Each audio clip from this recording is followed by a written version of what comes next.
Victoria wanted to knock out the Spanish one. Yeah, since we that's have no problem. Luis here. Luis, Victor on Zoom. yeah. The one with the Spanish. Sorry. So this judge are on page 6. Resenda. Aldo. And then the co-defendant is on page 15. Ochoa Gonzalez. Victor, are you on both cases? Good morning, Judge. Yes, I am. Oh, thanks, Steve. Try it again. Good morning, Victor. Judge. Yes, I am. All right, let's roll, nerds.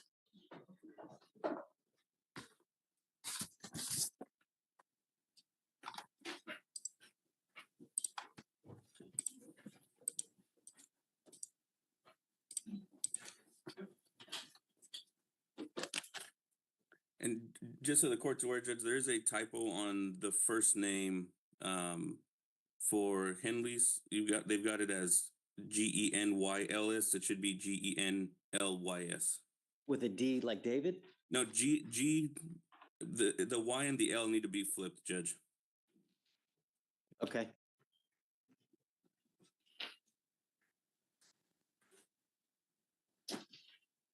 All right. Good morning.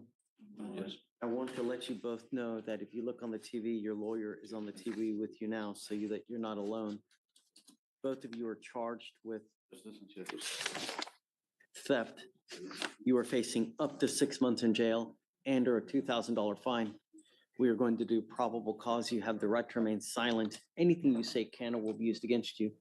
You have the right to have an attorney present. If you cannot afford one, one will be appointed to you. Okay. Yes, Judge. On November 15th, 2024, officers were dispatched to Walmart in regard to a theft. Upon arrival, officers made contact with the complainant, the asset protection officer, who stated he saw the defendant and co-defendant conceal items in the defendant's purse. The complainant advised that as defendant was concealing items, co-defendant was staying very close to shield her from others in order to prevent them from being seen and from others seeing what she was doing. Both then exited the store, passing all points of sale with items still in the defendant's purse. The complainant detained the two and recovered the stolen items. Total $112.31. Okay. All right. Mr. Ochoa Gonzalez and Ms. Fresneda, I am finding that there's probable cause to go forward on both of your cases. Tell me, what is your immigration status? Are you in this country with or without permission? Ma'am, With permission? what is your immigration status? Are you a citizen of the United States, sir? I don't know if you do or if you don't, and quite frankly, it doesn't matter to me. The only thing I'm going to advise you now is that if you have any problems with your immigration paperwork and you go to jail, immigration will put a detainer on you and you will sit in custody first until this case is over with. And then you will be shipped off to immigration and you will sit there for another 6 to 9 months waiting for immigration to do whatever they're going to do. If you do not want that to happen, do not violate these conditions. Do not pick up any more criminal cases. This is the only warning that you will get from me. I am now ordering you as a condition of your bond not to go to any Walmart for any reason whatsoever. Do you understand? Okay. If I find that you go to Walmart and I don't care what your reason is, I will issue a warrant for your arrest and I'm going to put you in jail. You will not get any more PR bonds. Likewise, you pick up another criminal case, you will go to jail. Both of you have a lawyer. It is your responsibility to stay in touch with Mr. Porras and he will tell you if and when you have to come back to court. If he comes back to me and tells me he cannot get a hold of you because you guys are playing games, you're not responding to phone calls, text messages, likewise, I will issue a warrant for your arrest. For now, I will have you go to Victoria. We will have you sign a reset. After that, I'm going to have you both take a seat in the jury box while we get your bond conditions. Heed this warning. You will not get another one. Okay. Victor. Yes, sir. Did you get a date already? Not yet, Judge. January 28th through the 30th. What We can do the date? 28th. Okay. Right, Judge, and then Marcos is approaching on page 2. Alonso Herrera. Can you file those conditions, please, on both of those? Will you May I find be excused, Your Honor? Otherwise, should be here. And Jenny told me after that. Vic, say May it I be again? excused, Your Honor? Oh, yeah, you got it. Have a great weekend, bud. Appreciate it. You too, Judge.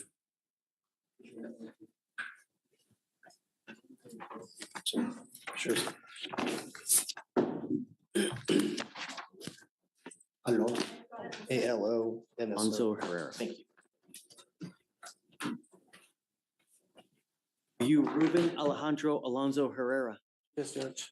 So you're charged with failure to comply with duty, striking an unattended vehicle. You're facing up to 6 months in jail and or a $2,000 fine. You're going to do probable cause. You have the right to remain silent. Anything you say can or will be used against you. You have the right to have an attorney present if you cannot afford one. One will be appointed to you, sir. Yes, Judge. Okay. The officer was dispatched to a residence in Harris County, Texas, in response to a failure to stop and give information. The complainant reported that his brother was standing outside when he heard a loud bang and saw a silver car striking the complainant's car, which had been parked in the street. The complainant and his brother immediately began pursuing the vehicle and observed it parked in front of a residence down the street.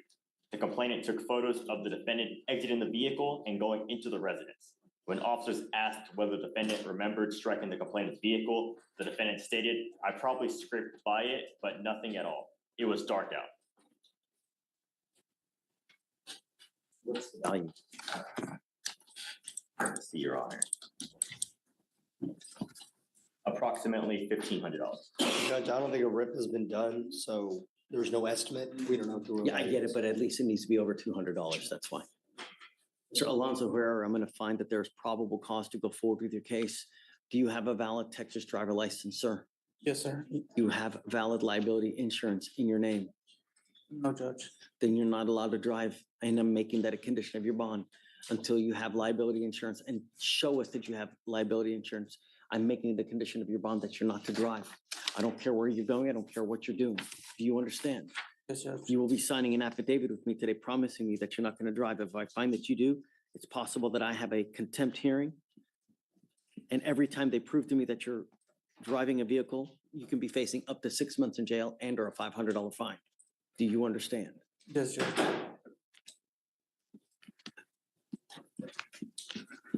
Now, you have a lawyer. Good job on having a lawyer. Because you have one, I will waive your appearance, but it's your responsibility to stay in touch with Mr. Adroga, and he will tell you when you have to come back to court. If he tells me he can't get a hold of you because you're playing games, I will issue a warrant for your arrest. Yes, Pick sir. up a new case, violate any conditions. Likewise, you will go to jail. You will not get any more PR bonds, sir.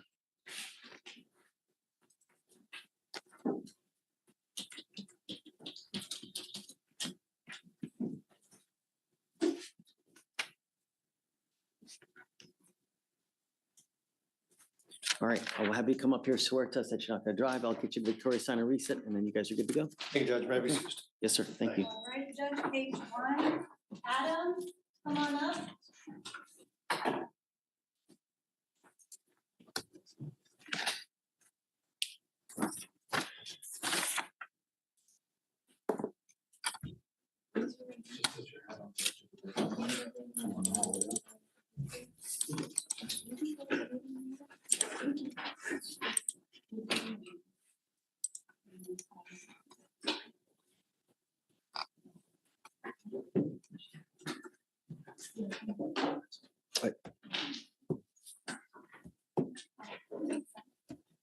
Page 1, Adam.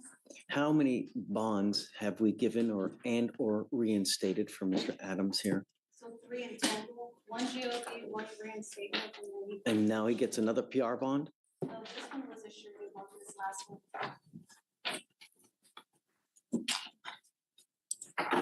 Do you have a lawyer today, Mr. Adams? Your case is 1,258 days old. It is time to put this baby to bed. Take a seat for me. Vic, do you mind appointing him a lawyer, please? Okay, We'll do something today. next up is page 2. Arvalo. Maryland.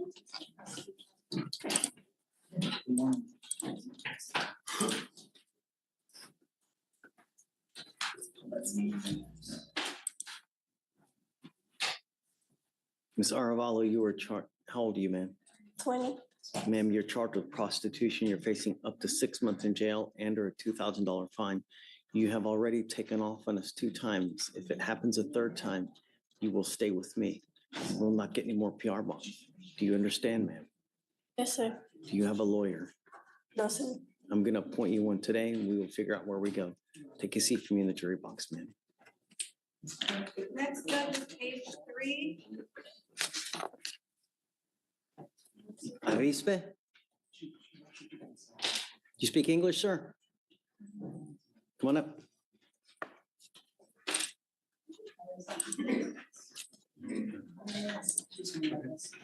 You are Tomas Arispe. Yes or no? What was it? Are you Thomas Arispe? Yes, sir. Okay. Sir, you're charged with unlawful carrying of a weapon. You're facing up to a year in jail and or a $4,000 fine. We are going to do probable cause. You have the right to remain silent. Anything you say can or will be used against you. You have the right to have an attorney present. If you cannot afford one, one will be appointed to you, sir. Yes, Judge. The officer initiated a traffic stop after observing the defendant make an improper wide right turn at an intersection with traffic lights in violation of Transportation Code 545.101. Upon contact, the officer observed a strong odor of marijuana. The officer observed a glass pipe in lighter in the cup holder in plain view.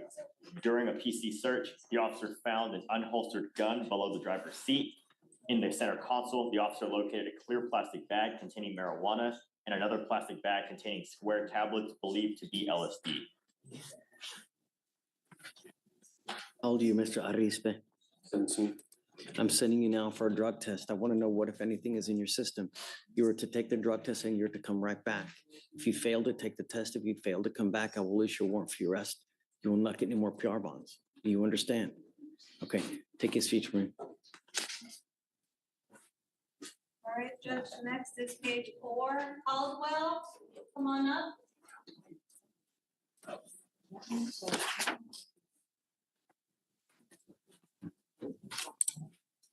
Oh, and I'm fine, probably cause. Probable found. Yes, Judge.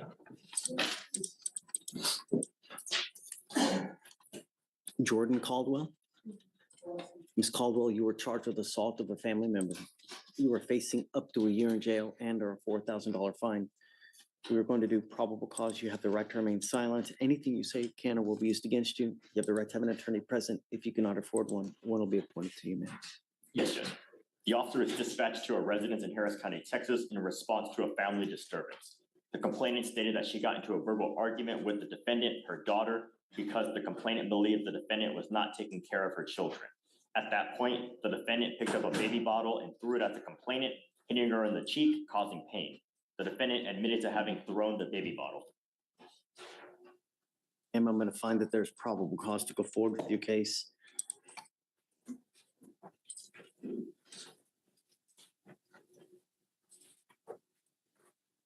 I don't show a protective order of initiative. Do you show one? No?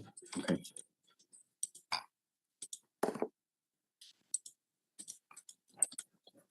Ms. Caldwell, I'm entering in what's called a magistrate's order for emergency protection. This is a court order that identifies Candy Lachey as a protected individual. You cannot commit family violence or an assault against this person. Commit an act in furtherance of an offense under section 42.072 of the Texas Penal Code, which is the stalking statute. You cannot threaten, harass, use another person to communicate a threat or harassing behavior. You cannot be in possession of a weapon or go within 200 feet of where she lives or where she works. Do you understand? It's not an answer, ma'am. Yes. How old are you, ma'am? Are you here with anyone today? Who are you here with today? I'm sending you now for a drug test. I want to know what, if anything, is in your system, ma'am. You're to come right back. If you fail to take the test, if you fail to come back, I will issue a warrant for your arrest. You will not get any more PR bonds. Do you understand? Okay, can you have her sign the note before she leaves, and then we'll send her for a test, please? You're done with it, Your Honor? For now. All right, Judge, next is page 5, Durden, Aaron? Yes.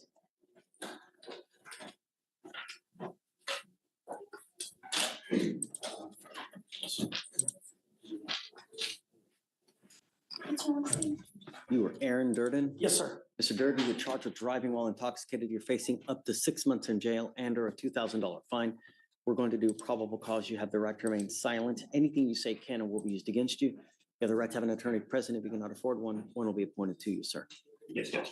On November 14th, 2024, the officer was on a traffic stop in Harris County, Texas, with emergency lights activated when he heard an engine roaring of a performance motor vehicle and observed the defendant's Lamborghini on the feeder road traveling at least double the speed of moving traffic with a posted speed limit of 45 miles per hour. The officer observed the defendant's motor vehicle swerve in the feeder lanes and enter South Highway at a very high rate of speed without signaling a lane change. The officer terminated his traffic stop and attempted to catch the defendant. The officer observed the defendant's motor vehicle turning into a bar and initiated a traffic stop. The officer approached the motor vehicle and observed the odor of brakes and engine burning from aggressive driving. The officer observed the defendant to be the operator of the motor vehicle sitting behind the wheel and observed a strong odor of an alcoholic beverage and watery eyes. The defendant stated he was coming from Captain Tom's and standard field sobriety tests were started. The defendant then complained he had poor balance, and the defendant fumbled through his wallet trying to find his Texas driver's license and stalled when answering where he was coming from. The defendant was searched, and the officer found a receipt from a bar in the defendant's short pocket. An HEN eventually was conducted, finding 6 out of 6 clues. Walk and turn and one leg stand were refused. The D was read the DIC, but refused blood. A search warrant was obtained and executed. All right, Mr. Durden, I'm going to find that there's probable cause to go forward with the case. I'm ordering you now as a condition of your bond not to drive any vehicle that doesn't have an ignition interlock on it. That is a blow and go that you put on your car to make sure that you don't have alcohol when you get into a car. If I find that you drive a car that doesn't have one, I will put you in jail. You will not get any more PR bonds. Do you understand? Yes, Judge. I'm also ordering you not to consume alcohol or illegal drugs, and I will randomly test you. If I find that you're consuming alcohol or illegal drugs, likewise, you will go to jail. No more PR bonds for you, sir. Yes, Judge. Understand that we send notice to DPS in Austin so that any and all officers know if you get pulled over, you're to be driving a vehicle that has an interlock. And if you drive one that doesn't, they will immediately take you to jail. So beware that the all-seeing eye knows. You understand? Yes, Judge. We're going to give you time to hire lawyers. So I'm going to have you go to Victoria, sign a reset. You will then get with Fleischer for your bond conditions. And after that, you'll be free to go. All right? Judge. Okay. Please. Hi, Billy. Next is page 5, Flores, come on up. What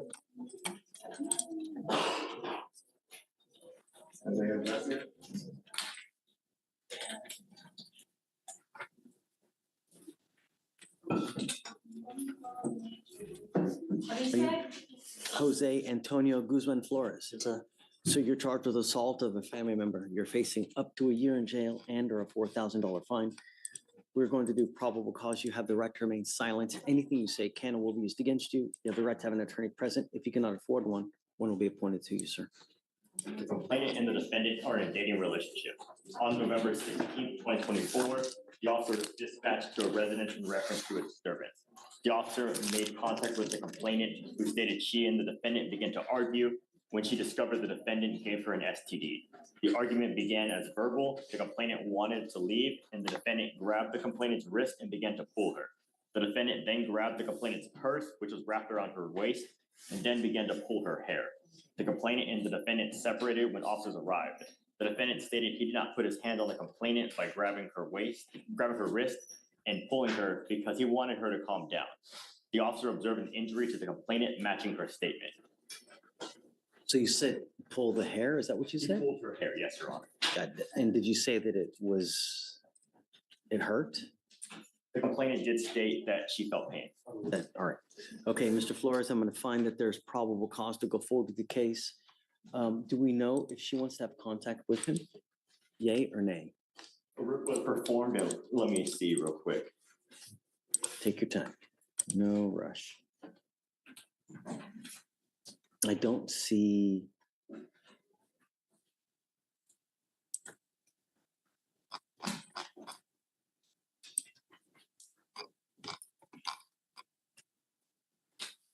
right, so, Does not appear she wants contact with the defendant, Your Honor. no. No, okay, no all right, contact. So, and I'm entering in what's called a magistrate's order for emergency protection. This is a court order that identifies Ms. Robles as a protected individual. You cannot commit family violence or an assault against this person. Commit an act in furtherance of an offense under section 42.072 of the Texas Penal Code, which is the stalking statute. You cannot threaten, harass, use another person to communicate a threat or harassing behavior. You cannot be in possession of a weapon or go within 200 feet of where she lives or where she works. Do you understand? Yes, sir. If you violate this court order, the state can and will file additional cases against you, a violation of a protective order, and it's one of the worst misdemeanor cases you can pick up. So just stay away. Don't have contact with her. If she texts you, don't reply. If she calls you from an unknown number, hang up the phone.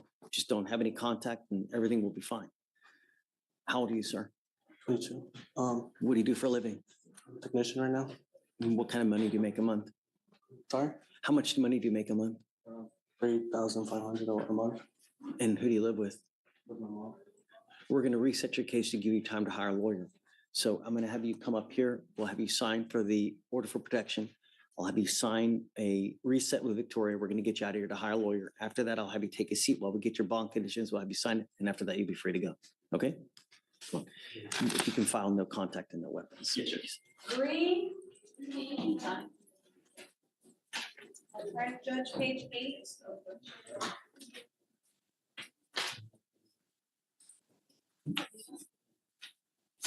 You said paid 8? Page 8. Okay. Tatiana Green. Good morning. Ms. Green, you're charged with assault of a family member. You're facing up to a year in jail and or a $4,000 fine. We're going to do probable cause. You have the right to remain silent. Anything you say can or will be used against you. You have the right to have an attorney present. If you cannot afford one, one will be appointed to you. The complainant and the defendant have been married for 3 years. On November 17th, 2024, officers were dispatched to a welfare check at a residence in Harris County, Texas, where the officers met with the complainant, who stated that the defendant and the complainant were having marriage issues due to the defendant cheating. The complainant stated that on November 17th, he observed the complainant laying on the couch he observed the defendant laying on the couch talking to another man on the phone. An argument then ensued. The complainant stated the defendant grabbed a curtain rod and hit him twice on the leg while he was laying in bed. The complainant stated he called 911 because he was worried about safety and needed help. Just before the officers arrived, the defendant bit the complainant's left arm, causing pain. The officer observed the injury on the complainant's arm. Do we know if he wants to have contact with her? I'll read the RIF, but RIF was performed, so. Okay.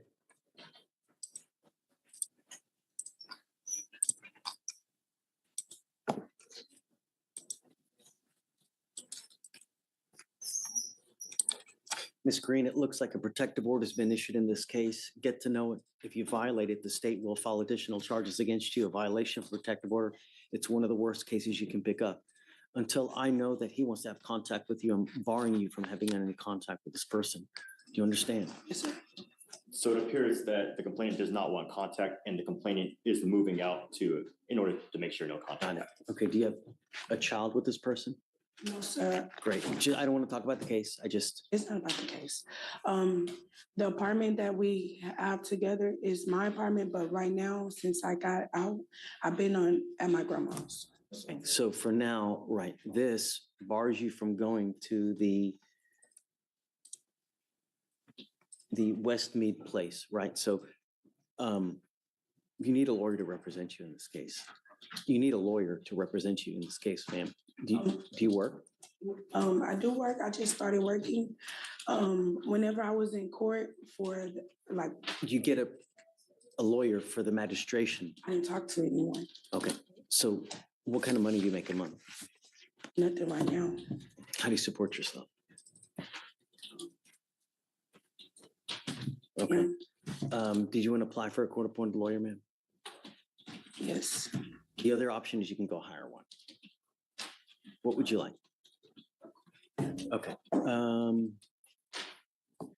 Don't leave until you sign our additional bond conditions, and then we'll have you talk to a lawyer here momentarily. Okay. Okay, please. It was already signed, Judge. Oh, that's right. Okay, yeah, we just need to sign the reset and then we'll have it. All right, Judge, next is page 13 and 14. Maple, come on up. You are on green box. Yeah, I'm gonna contact no weapons, Yes, Judge. please.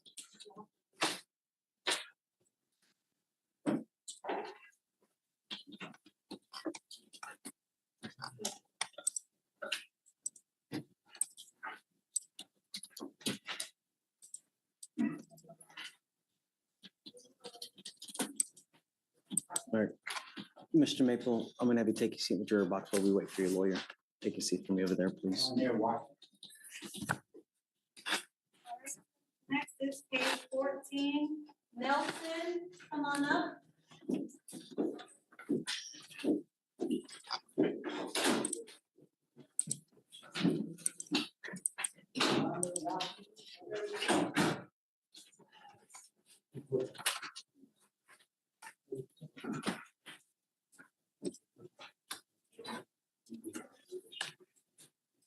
Same thing, I'm gonna have him wait. I mean, we're gonna have you wait. Your case is extremely old. We're gonna wait for your lawyer to get here to figure out what we're gonna do. Take a seat for me in the jury box, sir. All right, Judge, next is page 15. I'm gonna need, Pearson, I need a second jury box.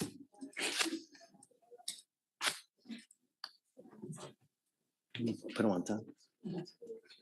Start going back to the second row.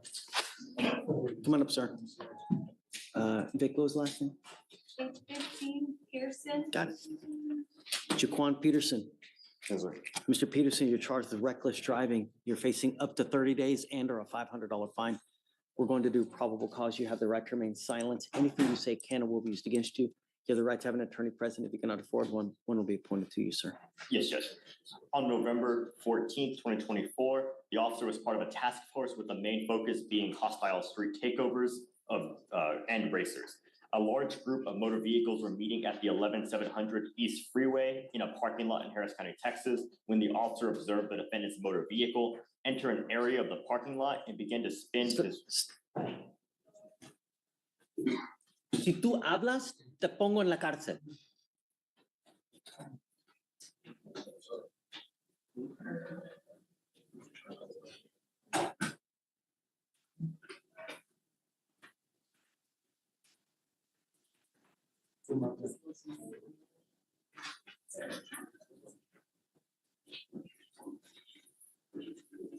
Okay, sorry, please, Would you like me to start from the beginning, Judge? please. Yes, Judge.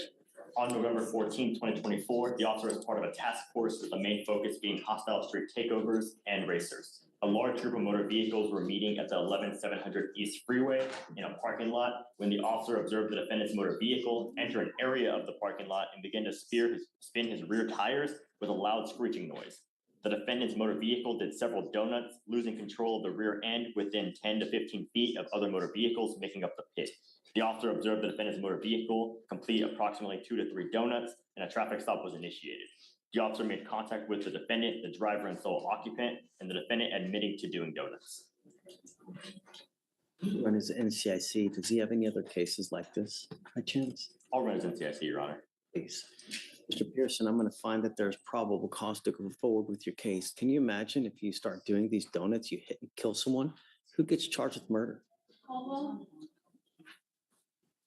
These are things you must consider when you're out there in the free world. You think before you act, think before you speak, because actions may be your last. And Your Honor, he has no other open cases or criminal history. Do you have a Texas driver license? Do you have liability insurance in your name? Can you run this license, It's please? eligible, Your Honor. I'm ordering you as a condition of your bond not to participate in activities like this again. No reckless driving, donuts, street takeovers, racing. If I find that you do, the first thing I'm going to do is take your privilege to drive away from you. And the next thing I will do is I will put you in jail. Do you understand? Yes, sir. 610. The freeways, toll roads, parking lots. This isn't the right way to put. You don't do this over there. And I'm going to tell you now, the Texas legislature has made it extremely easy for DAs across Texas to seize and take cars for individuals who participate in these types of actions. And I've had defendants come here with their cars seized, $50,000 trucks taken because of these types of actions. So be careful out there, because not only can you next time go to jail, but you may lose that very car that you had.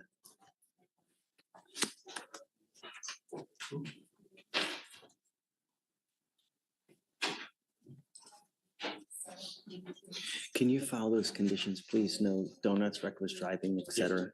We are going to reset your case to give you time to hire a lawyer. So I'm going to have you sign a reset with Victoria. After that, we will have you take a seat in the jury box while we get your bond condition. We'll have you sign it, and then you'll be free to go. When you come back, please have a lawyer, sir. Judge Potter, page 16.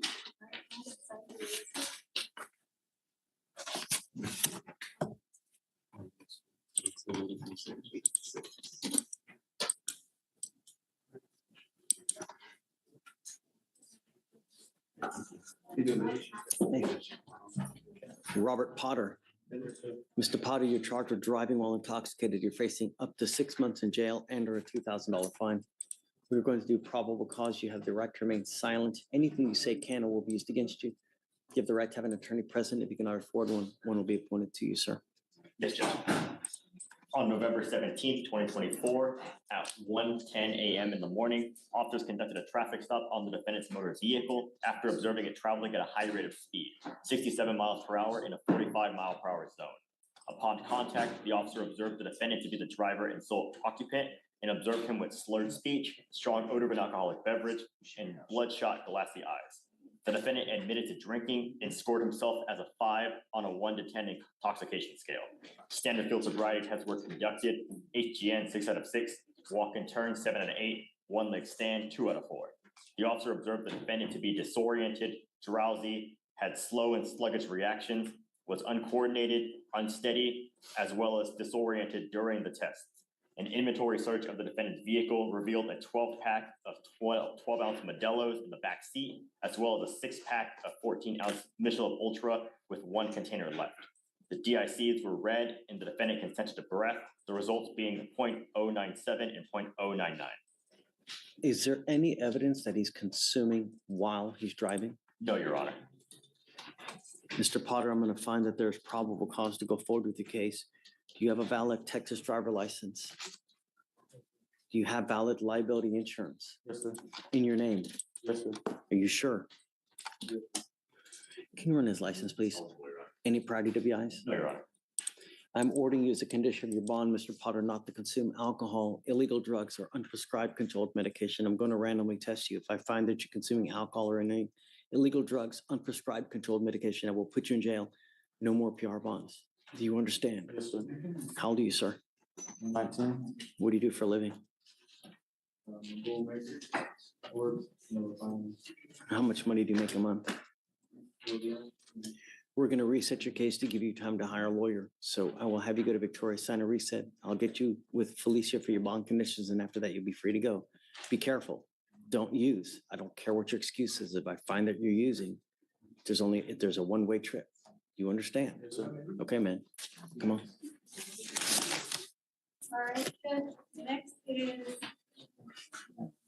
Simmons, Irvin, page 17.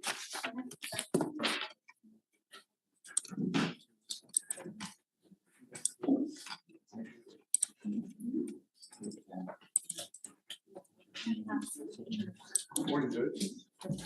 Hi, Louise. How are you? Ms. Simmons Irvin, good morning, ma'am. Good morning. Ma'am, you're charged with interference with the duties of a public servant. You're facing up to 6 months in jail and or a $2,000 fine. We are going to do probable cause. You have the right to remain silent. Anything you say can or will be used against you. If you cannot afford a lawyer will be appointed to represent you, ma'am. Yes, sir. On November 14th, 2024, officers were dispatched to a trespasser call at a business in Harris County, Texas. The officers made contact with a witness who stated the defendant was asked to leave the business, but was refusing to leave. The officer walked over to the defendant and tried to inform her that if she refused to leave, she would be considered trespassing. The defendant would not listen and did not want to leave.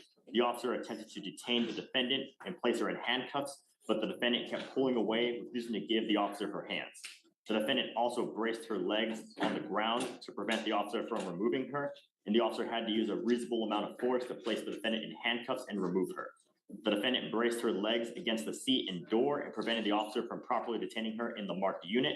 And once in the unit, the defendant grabbed and pulled the officer's shirt, trying to pull herself out of the unit. Okay, what store is this that she was in?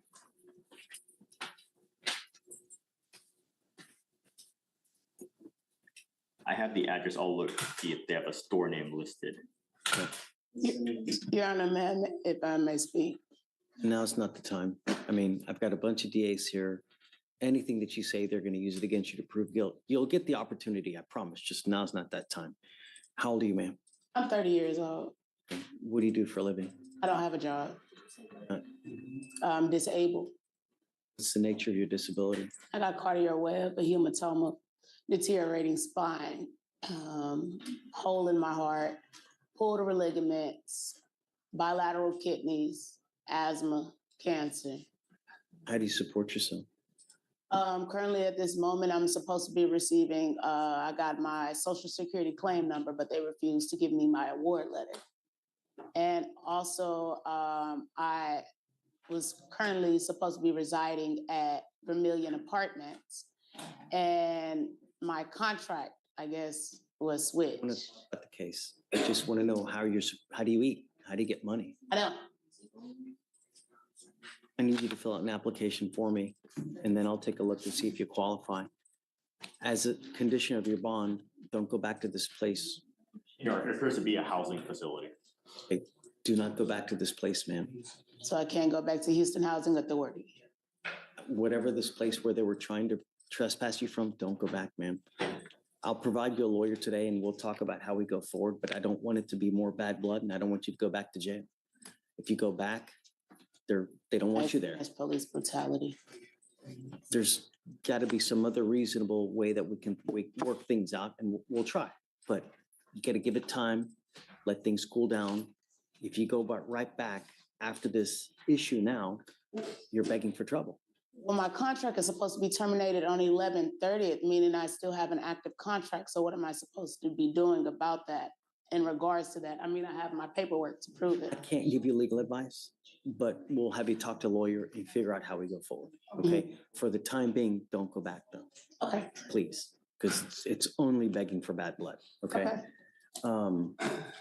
Yeah, so I need you to fill out an application for me. I'll have you sign a receipt of Victoria, and then we'll just have you take a seat while we find your lawyer. Okay, please. Torres Samuel, Ochoa Gonzalez, page 19. So file, don't go back, Yes, Judge. please. Gonzalez. Which Gonzalez? Ochoa. Joe? Sir, what is your name? Torres, come on up. Page 19. You were Samuel Torres. Mr. Torres, you're charged with driving while intoxicated. It's elevated to a Class A misdemeanor because of the high blow, so you're facing up to a year in jail and or a $4,000 fine. We're going to do probable cause. You have the right to remain silent. Anything you say can or will be used against you. You have the right to have an attorney present. If you cannot afford one, one will be appointed to you, sir. Yes, Judge. On November 14th, 2024, the officers observed the defendant's motor vehicle make a wide right turn at an intersection with the dividing concrete median, accelerate at a high rate of speed from the intersection, failed to maintain a single lane, moving halfway into the center lane before returning to the outside lane, cross over a solid white line into a bike lane before returning to the lane, and the officer observed other cars in the area at the time, rendering the failure to maintain a single lane dangerous to the other motor vehicles. The defendant's motor vehicle stopped at a red light and remained stopped after the light turned green, obstructing traffic, and the officer then initiated a traffic stop once the defendant's motor vehicle finally proceeded through the intersection. The officers had to travel approximately 0.5 miles from the original location as the defendant continued to drive. The officer made contact with the defendant, the driver, and the officer observed bloodshot eyes, an odor of an alcoholic beverage, and the defendant stated he did not immediately pull over because he lives at the apartment complex where the traffic stop was eventually performed and did not want his vehicle towed. The defendant stated he was coming from his sister's house, and the officer observed the defendant using the motor vehicle to regain balance. The defendant stated he had one Long Island liquor drink that he was currently consuming inside the motor vehicle, and the officer found a frozen daiquiri still frozen and half consumed on the passenger side of the floorboard. He's drinking while driving? Yes, Judge. And the officers performed standard field sobriety test, HGN 6 out of 6, walk and turn 7 out of 8, one leg stand 3 out of 4. The defendant was read the DIC, consented to breath. The results were 0.151 and 0.160. Mr. Torres, do you have a Texas driver license? Yes, sir, I do. I'm now taking away your privilege to drive. You are not allowed to drive at all for any reason. And I don't give a rat's behind what your excuse is. If I find that you drive, I can have a contempt hearing. You can be facing up to 6 months in jail and a $500 fine every time you get into a car and drive. Do you understand? Yes, From sir. now on, you'll be taking the Dodge Patas. This is an affidavit that you're going to be signing with me today, promising me. And I don't care what your excuse is. If there's a burning building with 50 kittens you have to save, you get into a car and drive, we will have issues. I'm also ordering you not to consume alcohol or illegal drugs. I will randomly test you. If I find that you're consuming alcohol or illegal drugs, likewise, I will revoke your bond, put you in jail. You will not get any more PR bonds, sir.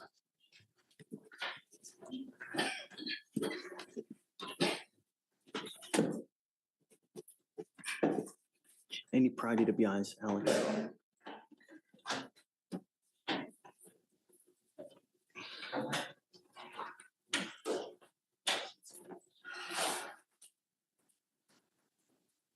How old are you, sir? 23. What do you do for a living? I'm a mechanic. How much money do you make a month? About 24 right now. Who do you live with? My wife, my sister, my daughter.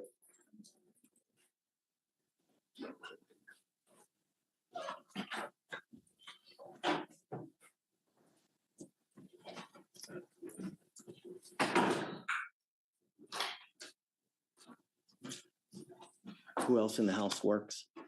Just me. Apply for an appointed lawyer, sir. So help me. Any issue, Mr. Torres, if I set your bond $5,000 to $10,000 and you ain't got anyone to pony up that kind of money, you will be stuck like Chuck until this case is over with. Make wise decisions while you're out there, because if you don't, I'm going to keep you. Do you understand? Yes, sir. Do you mind giving me an application, please? Have you application for an appointed lawyer? I need you to fill out everything. Don't just put zeros because I'm going to send it right back to you. I'll have you sign a reset with Victoria. You're going to have to meet with Fleischer for your bond conditions. Then we'll have you take a seat in the jury box. Vasquez, Guillermo, page 20.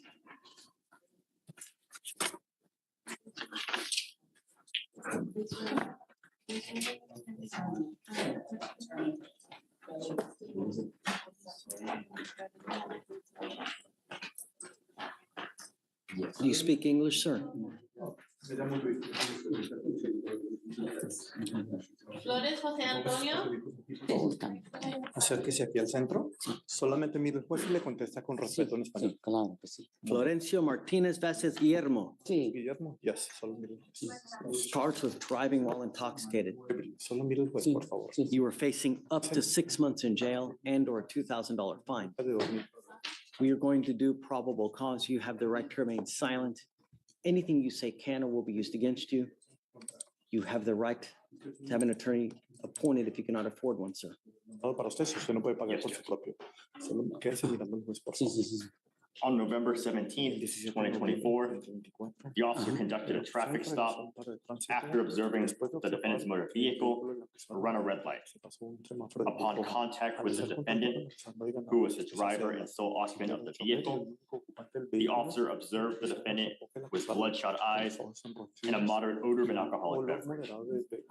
The defendant admitted to drinking and advised that he was coming from a party. Standard field sobriety tests were performed. HGN, 6 out of 6, walk and turn, 5 out of 8, one leg stand, 2 out of 4. Inventory search of the vehicle reveals one open 12-ounce bottle of Modelo. Drinking while driving.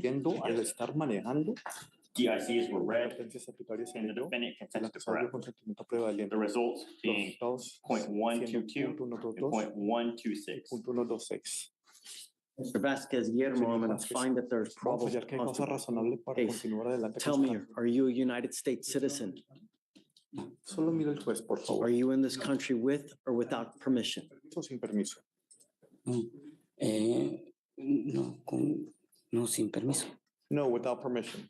What happens if you go to jail? Si usted va a una cárcel, acérquese, señor, y no me mire, por Sí. favor, solo el juez. ¿Qué pasa si usted va a una cárcel? No, pues, no sé. No Well, sé. I don't know.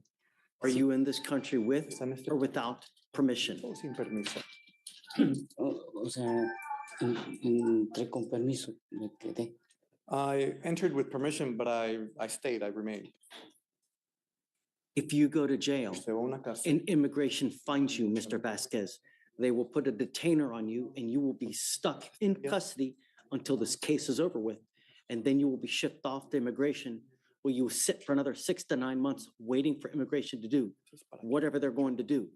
I would hope that you recognize it's elementary that you're not to have alcohol in the car while you're driving. And it is a minimum of 5 days in jail to any sentence you get Que usted reciba, Sí. if they allege si hay. the open container.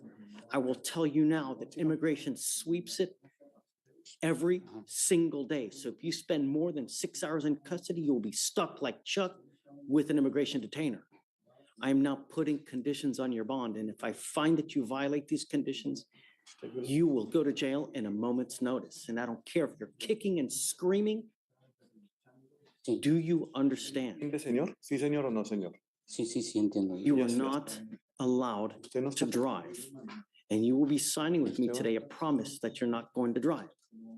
I don't care what your excuse is. If I find that you drive, to jail you will go. cárcel irá usted. Likewise, I'm ordering you not to consume alcohol or illegal drugs. You will be randomly tested. If you test positive for alcohol or drugs, likewise, you will go into jail. De igual manera la va a ir a una cárcel. Ujú. Está bien, entiendo. That's fine, that's fine. Any prior DWIs? Yo pre- No, Your Honor. Ninguno, señor. Solo mire el juez, por favor. Sí. Entienda eso. Sí. We are going to reset your case to give you time to hire a lawyer. So I will have you come up here, swear to us that you're not going to drive. This is an affidavit. I'm going to tell you now, Mr. Vasquez, look at me. Míreme, This is the only es la única warning you will get from que me. recibir de parte mía. One violation whatsoever. I'm going to keep you with me. Voy a mantenerlo usted conmigo. Do you understand? ¿Entendió eso, señor? Sí, señor. Yes, sir. Okay, coming up here, swear to us that you're not to drive. We'll get you to Victoria and then we'll get you with Felicia for your bond condition. All right, Judge, next is page 22, White.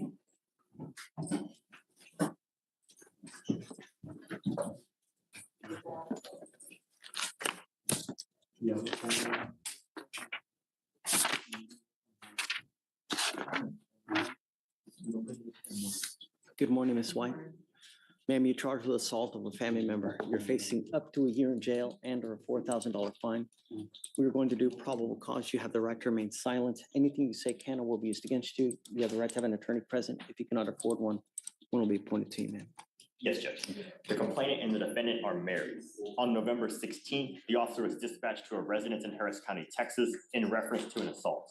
The officer met with the complainant, who stated the defendant and him had a verbal altercation that began the night prior due to the defendant thinking the complainant was talking to another woman on the phone.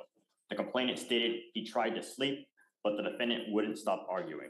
The complainant stated that he slept in a separate bedroom, but the defendant came into the bedroom at 5 a.m. and started yelling at him, accusing him of cheating. The complainant stated he tried to walk out when the defendant struck him with a closed fist right between his eyes, causing him to feel pain and discomfort. The complainant stated he feared for his life and had no other choice but to call 911. Okay, Ms. White, I'm going to find that there's probable cause to go forward with the case. Do we know if he wants to have contact with her? Let me see if a rip has been done, Your Honor. Please. No rip has been done, Your Honor. Okay. I don't know if he wants to have contact with you, so until I know, I'm ordering you not to have contact with this person. A protective order has been issued in this case. I would suggest you get to know it, because if you violate the protective order, the state can and will file additional charges against you, a violation of a protective order, and it's one of the worst cases that you can pick up. Do you understand, man? So you're not to have contact with this person and not to be in possession of any weapons. Do you work, ma'am? I do. What do you do for a living? I'm school bus driver, What kind of money do you make a month? $3,000 a month. Okay, we're gonna reset your case to give you time to hire a lawyer. I'll have you go to Victoria, sign a reset. After that, we'll just have you take a seat in the jury box, so we'll get your bond finished, you'll have you sign it, and then you'll be free to go. Okay? Please. So no contact, no weapons, please.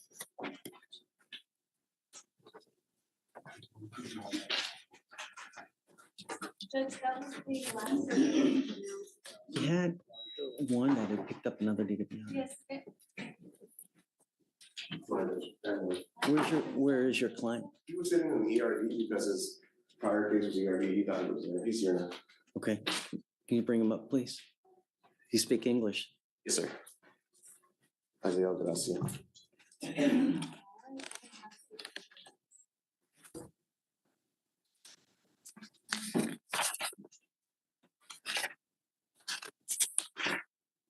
No. It was DWIs. Oh, that must be. Yeah. Page 12.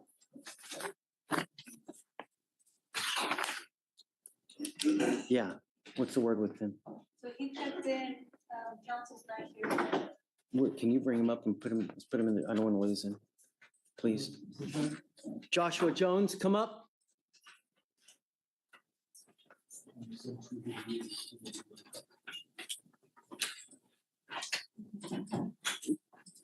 Is there space?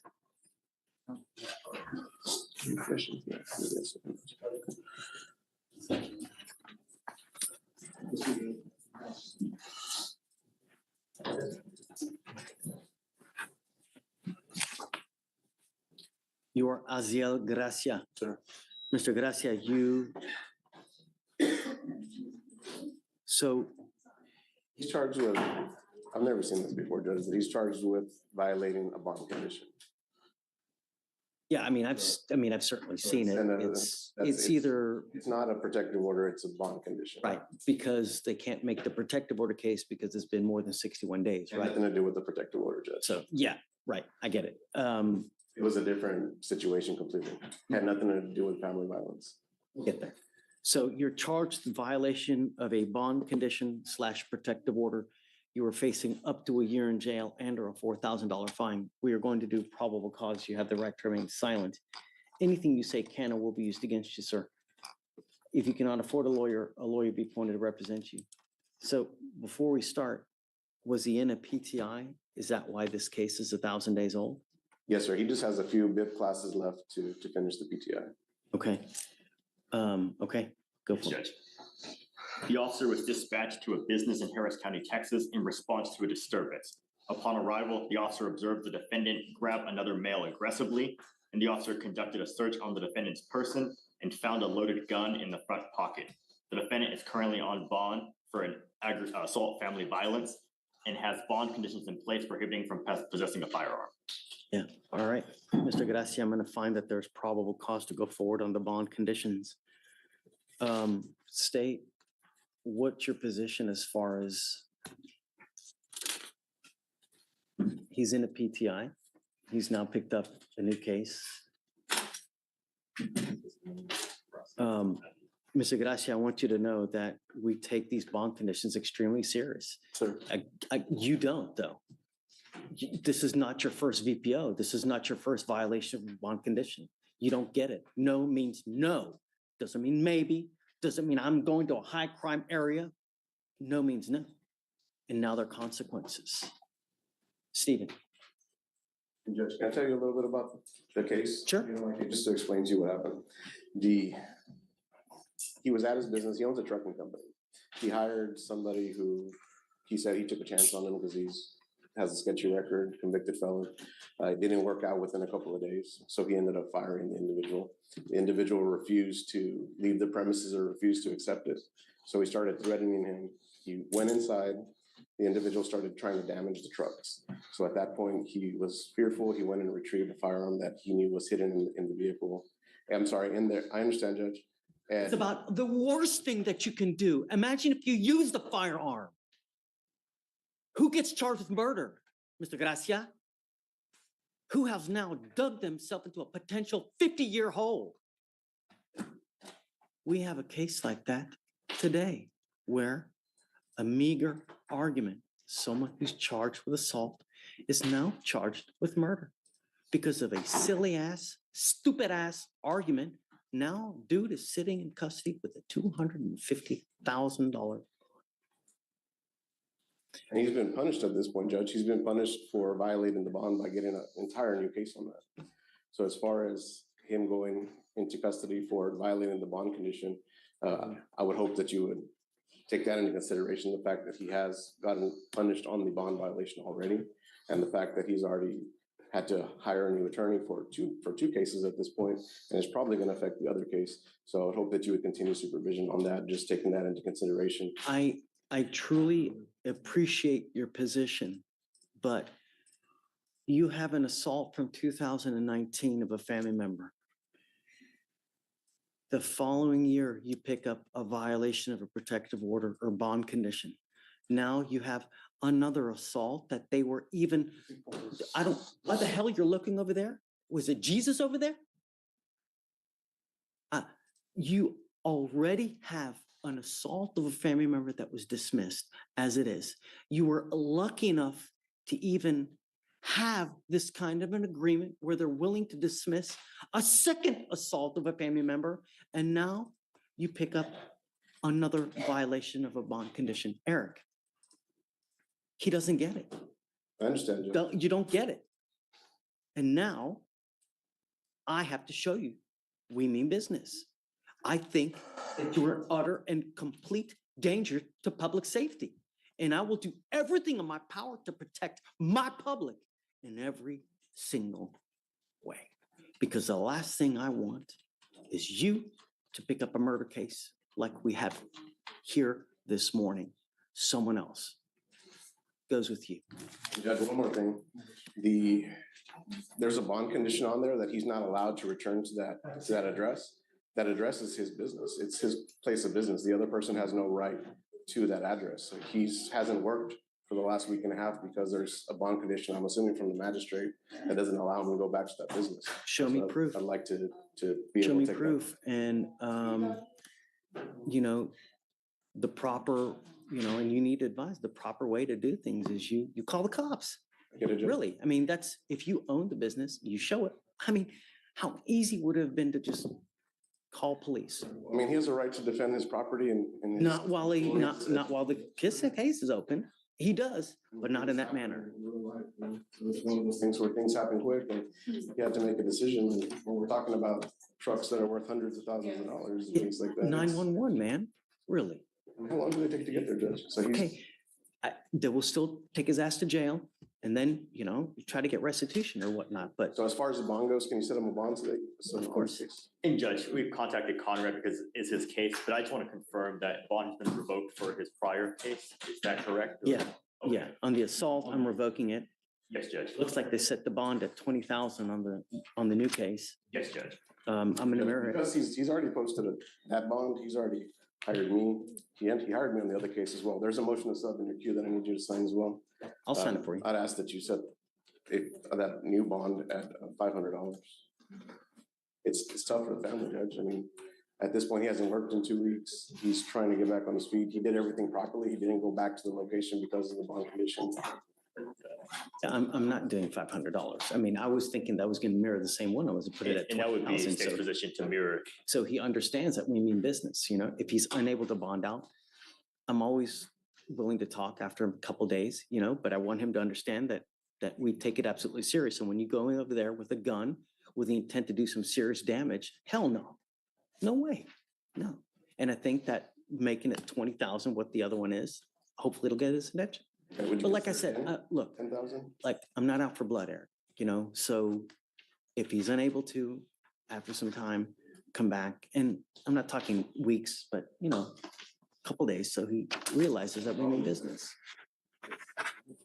So we're talking about 2 weeks minimum. So would you consider getting 10,000? Well, remember, I Zoom, so you can be in Abu Dhabi. I'm still here.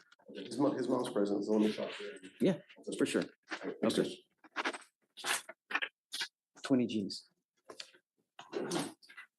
Anna, Eric. Vasquez, Guillermo. This is yours. Oh, sorry. Judge, was that 20,000 needed? 20,001.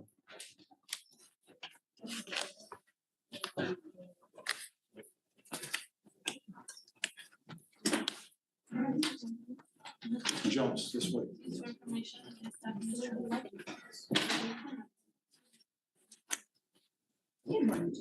I'm here on Emma Lynch. She's got a bond violation. We wanted to talk to her. Okay, do you mind bringing her up? Yes, Miss Lynch. When we were here last time, you ordered her to have the interlock installed on her vehicle. She is not driving the vehicle. It's not drivable. We just need to switch her to a portable. Oh, no. And a no driver. She has nothing. And it doesn't matter. We ordered you to have an interlock in a car. You haven't done anything and you're without any kind of devices whatsoever, right? That was totaled and it's at my house right now, but I don't have I'm in a rental car that I'm not driving, so I don't have a car to put it in. So you have no device. That's correct. You're not being monitored. That's correct. This is not a good thing, Ms. Lynch, because I ordered you to have a device. And from what I understand here, you never even went and got it. Just because she doesn't have a vehicle to put it on. But you come back and you say, hey, Judge, I don't have a vehicle. I need to do something else. You just don't out of sight, out of mind. That's not the way things work. Judge, for that violation as well, we instructed her in court and sent a message for her to report to 49 following court to get further instruction over everything so that we could figure out things from there, and she never reported. Stephen. Ms. Lynch, you haven't done anything. They've literally bent over backwards to help you and do stuff, and you haven't done anything. I wanted to come in today. The only reason you're here today is because I ordered you here Yes, today. sir. Yes, sir. She goes with you. Yes, sir.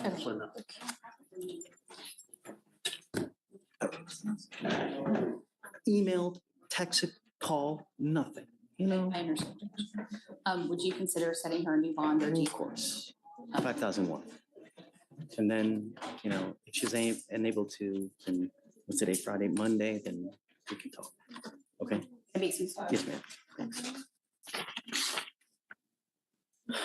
You're good, if you need to check in, come over here.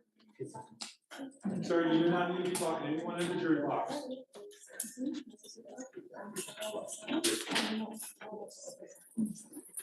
Hey, hi, come on up. Judge, Ms. Holly Harvey. Judge, this is DWI PTI intervention. Ms. Harvey's been removed from the program. Harvey, yes, Judge. I'm bringing him up. Ms. Harvey. Good morning, Mr. Horn. It's been a while. I didn't have. I was hoping you'd give me some good news. Here we are, Judge. Shh.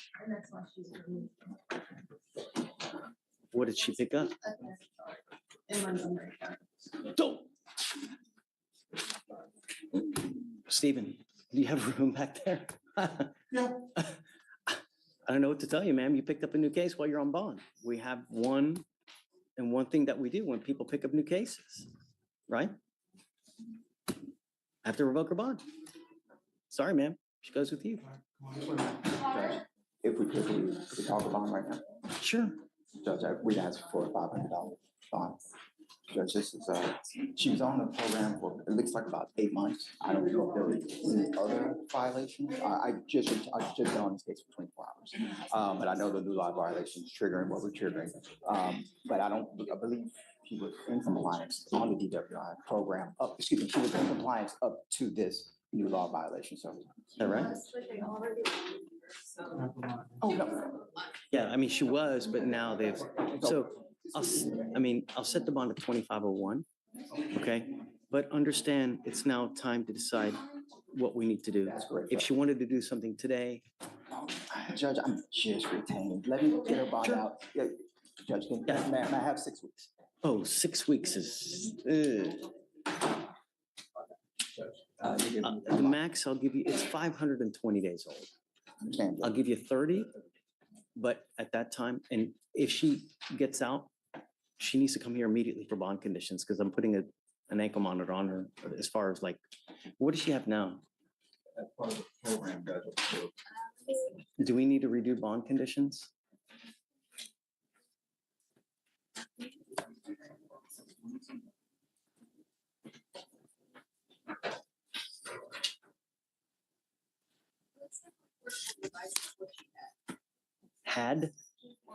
She still has, Judge. Has. Okay, she has to remain in compliance and you need to advise her that she got to remain in compliance with that. If that goes out, the bond is. That's correct, Judge. I advise her upon initial consultation. So here's the deal. She's going to auto-populate on Monday.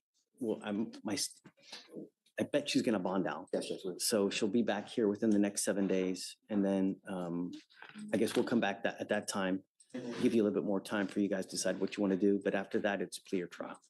Okay, Mr. Horn. Thank you, Thanks. Let you know, I didn't tell you earlier, there was a time. You're gonna hold on to that? Yes. All right, that's good. Yeah, 2501. Thank you. Judge, what's the new bond amount? 2501. Okay, you ready? Hi, good morning. Give me good news. Joshua Jones.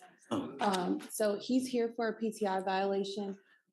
He has picked up new cases. come up, Joshua Jones. I was just gonna ask you if we could withdraw. He's nearly a year past due. He owes us over $2,000. We don't want to get on the new case. Allow him some time to hire an attorney that can handle. I'm okay with it. Yeah. Okay. Yes, that's fine. And so I will have to appoint him someone, you know. Mr. Jones, let me express my disappointment with you. You were was he in the PTI program? To my knowledge, he had a You previous were in the attorney. intervention program for DWI, and now you've picked up another DWI. You now face another 6 months in jail and or a $2,000 fine. We are going to do probable cause. You have the right to remain silent. Anything you say can or will be used against you.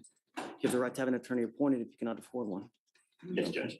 On November 17th, 2024, an officer was dispatched to a person down call at the 15,000 block Intercontinental Road. And upon contact, the officer made contact with a witness who advised he observed the defendant to be asleep in the driver's seat of his motor vehicle. Despite the witness's attempts to wake the defendant did not wake up, and the witness turned the defendant's vehicle off in order to maintain his safety.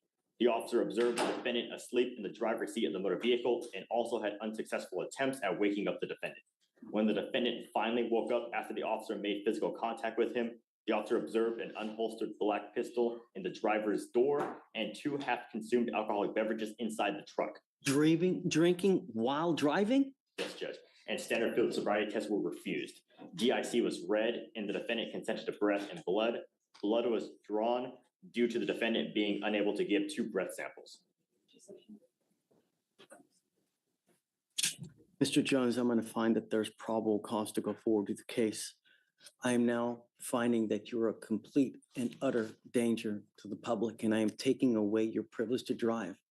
You will be signing an affidavit with me today promising me you're not going to drive, and I don't give a rat's behind what your excuse is if I find that you drive. I will have a contempt hearing. You'll be facing an additional 6 months in jail and a $500 fine every time you drive. Do you understand? Because of the nature of the case, because you have an open container, 2 open containers with the DWI, I am now revoking both of your bonds and I'm going to set them at $25,000 each. Do you understand? He goes with you. I'll sign your motion to withdraw. She's just staring Come on around. at the front. It was here on the case. Have you guys removed him from the case? Yes, Judge. He's been removed from the program.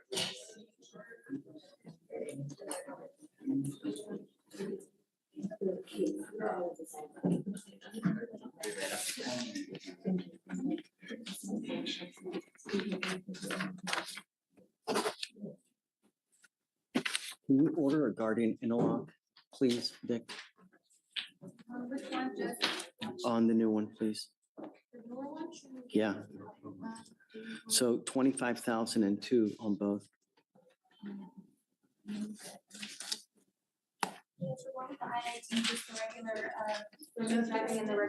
So, no, so no driving, no alcohol, no drugs. He gets a scram on one ankle. And then a GPS prior to release, curfew from 7 to 7. I think that's it. Eric, yeah, come on up. You brought the proof within the court. Okay. The thing is, I can't see it in the, I don't have access to the OR and the bond conditions aren't in there yet. So can you see them? Mind attaching him? Can I get your client's name? Yeah, Gracia. Gracia. Okay.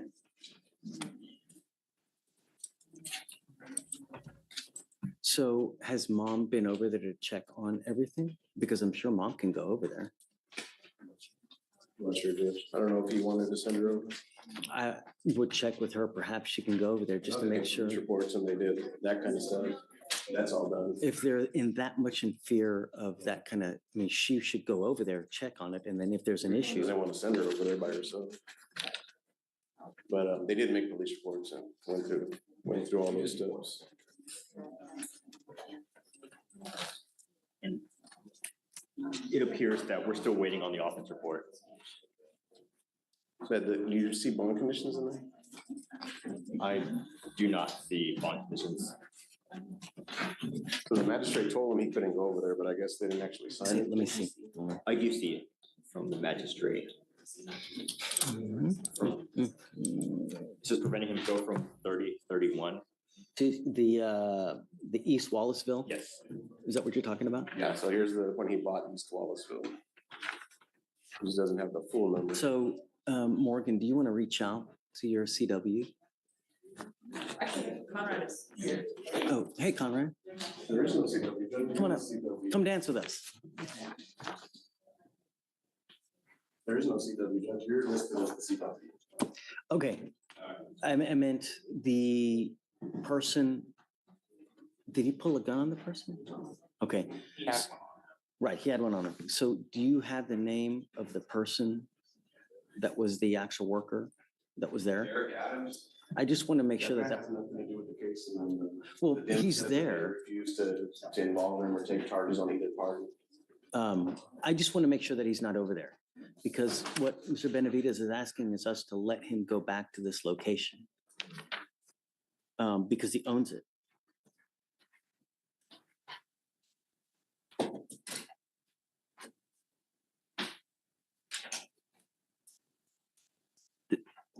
This only says, it doesn't have a address though, Eric. It just says the street. And this isn't right. It's got to be so. This isn't it. It's even, if the property location is a different one, this one's in Highland as opposed to that one's in Baytown. That was the name of the street, wasn't it? It was The only thing that's same thing here, it says is Wallaceville, but it doesn't have the actual street address. It doesn't have the actual correct city. Do you want to print this out too for you, the conditions? Yeah, please.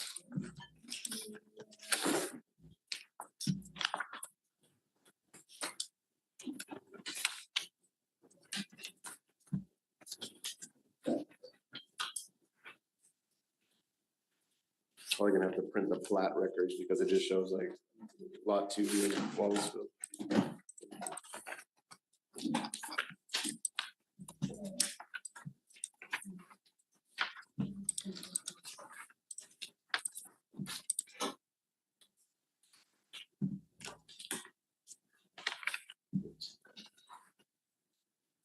Look, the flats here.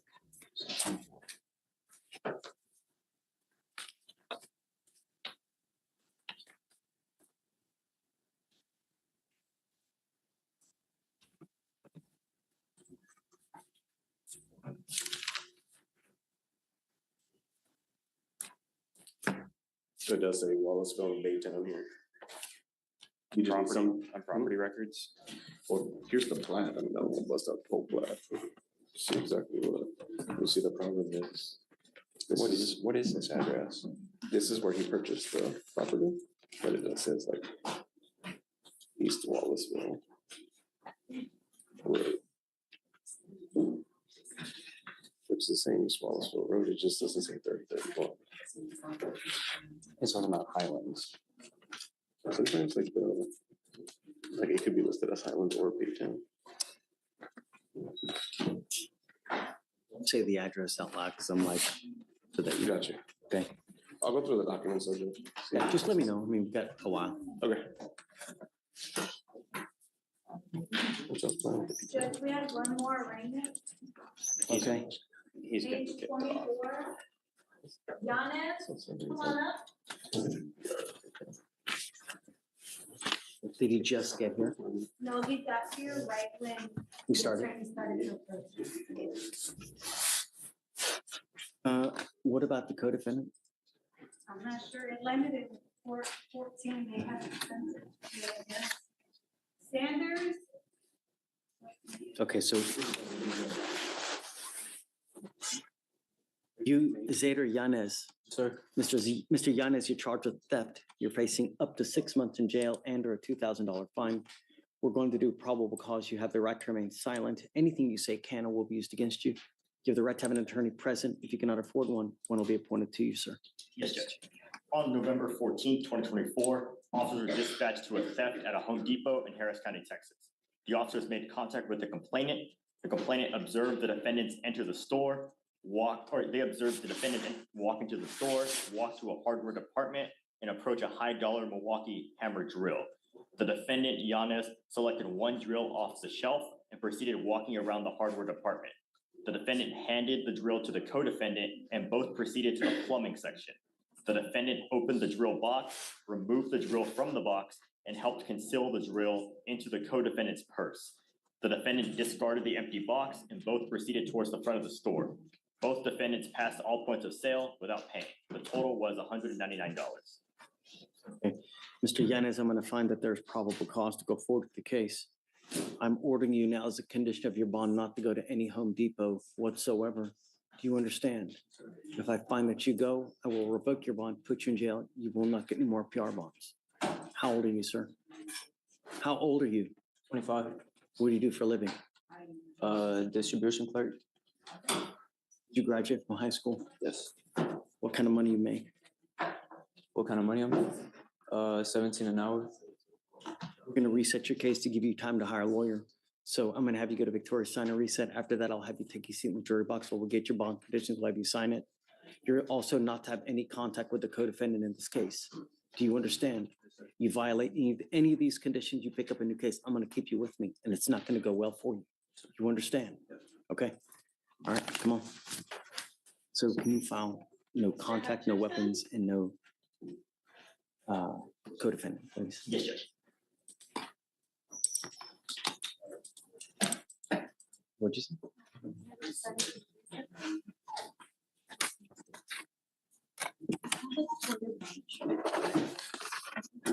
No, it's okay. We can do it.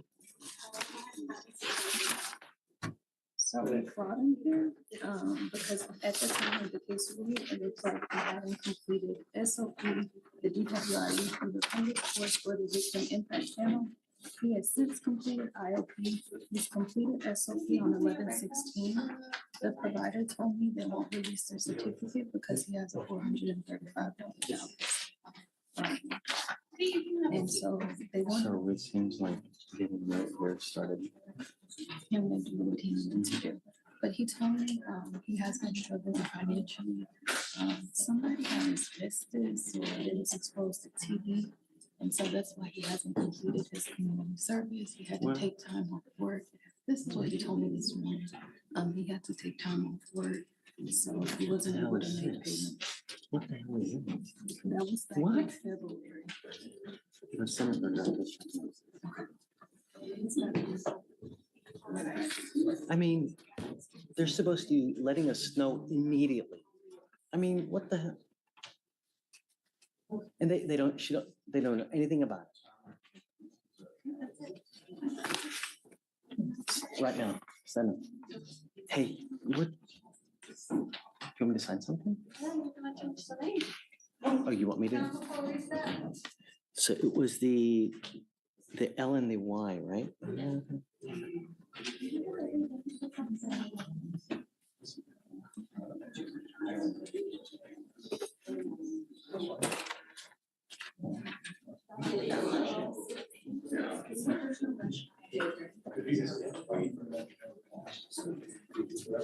Antonio. Good morning. Hi, good morning. This is Cesar Albarbo. He's in the back. This court, You say Alpavo? Albarbo. Arbo. Okay. Judge, he's been in custody since like September. When he initially got arrested, 2 days later, ICE took him. And they held him in ICE until October 31st. They brought him back to county. In the meantime, he had court here. He didn't show. You forfeited his bond. Okay, I guess because you thought he had absconded when he was really in ICE custody. And so now he's back. Like, If you could reinstate the PR bond that you initially had they him. take him back to ICE? Well, and see, that's the thing. When he initially got arrested in Harris County, ICE put a detainer on him, and then they lifted it. Detainer now. Then, I see one. yes, So if you want me to reinstate it, hey, give me a second, will you? Antonio, I gotta take this. Give me yes, sir. 2 seconds.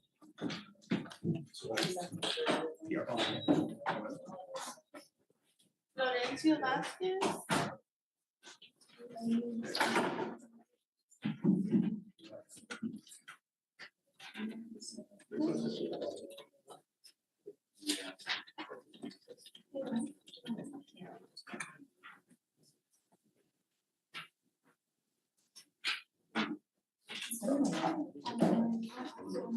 Montreal Senate.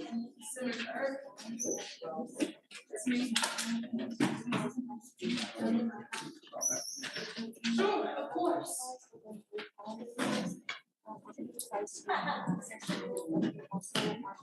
Excuse me.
Torres?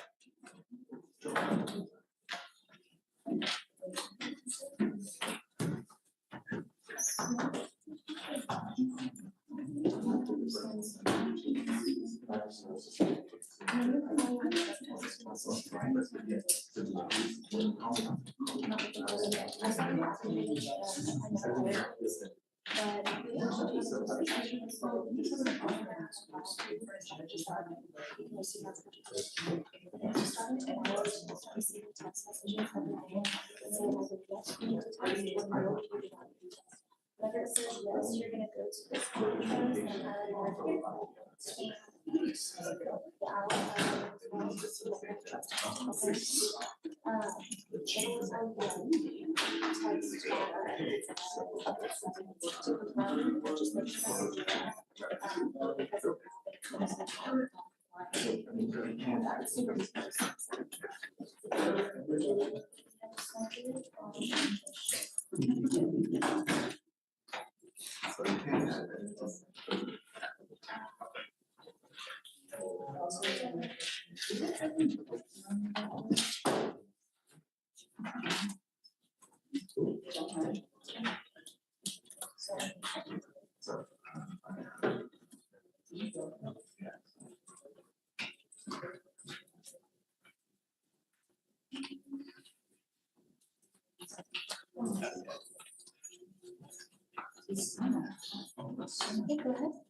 So.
So yeah, how do you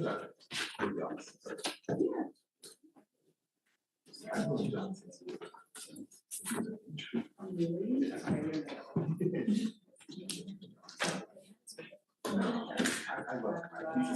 He's a sweet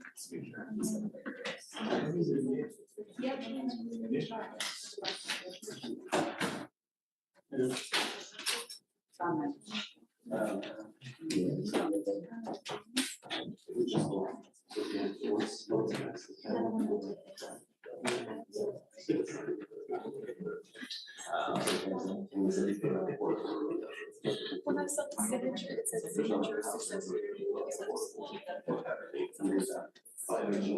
And do you take one of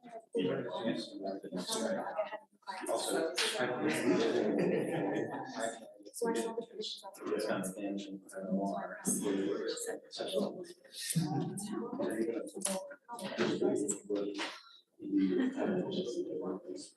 Really?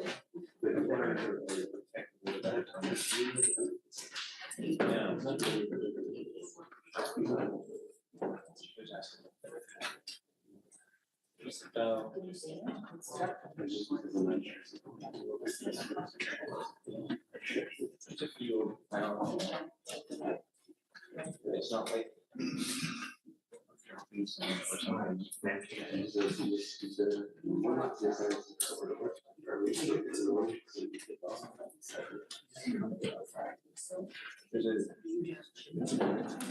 It's like a gravel pit. It's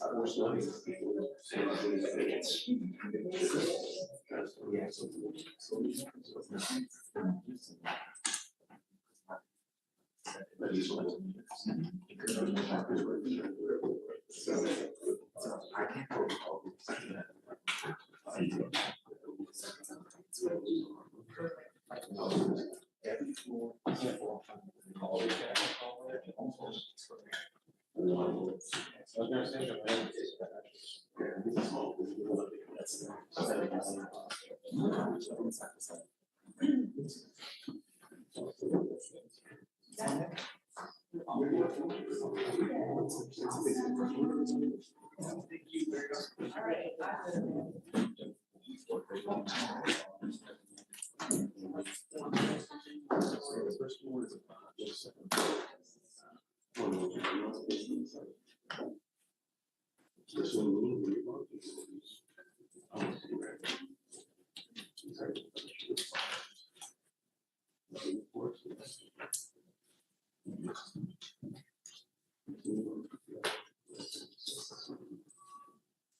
I haven't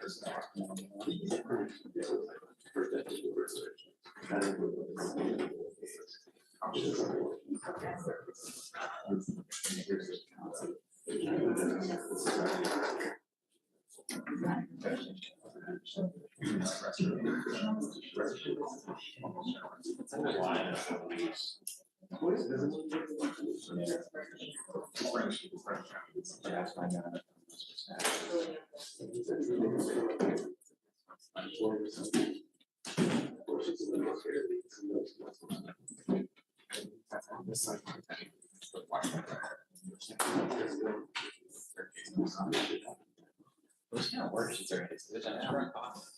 That's all.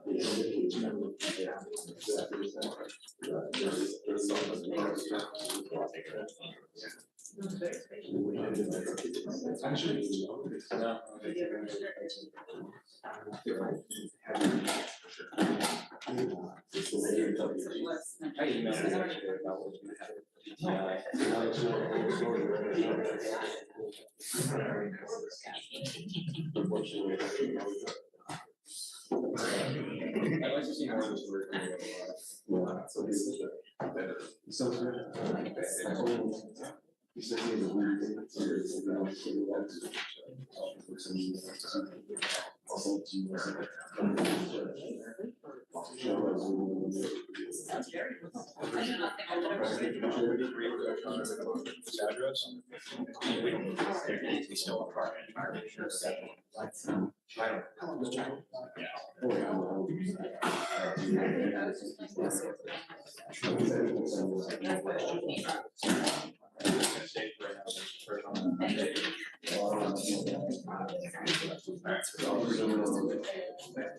I'll send you an email. That's good.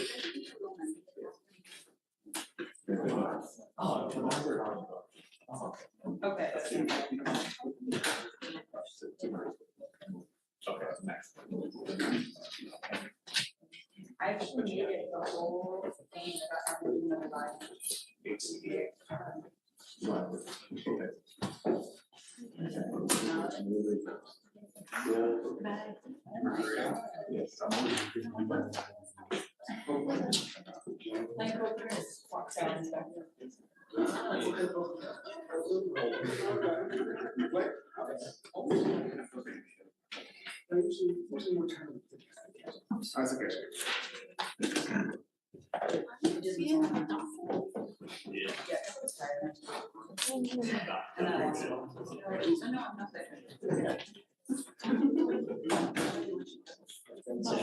That's when you get, yeah.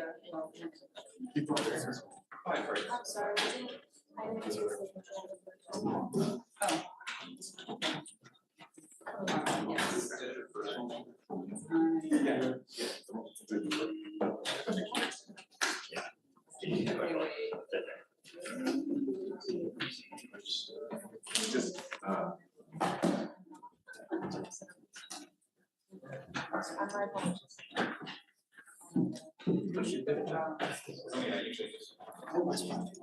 It's friendly. The lines are one.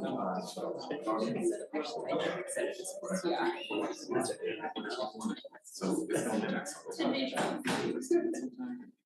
It depends on how much drinking.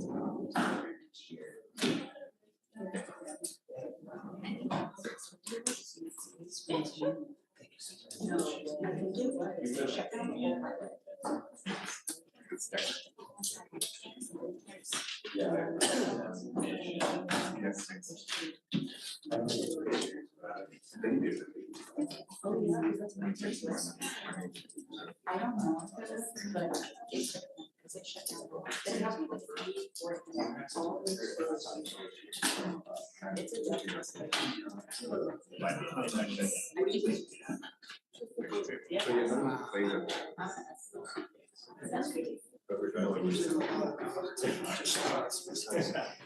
All right. If you want me to reinstate it, I'm okay, but Not like, just because it may take him back. they're gonna take them back. So what I want to do, Judge, is put it on the fast track for trial. Done, whatever you need, of course, you know, Because I don't think the complainant is gonna be able to be found. just like before. Yes, sir. I had one yesterday. It was set for trial. I was supposed to go to trial. They dismissed it on the day of trial because the complainant didn't, Whatever you want. So in the meantime, the guy's sitting in jail. The only issue is I have to give him at least 30 days. So I think that puts us at around January 7th. Because remember, last 2.5 weeks, there's no juries, right? So that would put us, 7th is the first trial date that we have.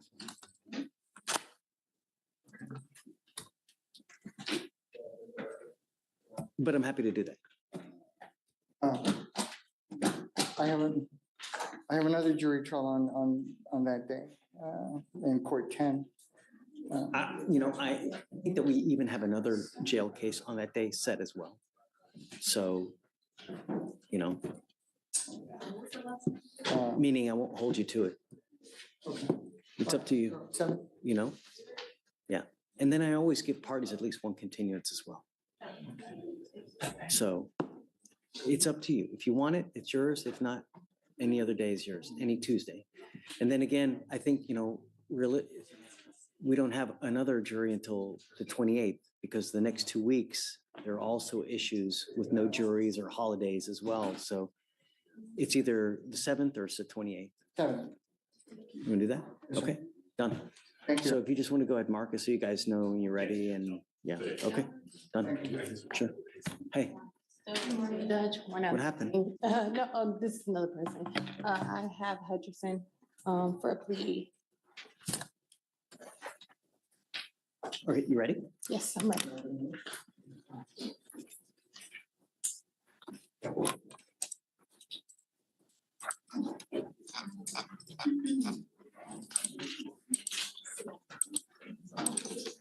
So no PTI?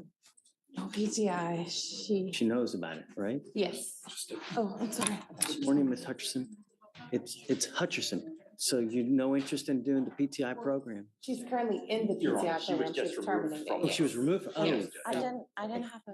got it. Nope, yeah, too late. Okay, so Ms. Hutchison, you've worked out an agreement where they're offering you 3 days in jail, credit for the 1 day that you've done. You need to understand, ma'am, yeah, I just see that it was removed. You need to understand that this DWI will go on your record. It's going to be there for the rest of your life. You need to understand that if you ever get pulled over, an officer's going to look at your history. They're going to see this DWI. If you smell like alcohol or dope, it's not going to go well, you know?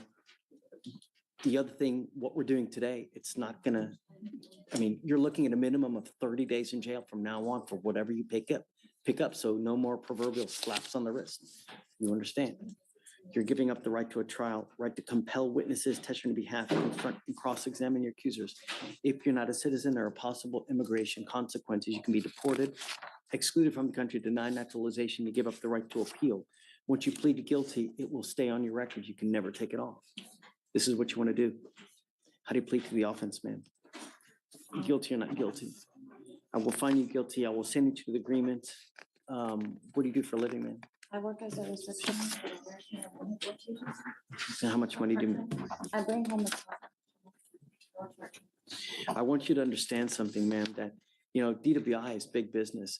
There's a $3,000 surcharge that usually is tacked on when you pick up a DWI. And when you get a second DWI, it's a $6,000 surcharge. And if you don't pay it, you go to jail for every $100 that you owe. You understand? I will waive your fees now. I'm not, it's next time, it's around $7,000 you're going to be walking out. So if you want to get lit, just don't get into a car. $20 a button will take you anywhere you want to go. All right, good luck. Thank you, Judge. You run it. Oh, I have to suspend your license. I'm suspending it for 180 days. Thank you so much. I forgot. Just-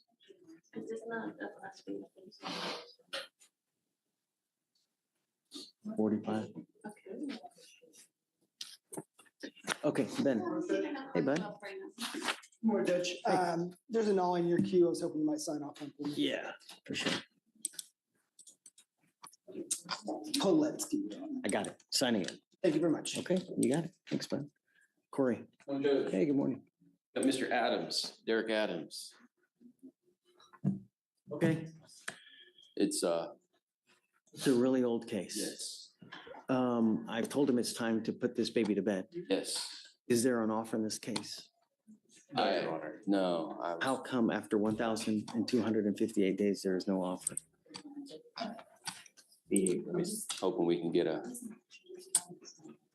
gun safety class and dismiss.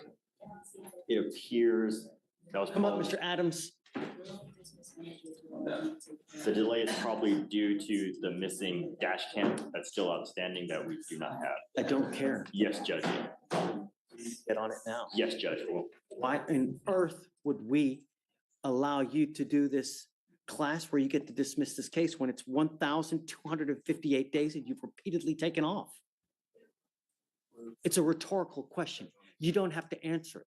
But I'm telling you now, I'm giving you 2 weeks to decide what to do with this case.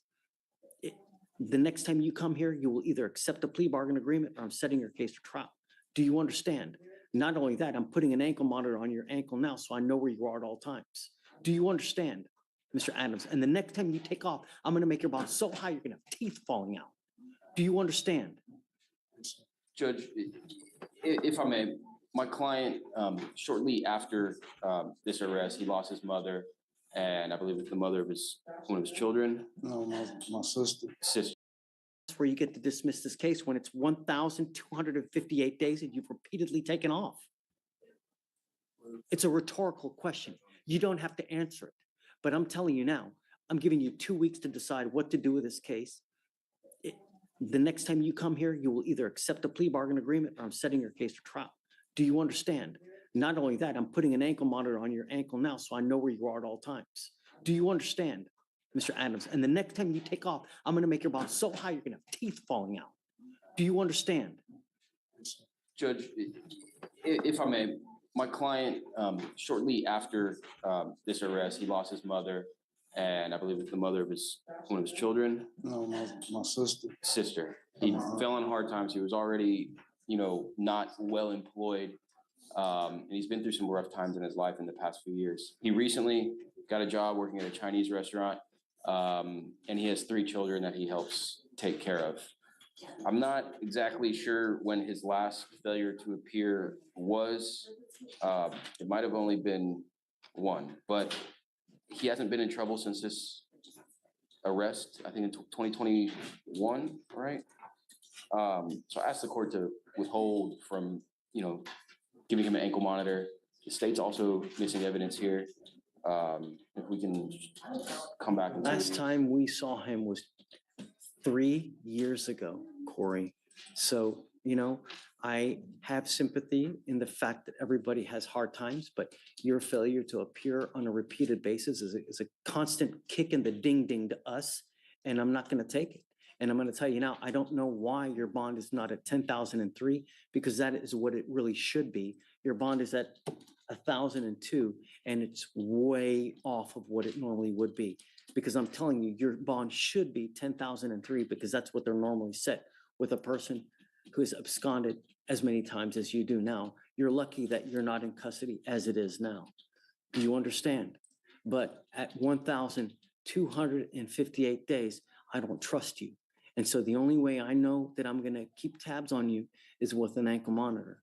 And like I said, the next time you take off, and it doesn't matter what the excuse is, the bond is going to go astronomical.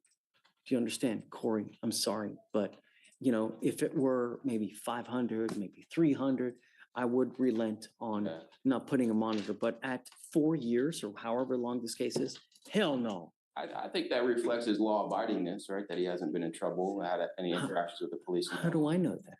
Well, yes. I don't know. He hasn't been, he would have been in an orange jumpsuit, I guess, if he Not had to. necessarily. I mean, we don't know how he's been out of county, out of state. Look, you're walking out of here now. You're getting 2 weeks to decide what to do. You're not going into custody now. So you're still walking out of here, but I'm putting a monitor on you. And I'm telling you something else that I should make you pay for it, where it would cost you around $400 to $500 a month, but I'm gonna eat it. So there's no excuse. Do you understand, Ms. Adams? But you gotta understand that in court, we hold people accountable. You may be able to live your life like this outside of the free world, but not in court. We will hold you accountable. And the next time, get ready. Take a seat. Of course. Of course. Hey, expedite it, whatever you need to do to get that body cam. 2 weeks. 2 weeks, yeah.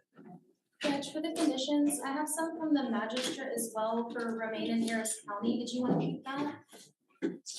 No, I mean, I've got a monitor, so I know where he is, So for all of the conditions, we have the GPS. Do you want that today? Yeah, right now. And then No. any other conditions? No firearms, weapons, ammunition, That's it. drugs and alcohol? No, it's fine. Okay. All right, Corey. Thank you. I almost made the joke. Did you get anyone else? Sorry. Do you get anyone else? I do have another client. I have a couple doozies, so get ready. Yes, I have one of the doozies. Get ready. Trying to figure things out. Good morning. I approached earlier this week on conditions of bond for my client, Joe Greathouse. You approved some travel for him. He pre-trial wasn't in the room. I forgot to come back. I was gonna come back and tell the dates. Just checking, just wanted to make sure. Thank you.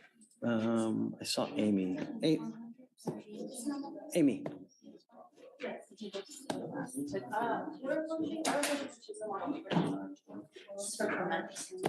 Was that the only one that's needed to come out? Yes, the other one you can send back. How many cases do you have today? Just this one and then the other one that we just finished. So.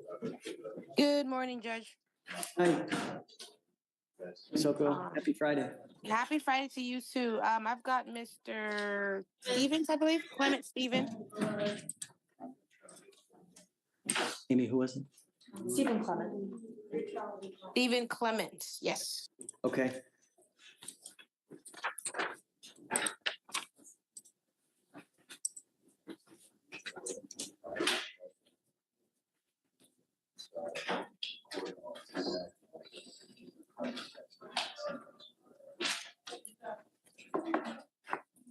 Judge, there was another arraignment whenever you're ready. Yeah, let me just talk to Jillian real quick. Hi, good morning. Two new appointments. Okay, First, Miss Arevalo. okay, so that's Miss Araval in the back in the gray. Yeah, I spoke. P180? P180? Yeah, most likely. Okay, just whatever you want. Okay, yes, sir. And then Just admonish her 3 strikes. She's already taken off twice. It's not gonna happen again. absconded. Twice already. Judge, Yeah. was that state's bond conditions or pre-trial? No, I'm not gonna do just. Yeah, I guess state conditions where don't engage in behavior. Do you mind filing that? On Procedural? Aravalo? Yes. No prostitution. Yes. And who else? Jen? And Mr. Joshua Jones. I believe you revoked him. Yeah, he picked up another DWI. He was in the PTI program. I just put a whole host of conditions on him. We've now taken him into custody and just whatever you want. It's gonna take time. Has a new bail been set on the? Yeah, I set them both at 25. Okay. Yeah. For now. He's on bond for DWI, picks up another DWI, passed out. He's got 2 open drinks in the car. He's drinking while he's actually driving. So, for now, and then we can always approach later on, Gotcha. Thank you, Your Honor. Yes, ma'am. Thank you. All right, good morning. You are Stephen Clement. Yes, Stephen Clement. Mr. Clement. I wanted to let you know that you're not here alone. Your lawyer is here with you, but she's on Zoom.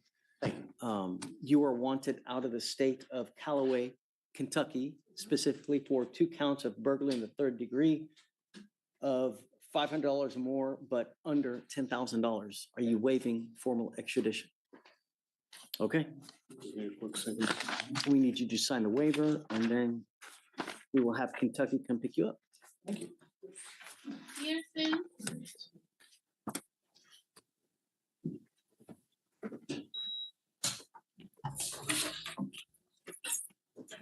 Thank you, sir. Good luck. Oh. Thank you, Amy. Thank you, Ms. Oko. Right now, thank you, Judge. Thanks. Have a great weekend. Okay. Yes, I saw that you guys had, Maple. Yes, Your Honor. You as well, Judge. Thank you. Take care. Or you want to do the plea now? Yes, Your Honor. I'm ready when you are. Joshua Maple, come up.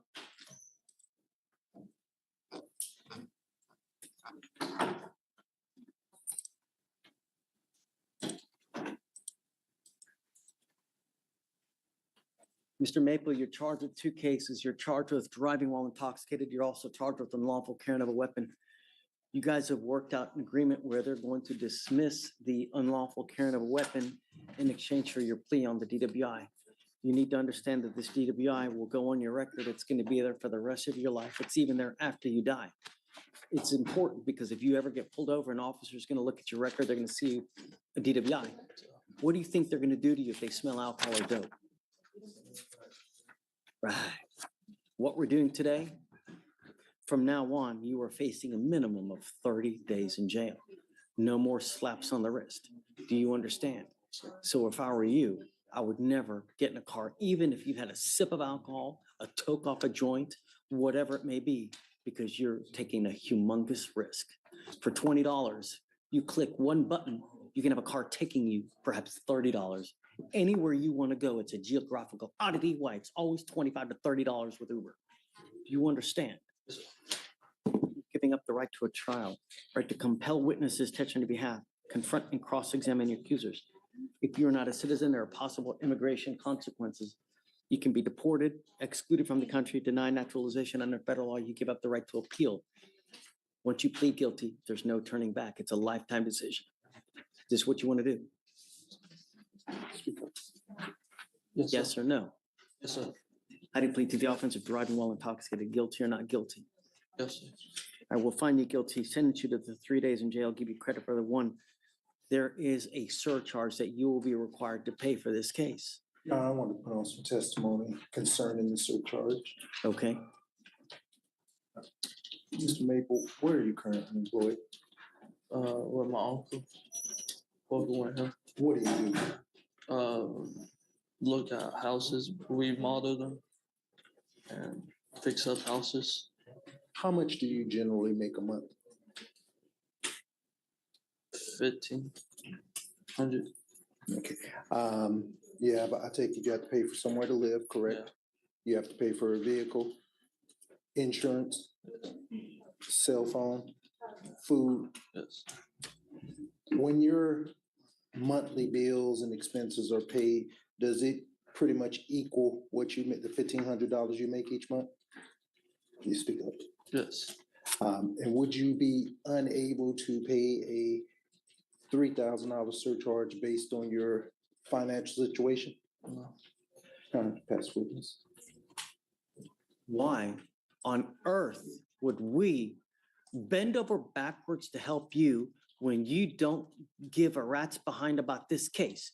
You have taken off 4 different times.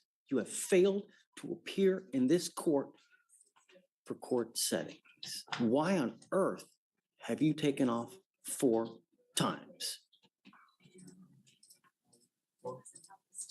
What?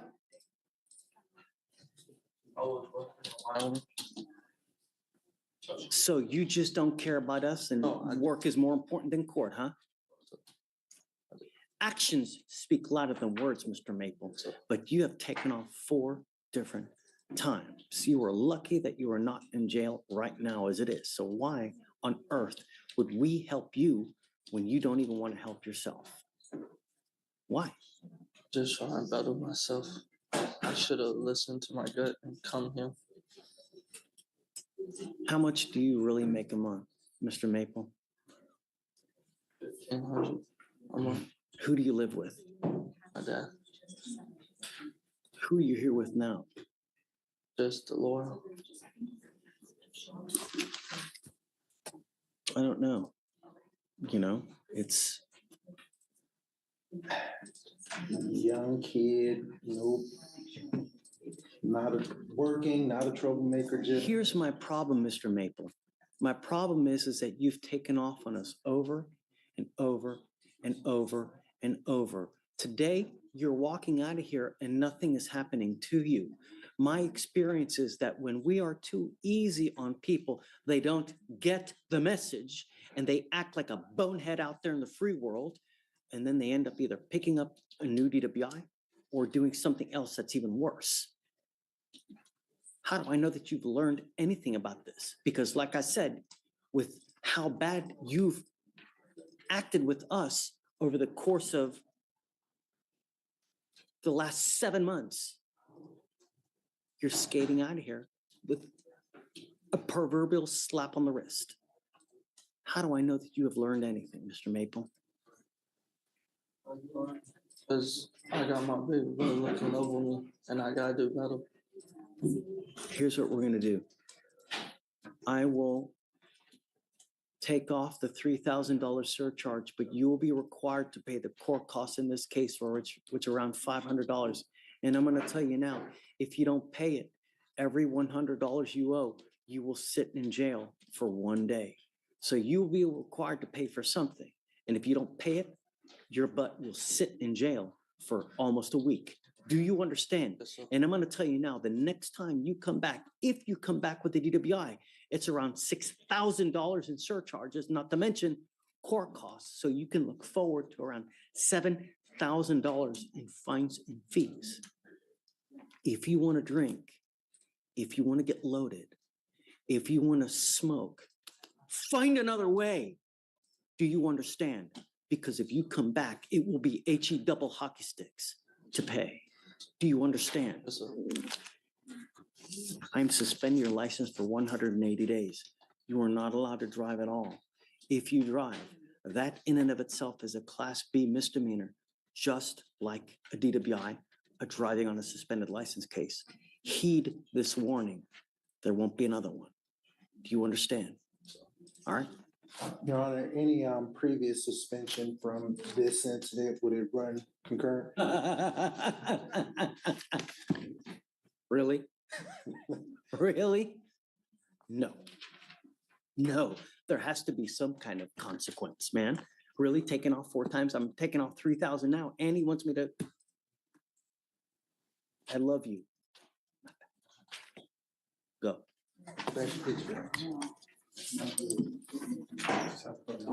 So 180 and then just the court costs. So only CC, yeah, the 3,000. Judge, are you ready for the arraignment?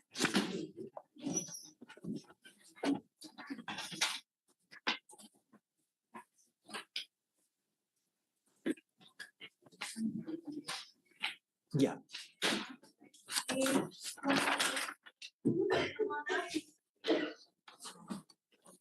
Did she just get here?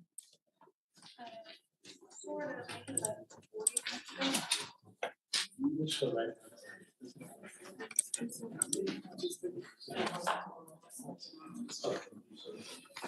You, Miss Alasia Williams? Miss Williams, I'm sorry? Ma'am, you're charged with possession of marijuana. You're facing up to 6 months in jail and or a $2,000 fine. We are going to do probable cause. You have the right to remain silent. Anything you say can or will be used against you. You have the right to have an attorney present. If you cannot afford one, one will be appointed to you, ma'am. Yes, Judge. Okay. On November 14th, 2024, the officer observed the driver of a vehicle not wearing a seatbelt, and the traffic stop was initiated. The motor vehicle was occupied by a front right passenger, the defendant. The officer observed a strong odor of marijuana emitting from the vehicle, and the driver stated there were no drugs or weapons in the motor vehicle. Prior to the motor vehicle search, the defendant stated she had a weapon inside the motor vehicle, and a search was conducted where the officer found a purse on the passenger seat containing a 9mm handgun and a bag containing a green leafy substance identified as marijuana based on training experience. The weight of the marijuana was 3.1 grams.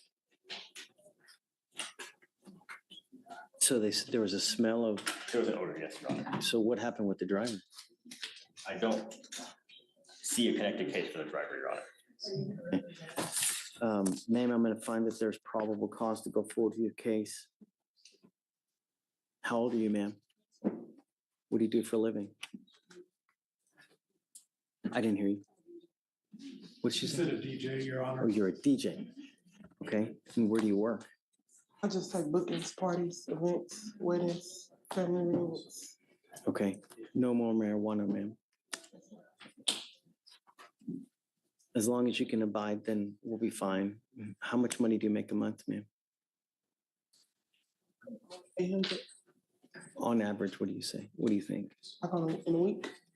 A month, on average. Are you able to afford a lawyer? You sure? Do you want to apply for a court-appointed lawyer, ma'am?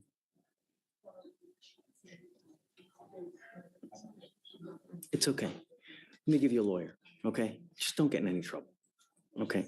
All All right, do you mind giving her away, please? Or an application? I need you to fill an application for me. Fill it out. And then I'm gonna have you sign a receipt of Victoria. We'll have you take a seat in the jury box while we find your lawyer, ma'am. Okay? Please.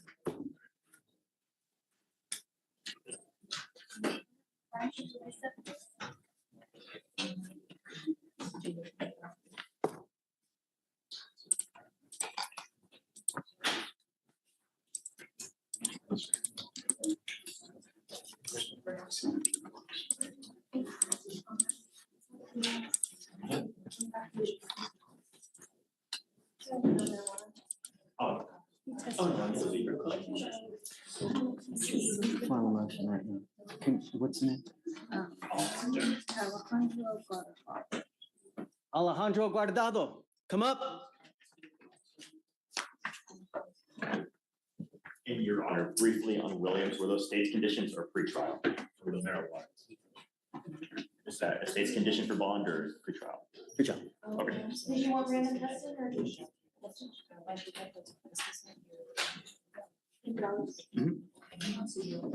Do you know why you're here? Yes, sir.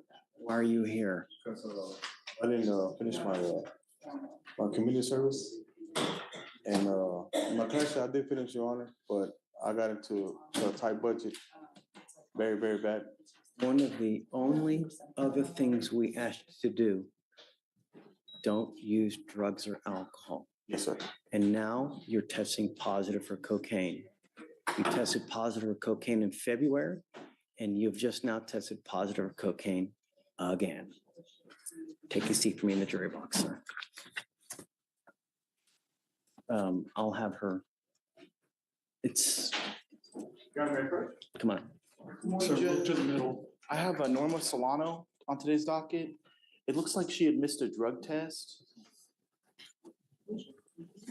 For a bond, we're here for She bond here violation. now? Oh, yes, Judge, she's here. And she said she was not aware that she had the drug test. I don't know if the manner in which they contact them, I thought they maybe call them for that. But she was originally going to do DWI PTI. She now says she would like to take a time served offer. Would you allow her to do that today? Why? Why she doesn't want to do the? Judge, she just said she Do you know doesn't. what's it going to test positive for? Is that what it is? No, Judge, but she just said that the expenses of the program and she's working right now and she doesn't have time for the program. Come up, Miss Solano. But we had already gotten her approved and we're kind of on our way to, I think we might even have the contract already even for DWI PTI. How old are you, ma'am? 25. Okay. You know, being in court, it's not like being in Target, Costco, HEB, where if you don't like something, you can return it or you get buyer's remorse. When you make decisions in here, they're lifetime decisions that you have to live with forever. And, you know, there are collateral consequences that may arise, meaning consequences that you may never see pop up as a result of decisions that you make in here. When you plead guilty to an offense, that offense goes on your record and it's there for the rest of your life. And when you plead guilty, you can't take it off. You cannot say, you know what, I have a change of heart. I can't get an apartment. You know what, let me go and try to do something else. Once you plead, you're stuck like Chuck for the rest of your life. I tell you now, I have, you know, every month, people that call me, they go, you know, this lawyer pled me to this case and I can't get an apartment. Can you take it off? I have, like, they pled 10 plus years ago. You know, truck drivers that want to better their life, but they pled guilty to a, you know, a less than a gram case and can never take it off. When you plead to a DWI, not only is it very possible that you lose jobs with regard to, you know, making a living with a car, your insurance is going to go up. Your insurance is going to skyrocket. Insurance is expensive as it is now. You pick up a DWI, it's going to be about 4 times what it is now. Not to mention any other consequence that can arise from a DWI conviction. You have the opportunity now where if you are granted entry into this program, if you complete it successfully, they dismiss the case. It looks like you've already have been granted entry into it. The only problem I see now is that you were called upon to take a drug test and you failed to go. I'm gonna go send you for a drug test regardless, right? Yes, sir, that's fine. Right? But when you take a half-ass approach to something, you get a half-ass result. And it's usually not a good idea to do that with a criminal case.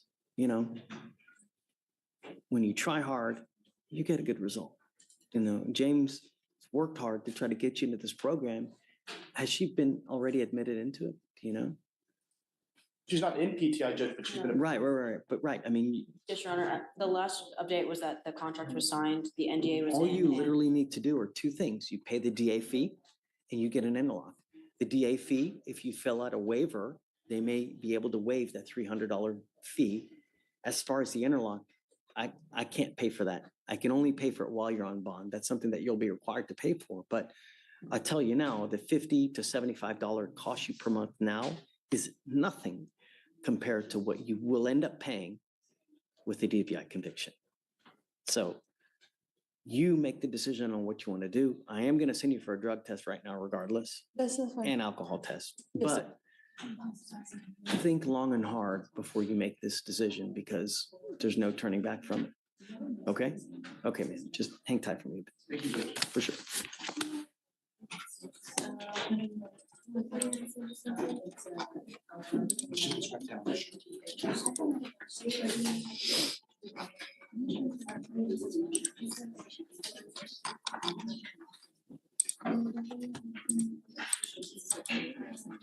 Hey, so it looks like we're gonna have to just put it off for about 2 weeks.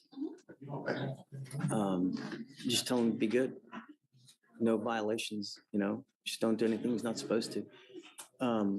Michael's in trial and we're so short-staffed now that I don't think it's possible to do it right now. So, and I know you're gone next week. Right. So I guess we'll pick a day the week after. Whatever. It's whatever you want's okay with me, you know? Yeah? Yeah. Okay, done. Thank you, sir. Have a great Thanksgiving. You too.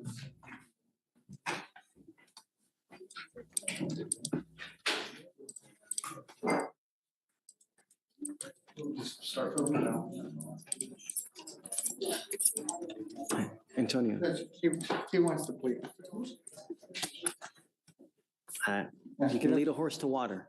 He doesn't want to wait until January 7th. It's up to you. It's up to him. Yes, sir.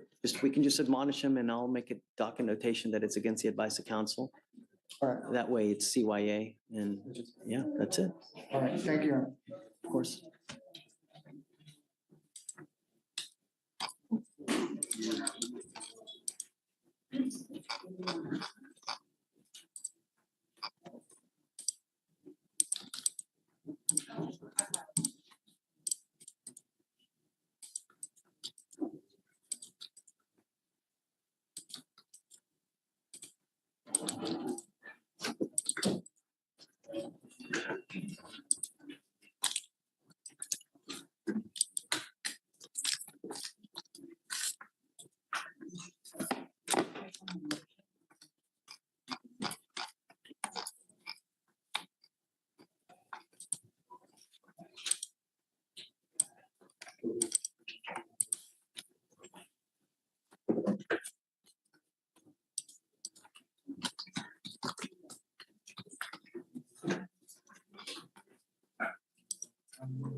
Adams?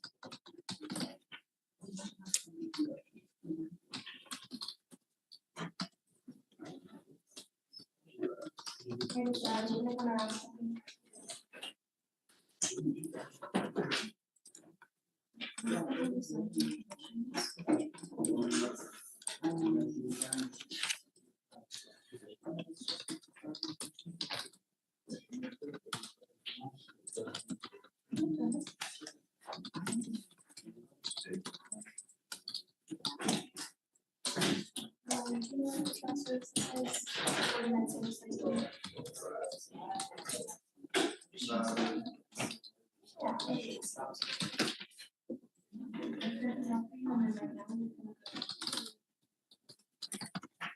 address with you.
Williams?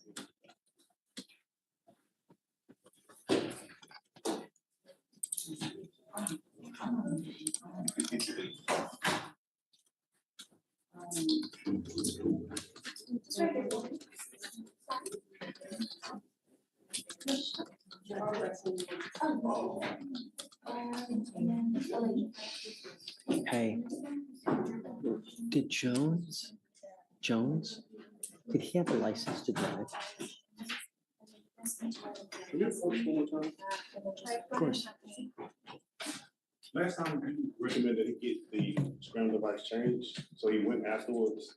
But they said they would not do it without direction from the court. He just performed.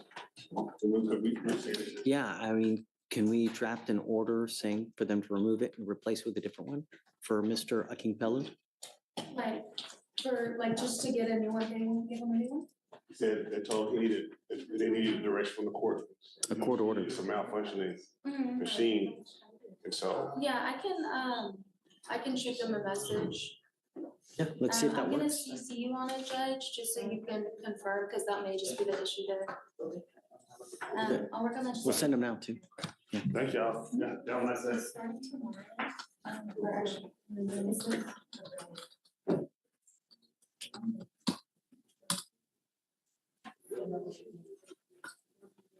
Hey, is Jillian still here? I don't think so. Maybe that, you know, her come back. He had a portable device. I'm just trying to see if they have inside of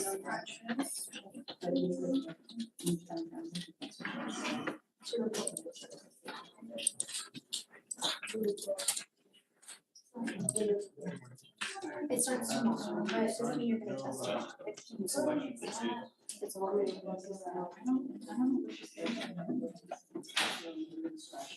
And that.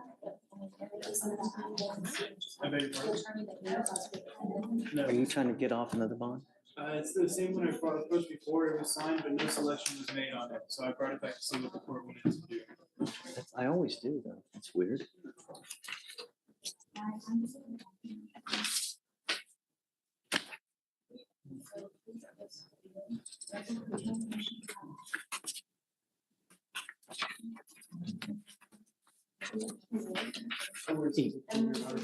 Neither was circled. Oh, So the county would have accepted. got it. Sorry. No, no. It's done. Thank you.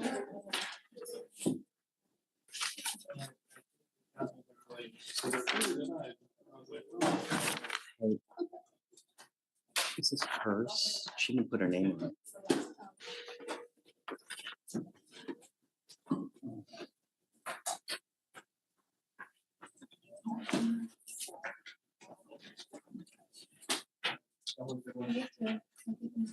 Thank you. Judge, you want to have it signed? Yeah. Thanks.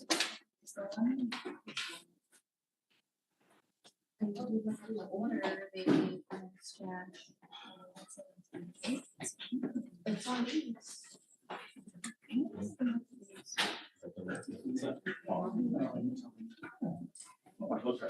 Cause I see. I got a guy who didn't come in yesterday. He said he was gonna come in today. I'm gonna check it.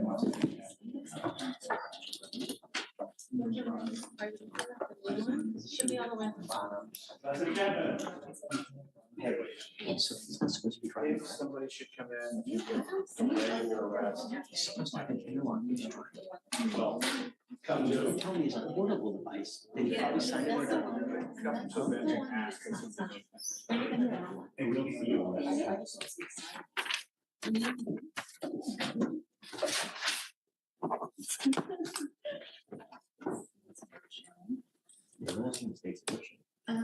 So it's right here. Oh.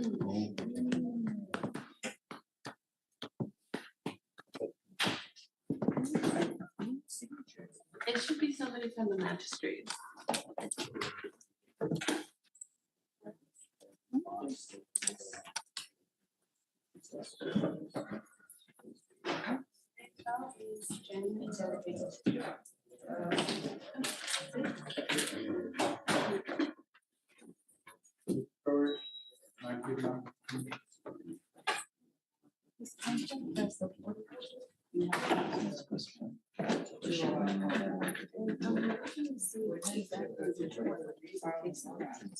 You don't have to read all, you just let me know if you want it amended. Go back up.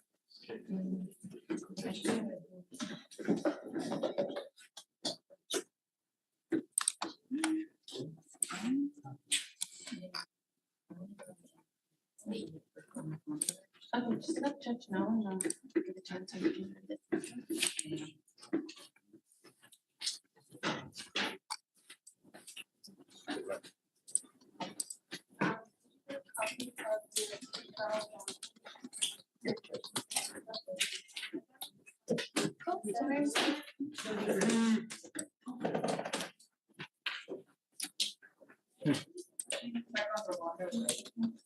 Judge about.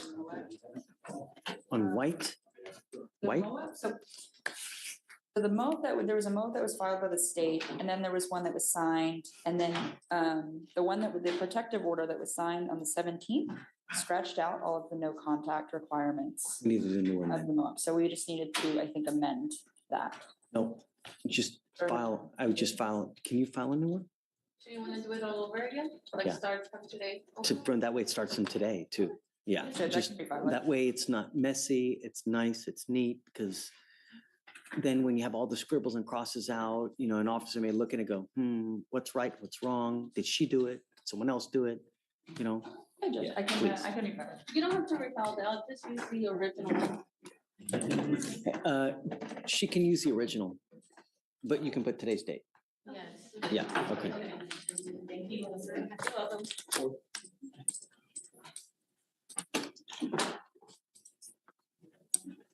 Good morning. No, just kidding. Good morning.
Hey. Any violations while on? Yes, you do. Let me print it out.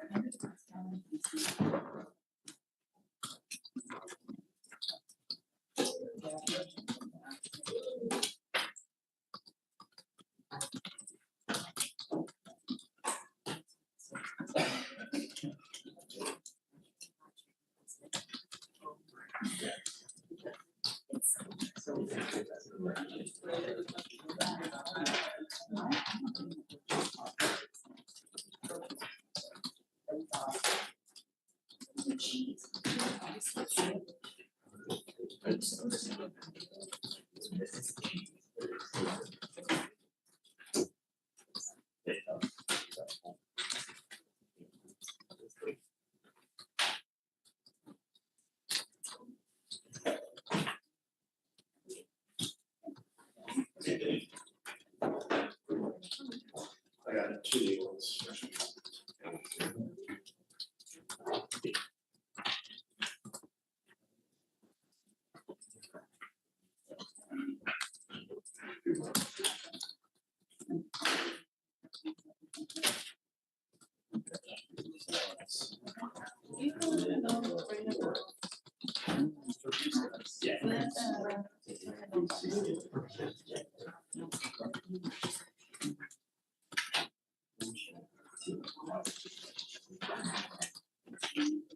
He was positive for alcohol on August 13th. Oh.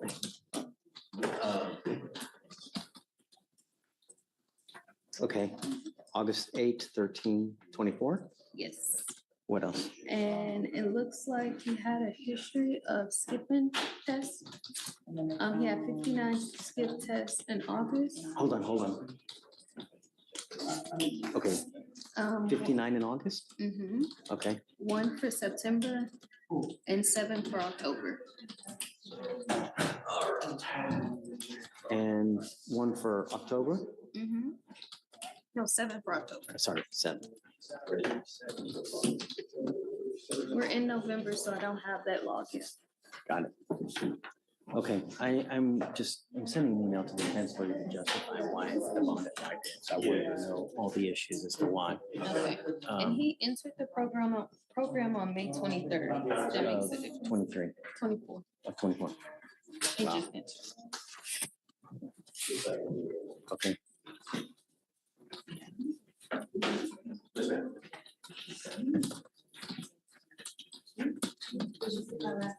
Yeah, I just got the new one, like a minute ago.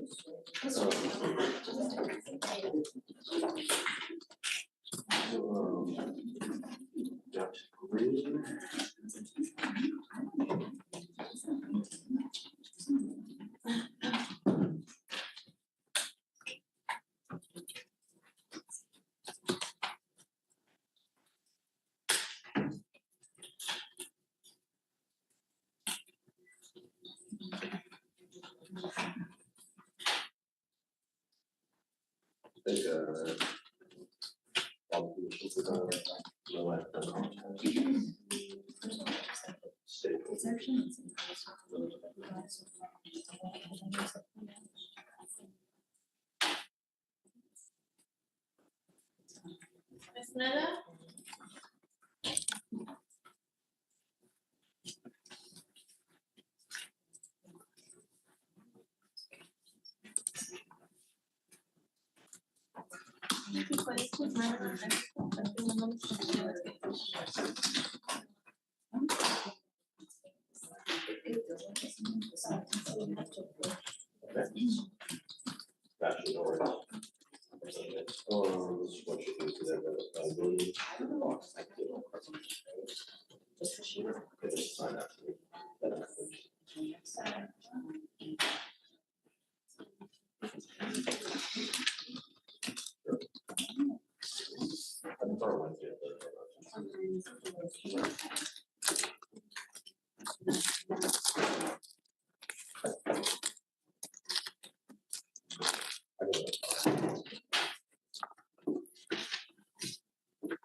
Switch.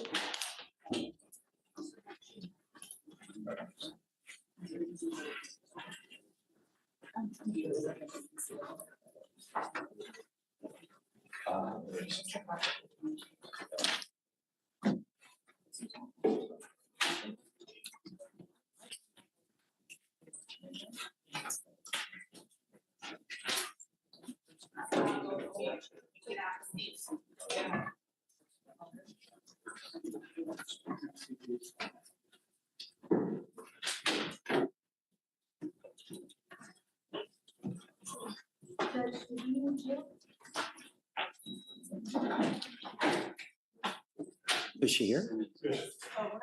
Oh.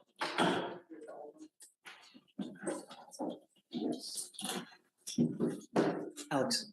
Yes.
Stephen, page 4, came back in.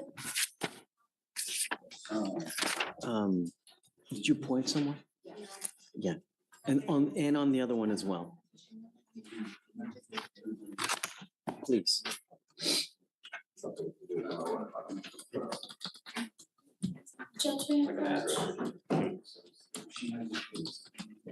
For Acapulco, I was kind of working on something related to, is he here? I don't see him.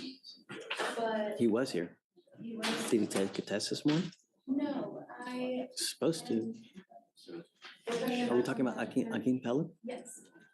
Because I know we took off for Mondays and Thursdays until we settled the scrim, situation. So, He still has a scram though, right? yes. Okay, as long as he still has a scram, then I'm happy So for now. I have to put in order to, request a new scrim device. Waive the fee, waive the signature. Okay, Yeah. and then how many days did you want for the new scrim device? Now, That's what I now. figured, but since he was. No. Now it's like simultaneous take off, put on. Yeah. Greg. Hey, bud. How are you? You know. I got a new one. This is Miss Green. It's an assault family member. I was told I need to approach something to do with possibly the or something. I don't know. I'm just telling you what I've been told. So I'm trying to look it up right now myself. So.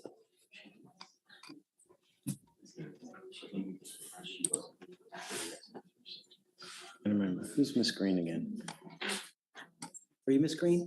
She's in the audience. Oh, no. No, come up. Well, no, the deal is that he's moving out, she's moving out. He is moving out, and he previously told the prosecutor on the case that he has a new place, but I see on the MOP that it does list the apartment that belongs to the Got it. defendant. Yes. Okay, I want you to go back, but I want to make sure that the person is out first. Because I don't want you to go back. He's there and boom, just. Don't talk about the facts of the case, just talk about this situation. Yeah. My lease is up on the 7th of December, so I'm okay. I just need to get my personal belongings. But if he's not living there, Your Honor, I mean. I just don't know if he's still there. I can reach out to him. Do you mind real quick? Yes, Judge. Okay, they're gonna try to reach Sure. out to him real quick to see if he's still there. If he's not, and he's gone, He's still there, Until what day? until December 2nd. Oh, okay. is he on the lease too? No, I mean, he doesn't have to leave. I'm with my grandma. I'm okay. I'm okay. Sure? Yes. Yes, Well, is there also, I don't want to exclude you from your own home. is there a no contact too? it's okay because Yeah, Yes, Judge. just did a no contact because he Wants a doesn't, no contact? yeah, Yeah. it's over. Allegedly. Till next month? I don't know. You never know. Time heals, right? Okay, so you're for sure not going back there. He's I gonna, can get back. but what about December 2nd when he leaves? Do you need to go back? You said December 2nd he's getting out of there? Well, he gonna communicate with my mom and my sister. That's how we've been conversing. So let's do this. I'm gonna have Alex reach out to him. At a minimum, let's see when he's gonna go out. That way you have an idea. He's gone and you can go back because Well, can your family go get your stuff if need be? Yeah, I mean, probably a lot of stuff. And the reason we're bringing this up is because if you go to that address I know, and he calls the cops, I know. even if he tells you, invites you, Mhm. even if he's gone, you will get charged with a new charge, and I don't want that happening. So if he's out December 2nd is his last day, do you want to come back to court December 3rd? And we can, I have to remove that residence restriction off. So if you go back, you don't get in trouble. You don't have to do because I'm about to move. My lease is over. right, but who's gonna And- get your stuff out of it? But it's because it's only right that he lives the rest there because he paid the rent for this month. Okay, well, I'm just trying to I get understand. her to get her stuff out without getting in I'm trouble. gonna get it. My sister will get it for me. They don't- Okay, Ms. Green, you've got a great lawyer. If you ever need anything, reach out to Greg. Yes, sir. Greg knows how to get a hold of me and we can always work something out. Yes, sir. Just the worst possible thing you can do is take matters into your own hands, go over there, or because you'll end up picking up a new charge and then things will really go sideways quick. So just please don't. If you ever have any questions, reach out to Greg, you know, he'll always talk to you and yeah, I mean, we're always here as well. You know, Okay. we live here. So Okay, so then just I'll do a regular reset, and if you need something moved up, let me know and I'll get you here early. Okay. Okay? okay, all right, man. All right, Am I able to leave? not yet, I'm gonna give you a reset. Let's get you the reset of all the paperwork. All right, thank you, Judge. Okay, thanks, Greg. Anna. I'm reapproaching on Miss Lynch. She's the one who revoked her bond this morning. I'm here asking if you would consider reinstating it. I will soon, but not today. No, I mean, an hour, 2 hours is not enough for someone who completely blows us off. I have to know that we mean business. Okay. And I get it. We'll be back Monday.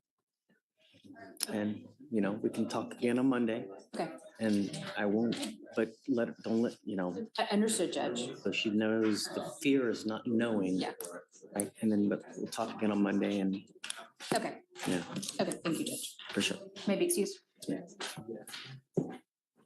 Antonio, you ready? They're bringing them out, sir. Oh, okay, the plea. Okay.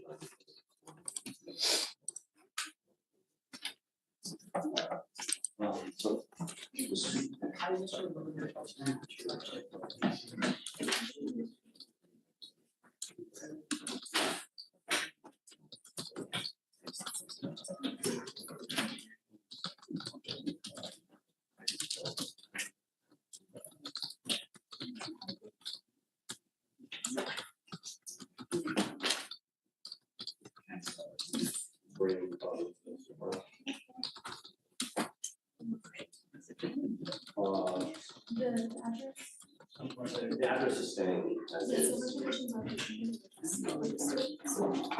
Okay, so she's fine. Okay. Thank you. You need a copy of it? On that one? On green. It was already signed by the magistrate. Did you want to check it? Oh, Would you like a copy?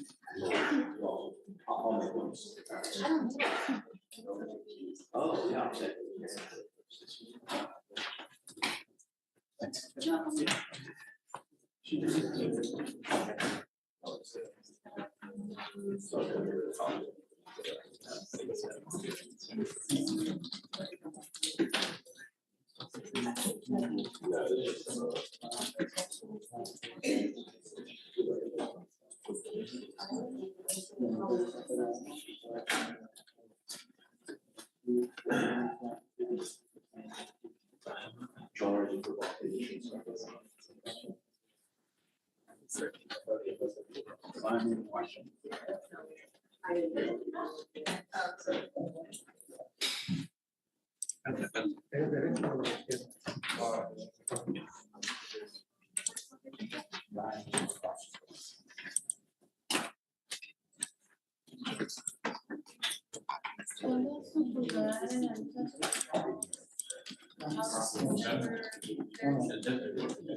Hey, quick question.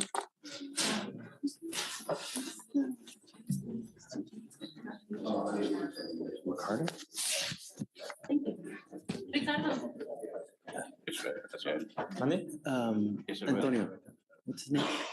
His name is Cesar Alvargo. Good morning. You know, your lawyer has tried to work out an agreement with you. The problem is that it's gonna take a while. And sometimes for a good result, it may take a while for that to happen. Here, his advice was for you to set it for trial. But unfortunately, because of the holidays coming up, normally we do a 30-day trial setting. But 30 days from today runs into the Christmas time, and we don't have any juries here. So the first jury trial setting that we have is for January 7th, and he wanted to set your case for jury trial on that day to see whether they can make the case or not. I know that you're itching to get out, but you got to understand that if you plead today, there are very serious consequences. You're charged with assault of a family member. This carries an affirmative finding of family violence. What that means is that if you ever pick up another one of these cases again, you will be charged with a third-degree felony, and you will be looking at a minimum of 2 years in prison, a maximum of 10 years in prison. And when I mean an assault, it doesn't have to be beat down with blood everywhere. Simple fact is you grab someone's arm and squeeze it to where it hurts. That's enough for them to charge you with a serious felony where you're looking at 10 years in prison. If you do this, you can never own a gun or ammunition as well. So the advice by your lawyer is for you to wait a bit and set up a trial January 7th. What would you like to do? I'd rather wait for the January 7th. Okay. Antonio? Yes, sir. There you go. Yes, sir. Yeah, and we'll set up a trial for January 7th, and we'll see what happens. You know, that's the advice of your lawyer. I would, you know. Okay. Yeah. Okay. Here you go. Yes, sir. Okay. All right. Thank you, Your Honor. All right. Absolutely.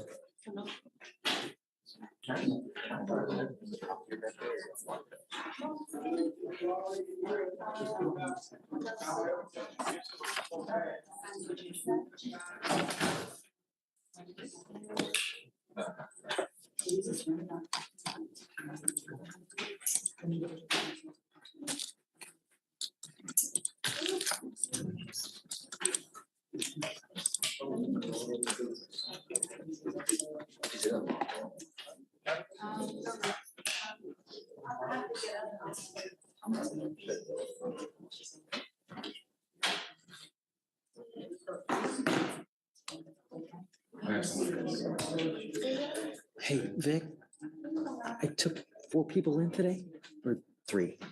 There's a 4th, right? Who was the first? Do you remember?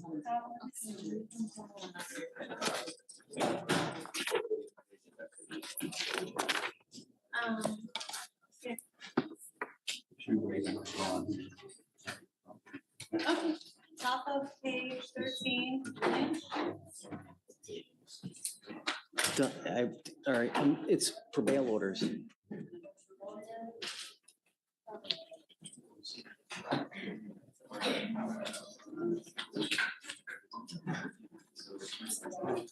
Jones. Garcia. Jones and Harvey. I've done Lynch, Harvey, Jones. What was the 4th one? Garcia. That's it. Okay, that's what I haven't done. Okay. Joseph. Yes, Judge. How are you? You next time, please, so I know it's you, okay? Or shoot me a text so I know that it's you joining. Yeah, Judge. I think I had this problem the last time. It's not allowing me to rename. I think it just well, the appears. next time, text me so I know it's you, okay? All right, we'll do. We'll do. Who? I'm on Marshall Wyckoff. Wyckoff.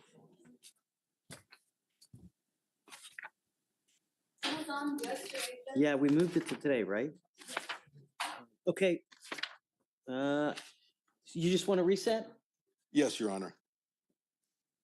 Discovery complete. Yeah, Wyckoff. Kirkland. Is discovery complete? No, sorry, I just want to make sure I have the correct, is it Kirkland? Is the Yeah. person?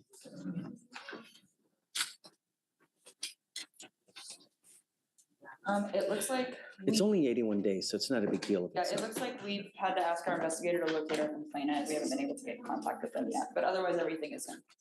Okay, so they've got to rip it still.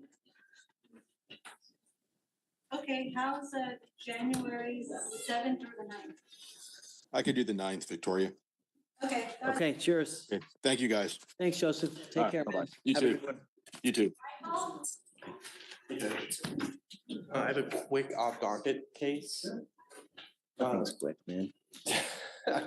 Yes, Judge, cause number is 250. Okay. 1792. Patrick Cross. Judge, he's on a deferred right now. He has a son that lives in Tennessee that he has visitation rights to every other weekend. He just wants permission to go there and come back every other weekend. I'm okay with that. Just make sure that he's not using and it's fine. He's not. He just does that to see his kids. So far, he's like compliant. and Great. the lecture is on the 23rd, I think. Wonderful. Yeah, we're good. Cool. We're okay Thank you, with Judge. that. Sure. Okay. Hi, Joe. Yeah. Thank you so much.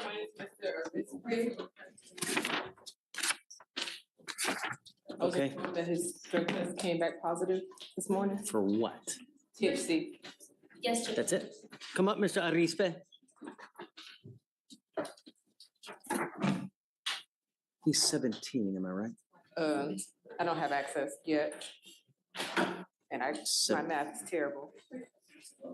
2007. No more. Not allowed to use.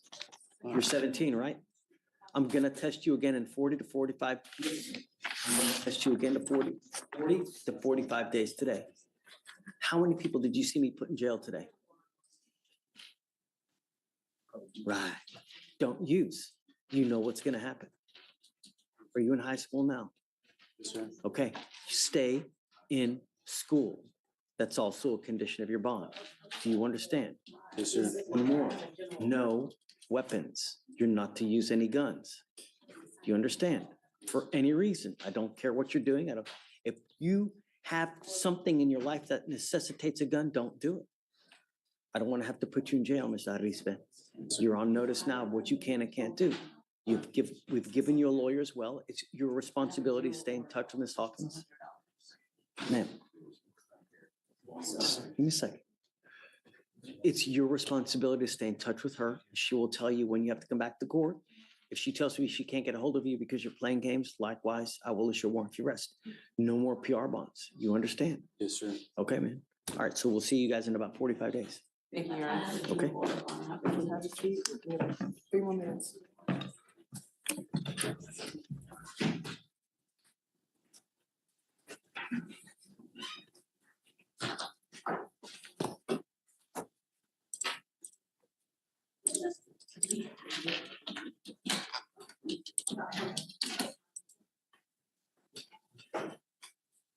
Is she gonna be mad at you? It's just, she's been that way since she walked in. Yeah. She what? She said she already had conditions, she doesn't order. She thinks this is outside of the PR bond. Okay. I can talk to her if she's not happy. I'm happy to talk. Go get her. Stephen. Unacceptable. She didn't want to sign them. She didn't want to sign the bond condition because she's like, I already have a general order. I'm like, it's not the same thing.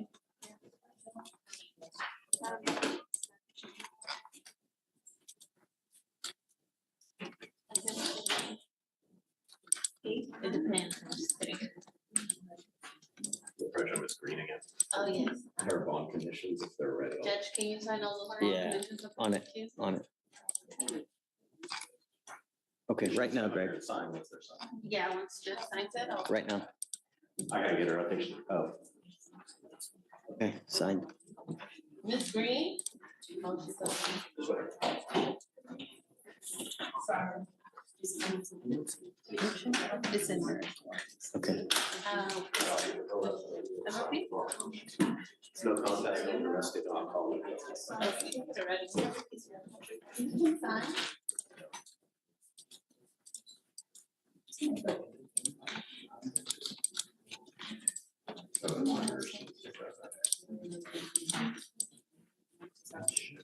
Did you take the Yeah, wrong thing? I thought it was a moment. I just looked at it, I'm like, wait. Hey, do me a favor. I just noticed it up there. She told me. Keep it. Why is she initial? Okay, here's the real.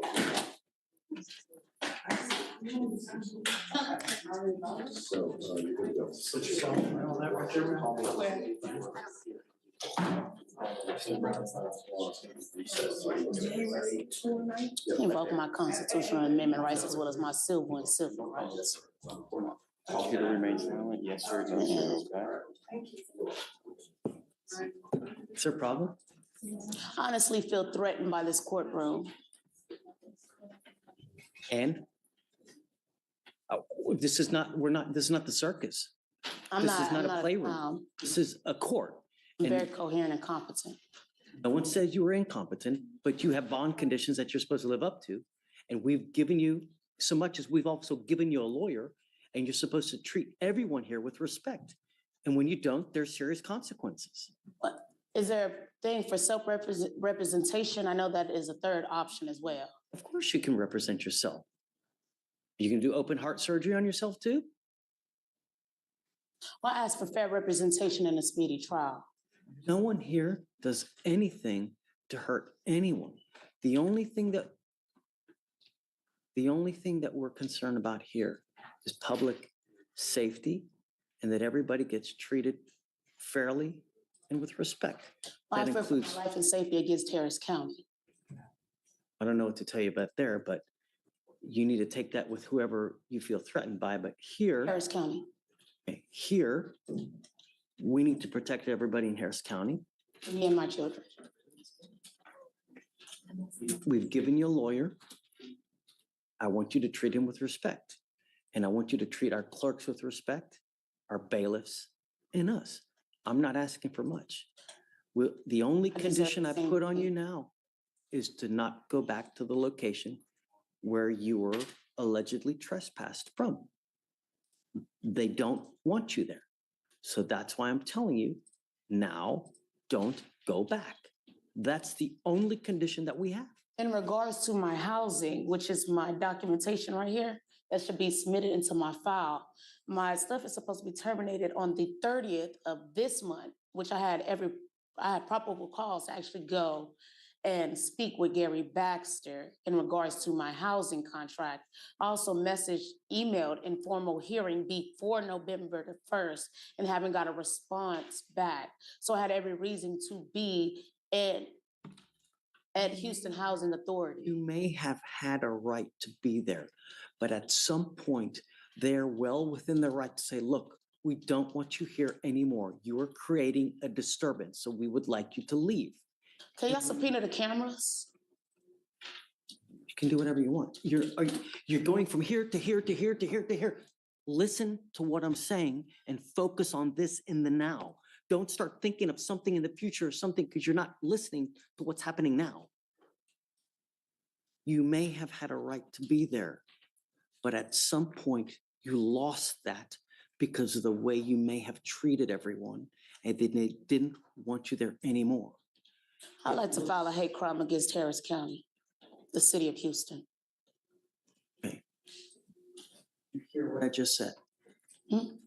What did I just say? Oh, I can't go back to 2640 Fountain View Drive in regards to it being my property, but have an actual, I believe so. It's the Houston Housing. yeah, the Houston Housing Authority have an actual reasons to be That's there. not to say you may send them an email. You could send them a fax. I don't know if that would include calling. As far as trespassing is concerned, I can look into it, Judge, I'm not sure. Yeah, I was wrongfully they evicted. can have an issue if she calls over there. That I don't know. The Wrongfully notice here terminated. that is kind of the subject of this incident does give her multiple options: email, mail, fax, phone. And she did send those emails. She was, I don't know now with them telling her they don't want her back. How does that play into? they haven't asked for a no contact order and there's no specific person, I would say. Exactly. Because she No response back from my she still emails. has not been, she lives in, she has housing assistance through the Houston Housing Authority, Judge.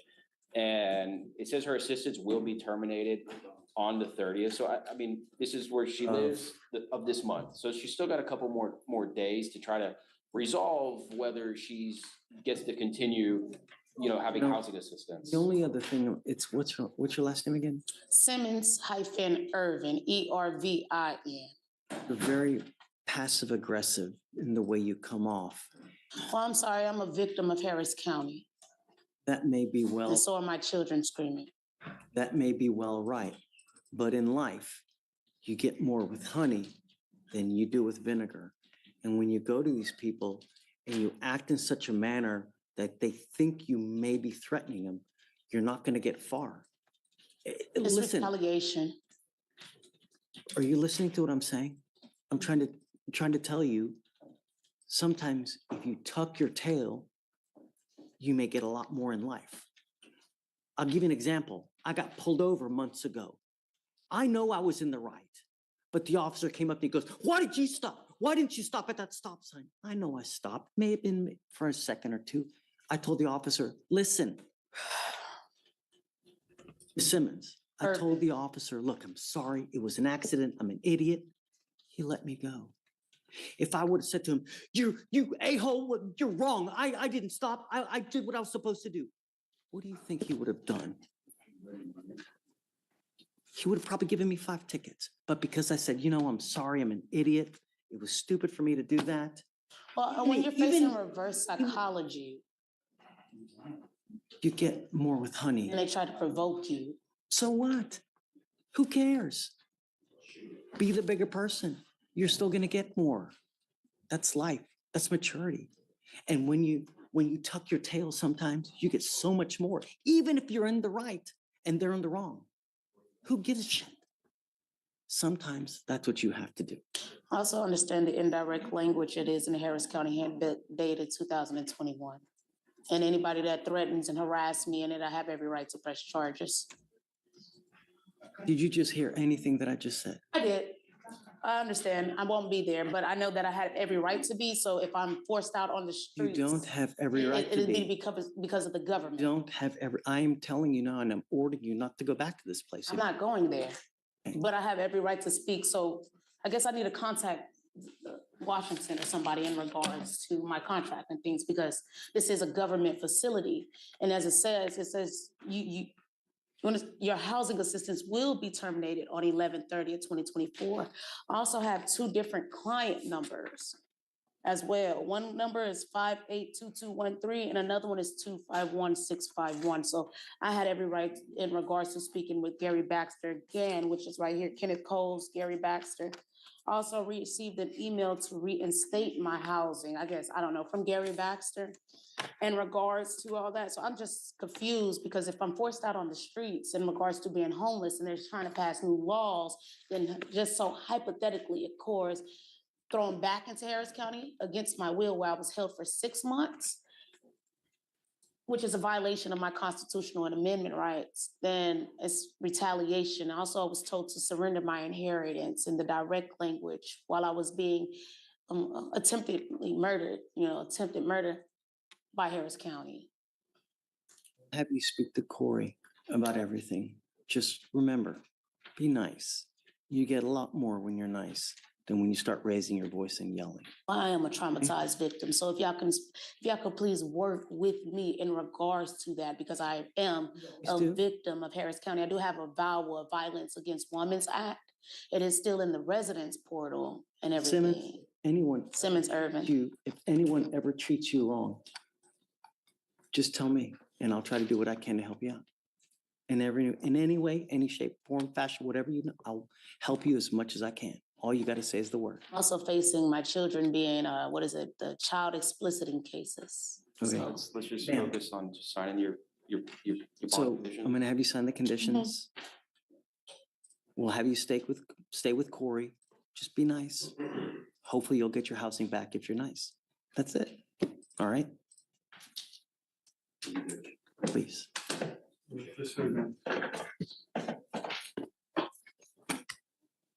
Simmons-Irvin. Simmons-Irvin. That's what I go by.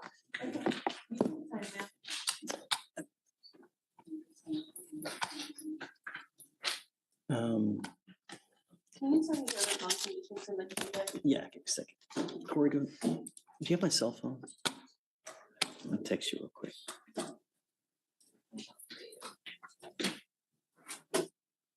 I don't. Can you text me? You have it?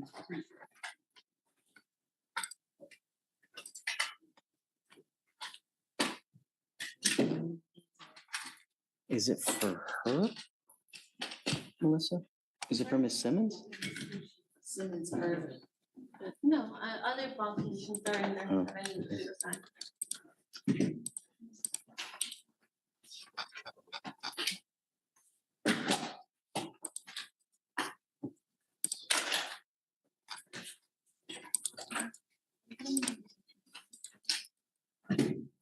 Here's your copy. Thank you.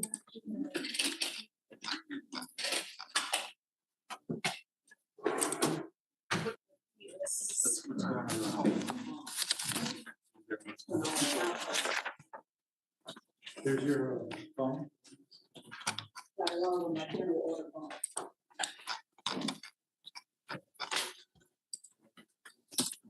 Hey, Yeah, miss? Felicia, Yes, Judge. did you get the results in Miss Horton? Ms. Horton? Yes, they were negative, Judge. Okay, so we'll just, Yes. Okay. You can sign and sign in your bond conditions. Miss Horton, do you have a copy of your reset? Okay, we'll get you one and we'll send you on your way now. Just bear with me. Judge, continue supervision.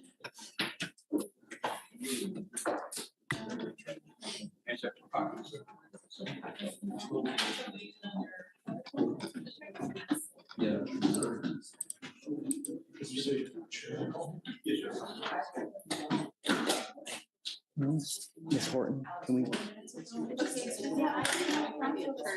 No, we already have, with same date, the January, whatever it is. Just keep the same date. That was Lamson. Yes. Top of 11. If you just keep the same date and we'll just continue supervision.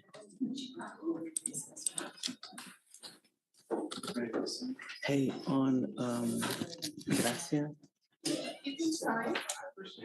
did we do 20,001 or 2?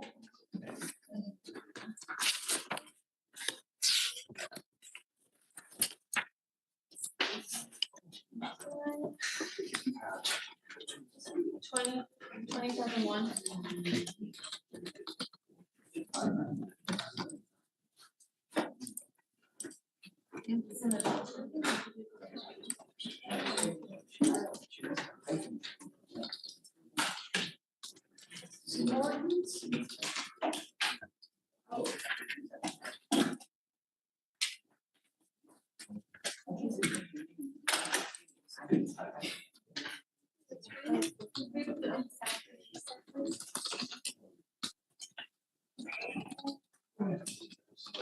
White,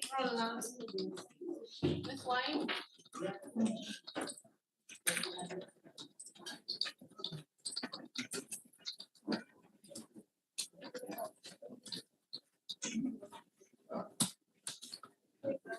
Oh, yes.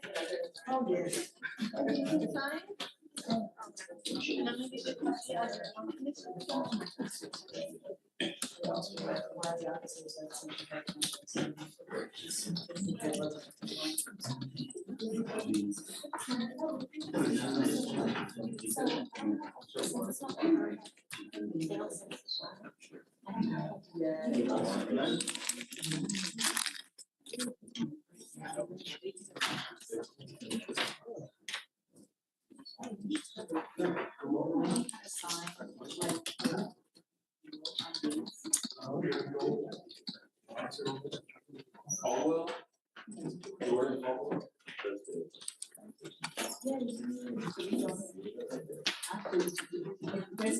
Cuban. Yeah. We just need to, yeah, question on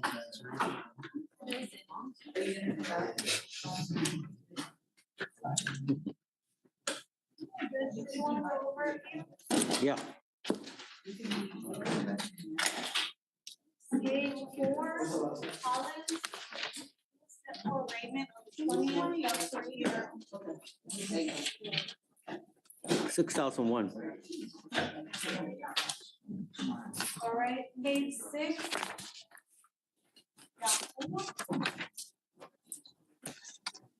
For arraignment, that will be your first time.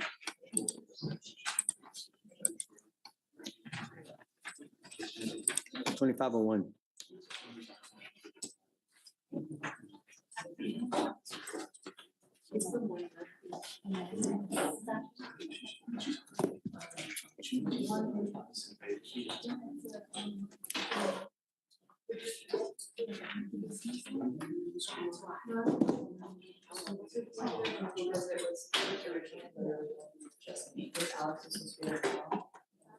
Page 8.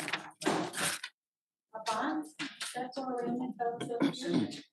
So he's still in trouble? Yeah.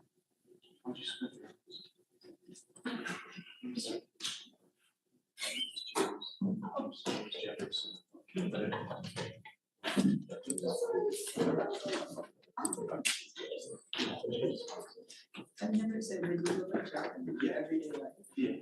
Oh. Is that the co-defendant? What's your name, ma'am? In the, you.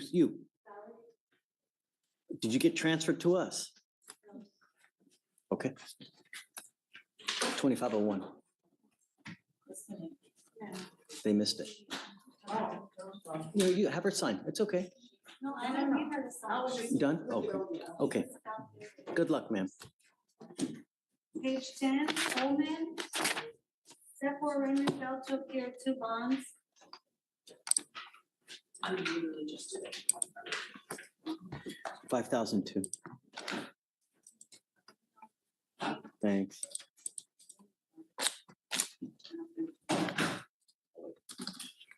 We should, I think the data, but they haven't been signed, yet, signed yet. Judge, just to let you know that the woman sitting next to. I know. Okay. You're not supposed to have contact with her.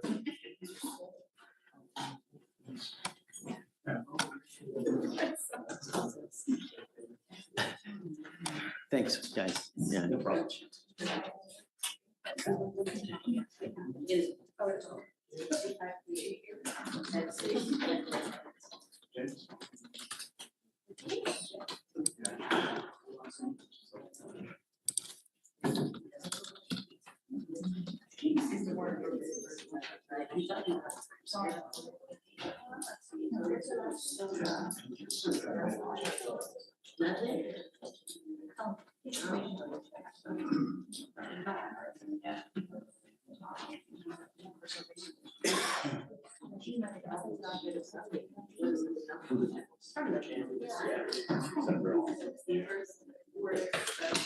Hey, guys, Alex, do you know how to sign an MRP? Yes, Do you mind signing it, please? He needs to be arraigned anyway.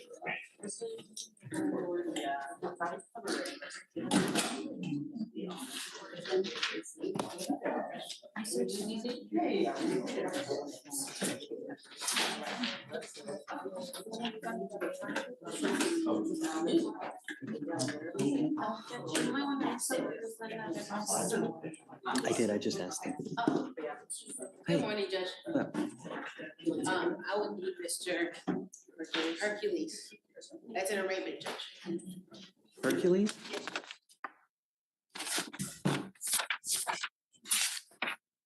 I don't see it. H-U-R? H-E-R. Oh, is it in back? Yes, Judge. Got it, okay, It's an arraignment. okay. I thought I saw Hercules. Oh, he my little Hercules. Don't you What I'm miss talking those about? old Disney movies? Know what I'm talking about? Yes, the old Hercules. Come on, that was so funny. I was like, I almost wet myself. It was so funny. Oh, he's my little Hercules. Norbit? Norbit, right? No, the Nutty Professor. Nutty Professor. You're right, Judge, yes. I thought Norbit, because, yeah, same address. Same. Yeah. All right, tell me about my little Hercules. Oh, dang, he's got 2 out-of-state cases too. Yes, Judge. I was his fugitive, I am his fugitive attorney, which he waived. Oh, apparently my, one of my legal assistants sent me a video that I'm on TikTok on your. Probably a lot. So what do you want to do with little Hercules? He's under an arraignment for the reckless driving. I like to hear PC on it. Oh, okay. I don't have. You think there's no PC? He thinks he got some sort of deal on it. I'm not sure why would he just. So. Okay, let's go for it. Let's see. We need to wait for We him? need to wait for the defendant or? No, just. Okay. The officer observed the defendant doing burnouts in a business parking lot in Fiesta in Harris County, Texas. The defendant did so while other cars were in the vicinity and while workers were present in the business. The officer observed the defendant do approximately 3 to 4 burnouts. The officer then observed the defendant leave the parking lot at a high rate of speed, approximately 90 miles per hour and a 45 miles per hour. Leaving a parking lot at 90? How did he get to, what kind of car does he have? How can he get to 90 that Like a quick? night rider. I mean, I think there's PC, you know? It was a truck, the Chevrolet Silverado. How? Yeah. So, I don't know. I mean, he's got the reckless driving here. Does he want to do something with it? Do you want to just keep it open for now? Because if they come pick him up, you know how that's gonna go. I Then know. You're gonna get a reverse hold. We don't have an OR. I do believe that he thinks he had time served on this.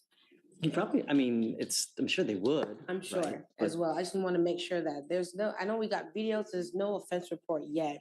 And I mean, for you to do your diligence, if you want to perhaps set it for next week, Yes, Judge. that way CYA and, do you know when they're gonna come pick up? No idea. It's out of, I'll tell you. If we're talking Louisiana, it's gonna be an Louisiana. issue. I thought they would have a bus come and pick up all their guys. If it's Louisiana, I don't know, let me see. It is out of Jefferson Parish. That's no bueno. No good? No good, because he's probably gonna be here within the next couple days. Probably He's gonna be Monday. out of here? Probably Monday. I figured that they would come pick, because they've got quite a few guys in here. What did you? Did they say he was leaving? He wasn't gonna be here? We can reach out today and see if he wants to come down. Well, I can text. Was it did? It's, Morgan's case. Oh, Regardless, I'll do whatever you want to do. yes, Judge. Let me talk to Chief or Morgan. Morgan the chief? No, she's the third. Okay, let me talk to Morgan and see Yeah, what we the don't offer. chief list for now. Yes, Judge. Maybe it's you, Judge. Hi, Mr. D. Good morning, Your Honor. Good afternoon, Your Honor. Yeah. Judge, I am here on Mr. Alejandro Guardado. Looks like it's an MRP judge. I've been informed that Come up, Mr. Guardado. my client had tested positive for cocaine, I believe. I think this is his second or third time testing positive. We want to know what direction you. Hey, this isn't the club, man. You. Saw you trying to talk to her. This isn't the club, man. Yes, sir. No, sir. Yes, yes, sir. Yes, sir. Get your brother. Mr. Guardado, you were placed on probation for a very serious case and you've had issue after issue. The reason I brought you here was try to ensure that we could get you on the right path, but you're continuing to use, and you just today tested positive for cocaine again. And I'm at a remiss that they didn't even inform us in February when the first time you tested positive for cocaine. So now I'm issuing a motion to revoke your probation and I'm issuing a warrant for your arrest. I've appointed you a lawyer so we can figure something out, but you can't continue to use cocaine while you're on probation and expect good things. Do you understand? Yes, sir. Okay. So what I would suggest at this time is we probably get a TRAS to see how we go forward because I just don't know. you're using, and that's not something you're supposed to be using, you know? It goes with you. Yes, thank you. All right. How much you said in the bond, Judge? What's it at now? 5,001.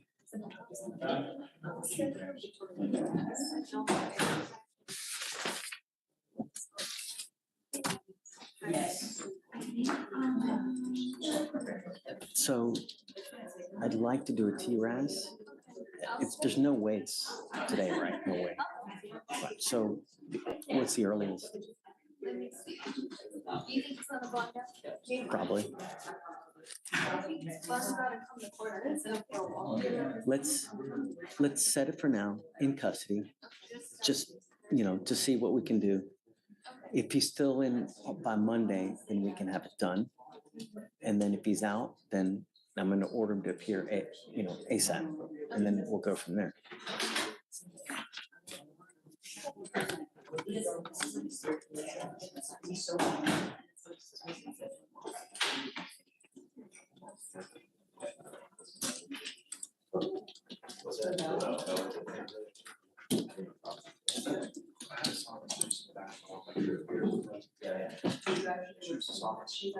you.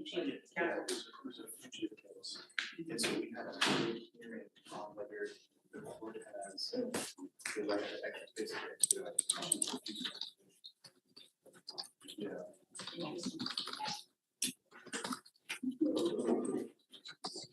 Counsel?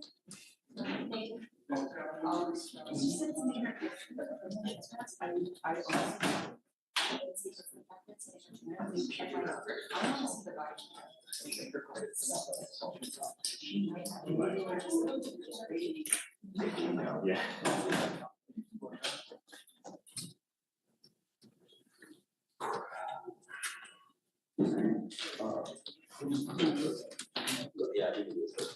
You want me to approach? Sure. Judge, we got Norma Solano's test results and she came back negative. What I was gonna. Hold on. Oh, sure, Judge.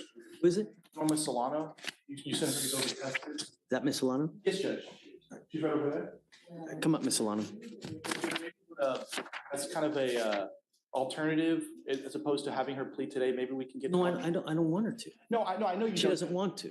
She wanted to do time served today, but I was thinking just instead of that, because she's already has the contract, maybe we can give her a couple weeks to talk to some friends and family and see if she would rather. What do you want to do? You said you want to do the time served, or you think you want to do the 1-year program?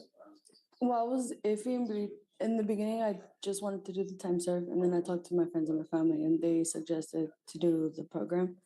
But since I got anytime you can get something dismissed, no matter how, that's always the best result, you know, really, because like I told you, the consequences of a DWI conviction, they're staggering. You never know how it's going to affect you. It will. It's going to affect you. It's just, you never know how and by how much. And with the DWI is big business. If you plead guilty, from now on, you're looking at a minimum of 30 days in jail. You're also looking at a mandatory about $6,000 to $7,000 in fines and fees just here from court. Not to mention insurance going up, not to mention all the other stuff in your life, how it's going to affect you. Whereas if you do this program, you do well, maybe they'll even boot you out early. If you do everything speedy, you do it quick, maybe they'll take you out early too. Just depends on how well you do. You know, but you have to put effort into it. Yes. You know, all you do is, there's 2 classes, right? There's a couple classes and then it's the alcohol monitoring device. And there's 2 classes, a little community service, and just stay clean. That's all you have to do. I have clients regularly do everything in 6 months. Take your time. I don't want you to rush into something now. So we'll set you off a couple weeks. You know, in the interim, do we have the financial affidavit so we can have her doing that as well? I can send you a copy of the financial affidavit to waive the $300 fee if you qualify, but you need bills and pay stubs and all that to be attached. I can send that to her, Judge.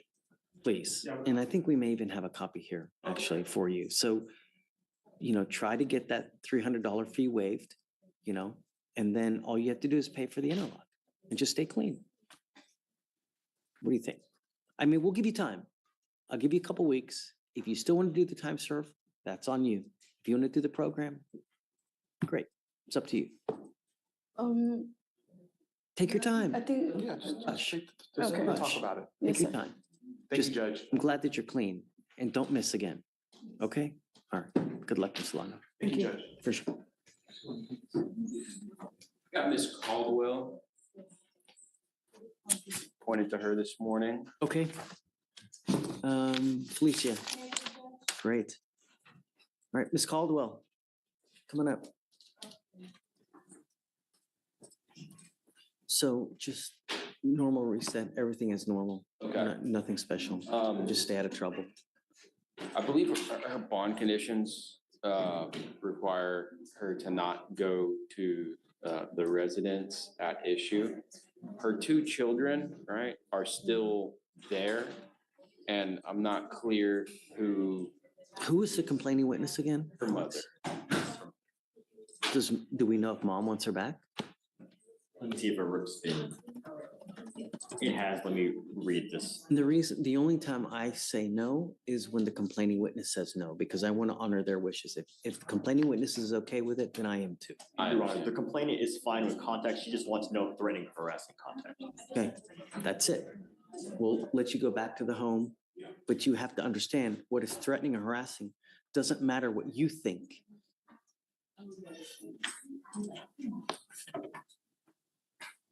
I'm trying to. Understand? Okay, I'm listening. It's how she perceives. So when you start going like this, is that threatening or harassing? It is.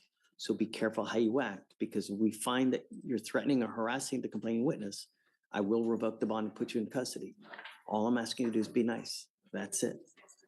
If you constantly bang heads with your mom, be careful, you know? Not only that, you could also get charged with violating bond conditions, all right? Protective order. And Protective then order. Can we make sure the protective order mirrors the bond conditions? Sure. Okay. Caldwell, do you mind printing out? Okay, ma'am. We've given you a lawyer. It's your responsibility to stay in touch with Corey. He'll tell you when you have to come back to court. I'm going to waive your appearance so you don't have to waste your time coming here, but just stay in contact with him and he'll tell you when you have to come back, and just be nice. If mom kicks you out, where are you going to go? You got two kids too, right? That's what you got to think about when you're out there. You just get in a fight with mom, they kick you out, where are you going to go? And you got two kids. You can stay here with us. I don't think you're going to like that though. It's not, you know, it's not fun. Okay, so I'm going to amend the conditions and then you guys are good to go. Okay, thank you, Judge. For sure. Thanks, Corey.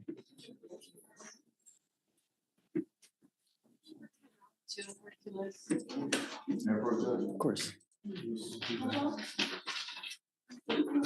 Judge, I have Evan Nelson, and we're approaching, because of the age of the case, wanted to also just update you as to what's going on with it. Okay.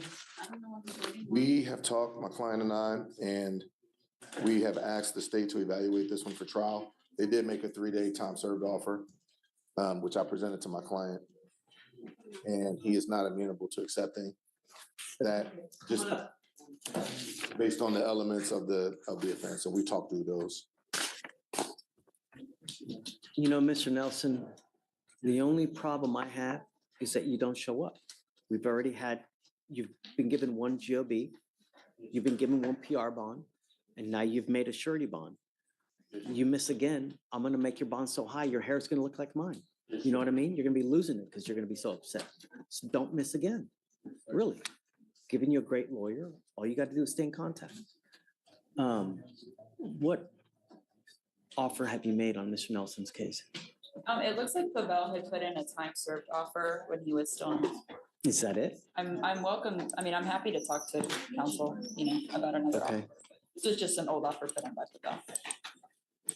Okay, oh yeah, it's a prior assault dismissed, okay. We'll give you guys some time. It's not gonna be too much time because your case is already 190 days old, so it's time to figure out what we're gonna do. We'll give you, 3 weeks, but at that time, you gotta come back and we gotta figure out what we're gonna do. At that time, in 3 weeks, if you don't accept anything, I'm gonna set your case for trial. Okay? All right, guys. Thank you, Okay. Judge. Good luck. See you in Thank 3 you, weeks. State. Have a good weekend. Sure, is there gonna be any bond conditions? Because we just put them in the box straight away. Just no weapons, I guess. That's it. He's a prior AFM, so yeah. Okay, so Morgan, do you mind following? Just no weapons. Yes, Judge. If it's not already there, I don't know. Okay. Yes, Judge. Mr. Hercules. Okay.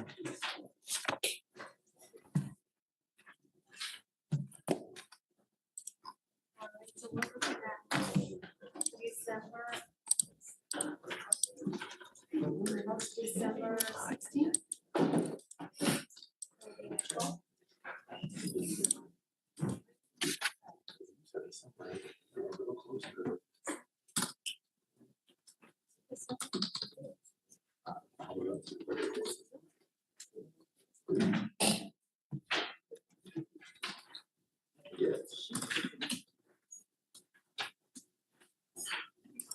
All right, go ahead and sign for your receipt.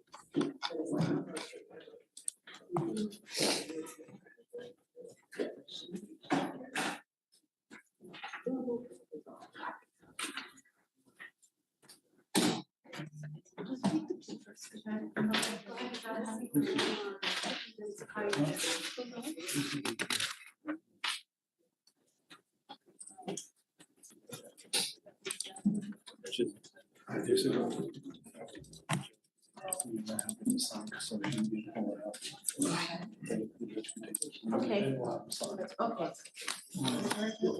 Okay. Yeah, this was the last one. Okay. Good morning.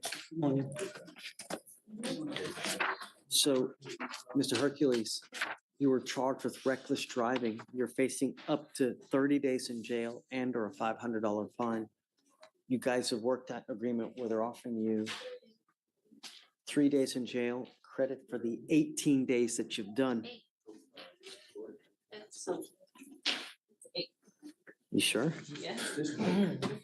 3 days in jail, credit for the 18. You know, the way that you were driving in that parking lot, God forbid that you hit someone, kill them, run someone else over, driving out like that and then bolting out at 90 miles an hour in a parking lot. You're begging for trouble, man. Can you imagine if you hit and kill someone? Who gets charged with murder? Mr. Hercules. You're right. So, you know, in a parking lot, that's not the right place to do it. If you want to do it, there are places in Houston, but not in a parking lot, man. How many racing facilities are there in this town? I mean, a lot. Don't do it again. I'm going to tell you one more thing, that the legislature has made it really easy for DAs across Texas to seize and take cars away from individuals who do this. You are now going to end up with a conviction for this on your record. You pick up another one of these cases, it's very possible that they seize and take that car forever and you don't get it back. Do you understand? Sure. The right to a trial, right to compel witnesses to testify on behalf, confront and cross-examine your accusers. If you're not a citizen, there are possible immigration consequences. You can be deported, excluded from the country, denied naturalization. You give up the right to appeal. Once you plead guilty, it will go on your record. You can never change this. Is this what you want to do? How do you plead to the offense? Guilty or not guilty?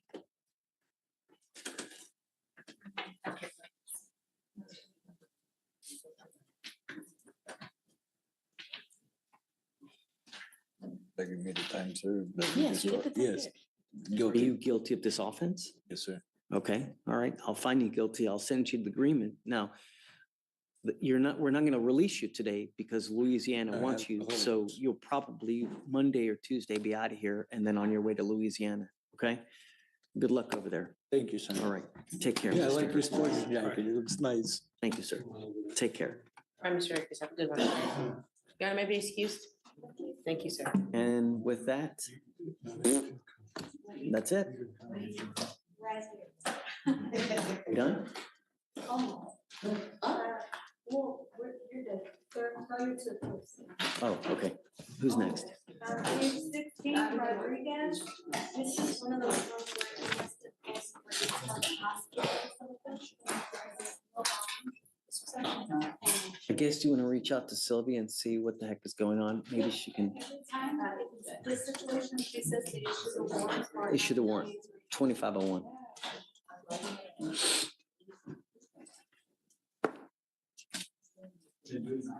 Next one, Judge, is page 18 and 19. Dan. Bond violation. Picked up a new Oh, this is the one that picked up a new DWI. Okay, so 50,000 on each. 15,000. No, 50, 50.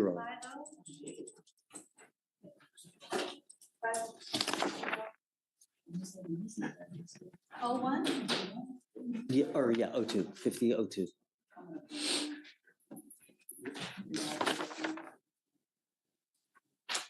And I need to do bail orders real quick.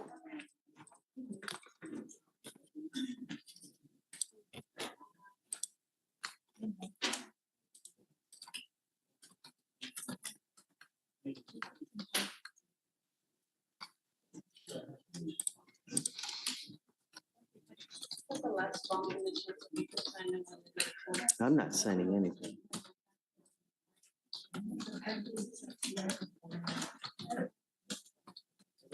Hey, Tayun signed a no driving affidavit on the first one, right?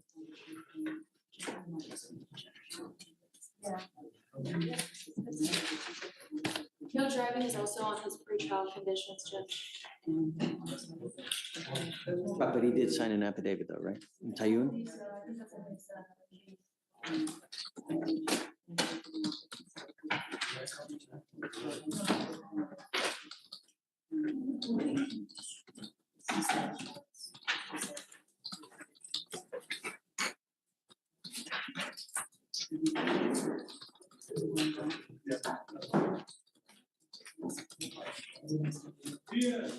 Yes.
Theoretically, if you got your third.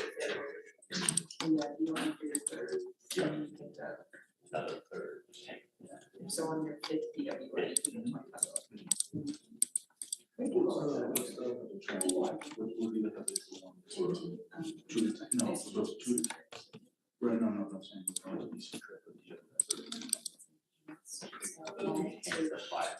Okay, who's next? Page 21, Dallas, 2 cases. You picked up another case?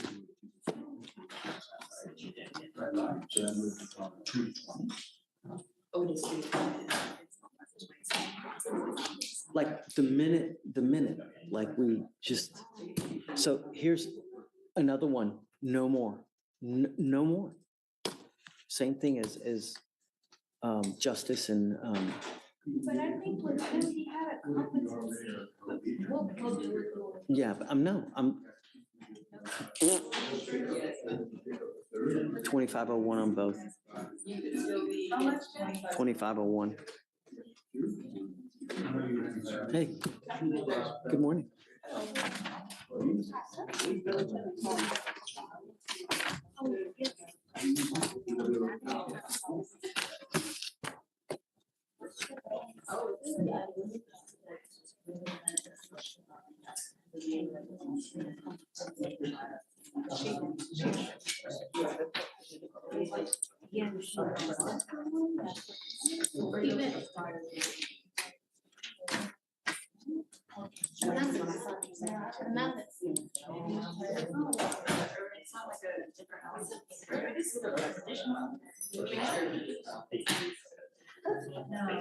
Yeah, right. Yeah. Oh, no, sorry. That was the last one. Guys, we're done. Thank you, Judge. Have a great week.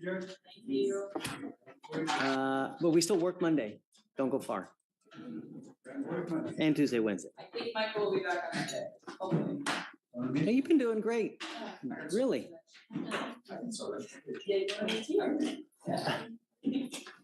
It's not been that bad, right?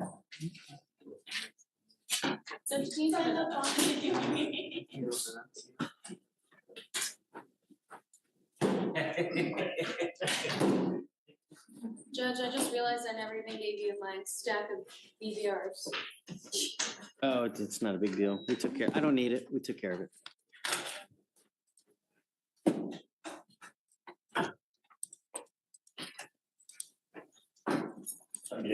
Bye, guys. We'll have a great weekend.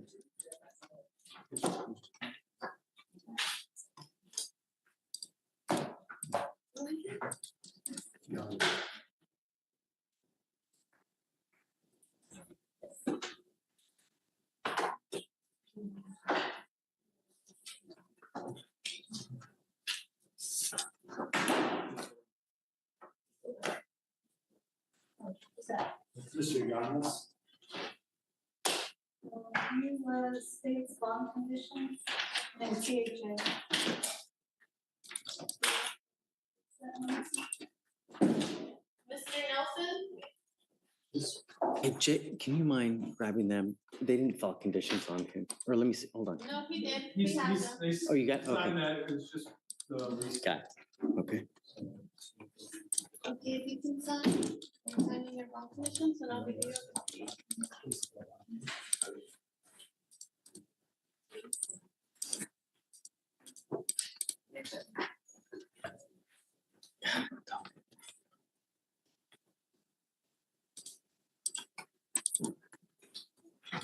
All right, bye, guys. Y'all have a good Okay, weekend. bye, Felicia. See you Monday. See you Monday.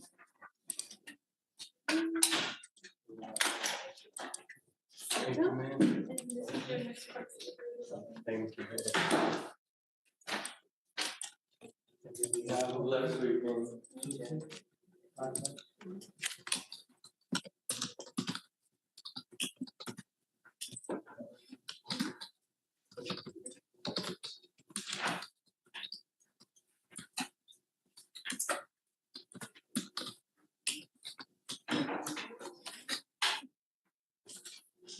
I think there's some.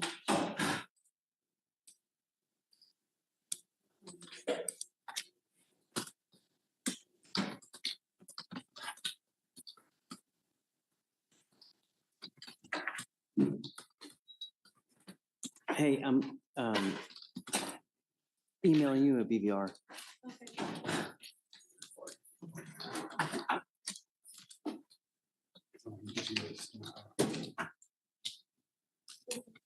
Can I get back to my printer?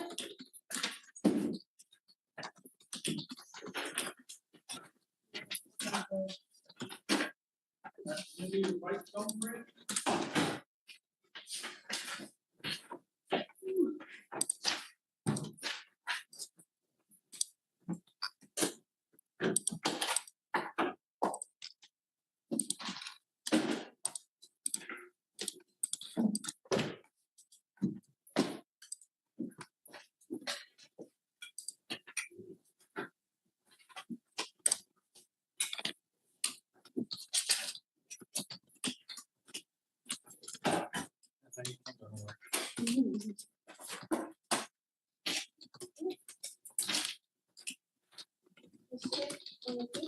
Yes.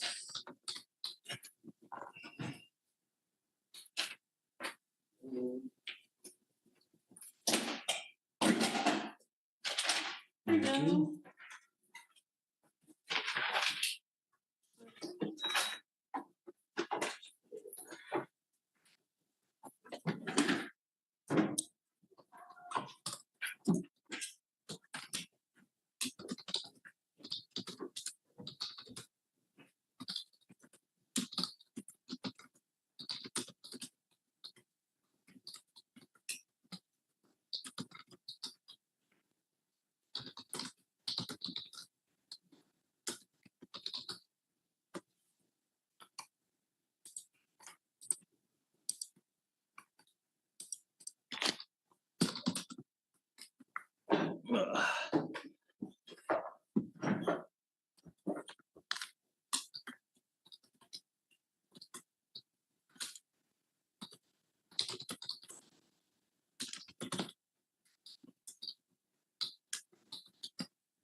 Hey, good job today.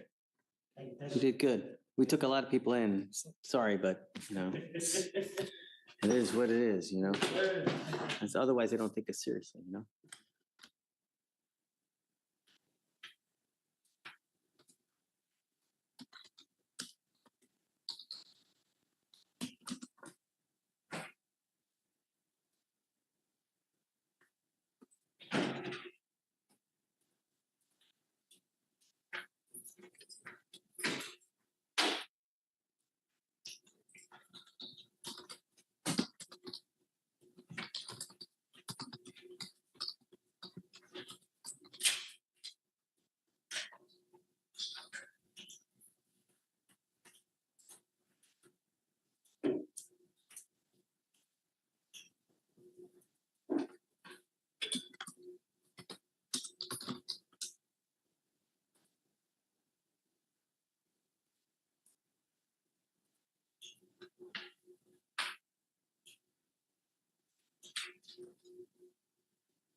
All right, guys, have a wonderful weekend. Be safe, and we'll see you Monday morning. Bye, nerds.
So you said this, all the discovery was done in that Zubri case? Yes. Is defense happy? I haven't talked to him today, that's why I cannot spoke with you. Okay, I have his number. Let me call him. Did have some of those before. The issue is that a lot of them were just very blurry because when you zoomed into the PDFs, it was too textured. So I asked her to resend everything to me. And I received them all this morning. I've uploaded it, released it. Did you look at it? There's like hundreds of messages. So I've looked at some. I'm still evaluating everything. Let me see, And I have been in communication with the complainant. I explained to her that judge may still. Hey, how are you, sir? Hey, yeah, I've got you on speakerphone, Elon. So Ms. Saba sent you everything, I guess, that was lacking in the case. Have you had the opportunity to see it? No, her email crossed, but I haven't logged in to look at anything. Okay, we were set for tomorrow for the compliance hearing, so I wanted to make sure that you're happy with everything. I guess will you take time to take a look to see if you've gotten everything that you're expecting as far as evidence? Sure. And then just let me know. Hopefully you can before the end of docket, which was like 12:30-ish. Like today? Is that too quick? Yeah, I mean, I'm running out. Melanie's got her birthday lunch here in about 30 minutes. Oh. How about this? I saw that email cross. Let me look at everything later today. And then if I don't think I need a compliance hearing. I'm just anticipating I don't. Can I just email everyone back and say, I don't have an objection to the compliance hearing being waived and Sure. go from there? Yeah. Okay. I just want to because if I remember correctly, the case is old, right? It's like 6 months old. I subbed in after 2 to 3 months. So I've been on the case about 4 months. Okay. Yeah, just give us a heads up. And then I don't want to drag anyone down here if it's not necessary. That's the only issue, you know? Yeah, no. It sucks coming to downtown. Yeah, I mean, I'm on board with that. Okay, so we'll be on standby for now. Okay. Cool, perfect. Okay. Can you just let me know before 5 p.m. so I can call Yeah, my. before 5, if you can, huh? Yeah. I mean, if everyone's trying to drag her down, the complainant down there, I don't need her there. So I mean, if that's the concern. Yeah, I want to make sure that you get everything. That's it. Gotcha. Okay. Sounds good. Thanks a Okay, lot. all right, thanks, Judge. Okay, take care. Okay. Okay, So just on standby. So On she standby and she I'll- don't need to come down for now. Okay. Thank you, Judge. Sure. Mhm.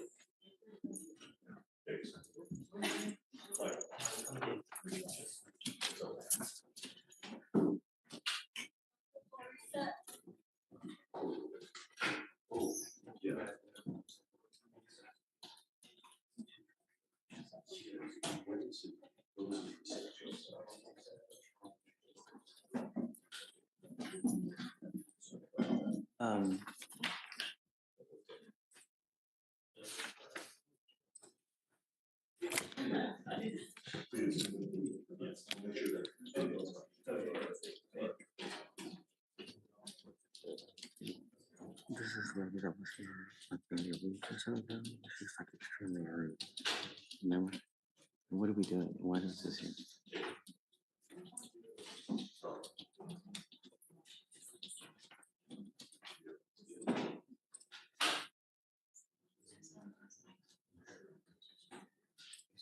Still like this?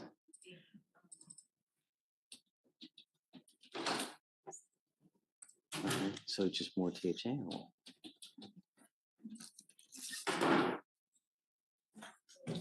Okay, all right. Ms. Furlow, come up, ma'am.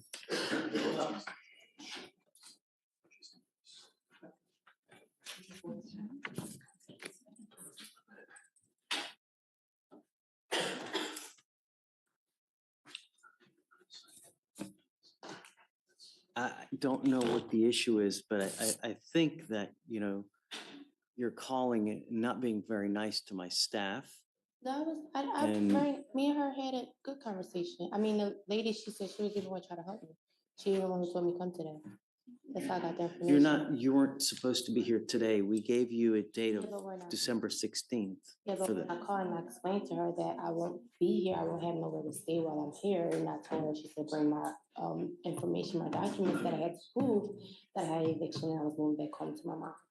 So how can I be here on December 16th if I'm leaving on the 15th? You've got this case open. right? So you can't just I know that's, move and leave without taking care of this first, you know? I know, but that was already arranged. That's why I called and did due diligence to say, hey, how do I go about this process? Okay, so you need a lawyer, right? We spoke about that last time. That's why I brought everything to show that I have an eviction. How can I pay for a lawyer? I don't even have the money for one. And I'm. If I remember last time you came here, you said you have your own business, you've got Just because I have business, that 4 doesn't mean I trucks make money. Yeah, that I you've did, got. but I'm here because the guy who I'm here for ruined that truck, totaled the truck, and I don't have it. I never got it back. That's why I'm here. My livelihood was ruined by the guy that I'm here for. And now charged with terroristic threat. That's fine. You've been filed on for this case. I just came here to respectfully see how can I go about the process that a person, when I called, a rep told me to do this. So I came here to respectfully go about the process the right way, so I don't miss work. Paper says if you can't make it to do your due diligence, so I'm doing my due diligence and I'm not getting the, I guess, response or help. I don't know. Okay, so you work now currently, right? My livelihood, no, my livelihood, my work was my truck. It is ruined, it is gone. I have no work. The guy I was here for that worked with me crashed and totaled my truck, which means my work, my only livelihood, my business is ruined. What were you doing before? I had my business for 6 years, Doing what? running a commercial fleet service, 26-foot box trucks. Okay, and how much money were you making a month? Monthly, after pay, I would say maybe 8,000, and that's including paying for the truck note, truck insurance, and rent. Okay, so how much money do you make now, a month? I haven't made money since he trashed my truck, which was what, September 28th or something like that? So you tell me you've been out of work since I have September, been getting help now from in my mom. November? I've been out, I don't have work, I had a business. How do you support yourself now? Family is helping me, which is why I say I'm going back home to my mother who's helping me. I Okay, worked very hard in my life. I'm not a dummy. I have degrees. I worked very hard in my life. I worked for American Red Cross. I also have a phlebotomist certificate. I also have a real estate license. I'm not dumb, stupid, or slow. You're not talking to no one who's sitting here in front of you claiming something. I've worked hard in my life with the American Red Cross for 12 years. Not dumb, stupid, or slow. I opened a business. I started a business, and the man ruined my business. And I'm here for free. Yes, I did. If you call it a terrorist there, call it what you want. Someone ruined my livelihood that I worked very hard for, would not return it. I don't have the keys to my livelihood, $72,000 truck with a loan still on it that I still have to pay for. I don't have it. I can give you an application for an appointed lawyer. We need you to fill it out.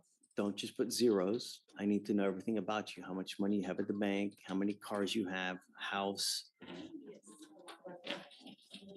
mutual funds, stocks, bonds, IRAs. Just fill it out and I'll take a look if you qualify. And if you qualify, Again, if I'm not going to be here, I have an eviction. I don't know what more you need to see if you need me to miss court because I'm not going to be here or be sleeping on the street. I don't know if that's what you want from me. That's not how I live my life. That's not how I went to school to plan to live my life. I don't know if you want me here living on the street. We get to court December 16th, but again, if I have an eviction that I brought to you from a community complex, a legal document, where do you want me to sleep until December 16th? you can't just take off. I did not say that. That's why I am here to ask you the correct procedure. That's why I am here. I came here to ask you to do my due diligence, so I don't just take off. I could have, a million people just take off. I'm doing my due diligence and I'm just not getting the proper, I guess, or Hey, response. I don't appreciate your passive aggressive. I'm just trying to do my due diligence and you're just saying, I don't know. I know that you're touting the due diligence word, and I've told you also repeatedly that you need a lawyer to represent you. The lawyer can give you guidance. I cannot. I can't give you legal advice. I cannot give you guidance. I can only tell you that you need a lawyer, what you're charged with, what you're facing, the bond conditions that you have. At this point in the game, it's lawyer. You need a lawyer. I've told you that you need to go hire one. You're telling me that you don't have money, that you've not worked since September. So the next stage is I give you an application to fill out. And I'm going to give you an application to fill out, but don't give it to me with all zeros because I'm going to send it back to you. Just fill it out honestly, fill it out thoroughly, and I'll take a look whether you qualify. And if you do, I'll provide you with a court-appointed lawyer. But you got to understand, in this life, the way that you've acted to me, the way that you've threatened the staff, the way that you've threatened my coordinator on the phone, in this life, you get. Your coordinator, I had a very good Your conversation. only discussion was with the judge. You get more with honey than you do with vinegar. I'm sorry, can I say something? Me and the coordinator had very good conversation. So what coordinator did you spoke to this over there? Because we had a good conversation and she just said no. I had a very good conversation with the coordinator who actually told me, no, come up here tomorrow. I said, I could come next. She said, no, come tomorrow. If I was you, gave me correct steps. So I don't know. It wasn't Latoya furlough. I don't appreciate that part because I've never had an incorrect conversation with anyone on the phone. And I called one time and got that information one time from a lady who thanked me, and I had a conversation outside of this with that person on the phone. So it was not a rude conversation at all, for not even a second. A big part of this life is also listening. I've been trying to explain you stuff as well. You get more with honey than you do with vinegar in every aspect of life. If you act like this to the lawyer that we give you, you're not going to have a good relationship and it's not going to go well. So remember, be patient, be nice. It takes a while to get evidence.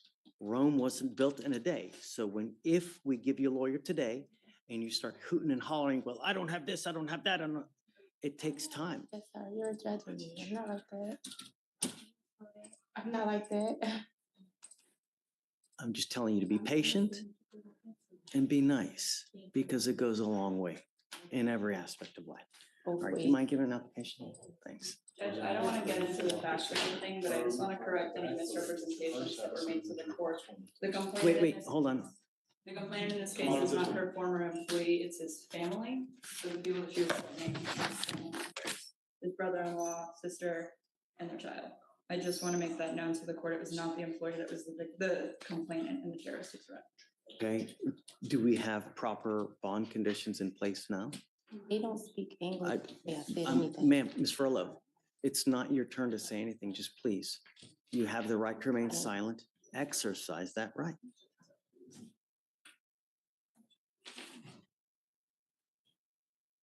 It looks like there's a no contact as part of the bond conditions, which I think is. On the appropriate complaining witness? Yes, Judge. Okay, all right, so ma'am, if you just mind, be so kind to take a seat.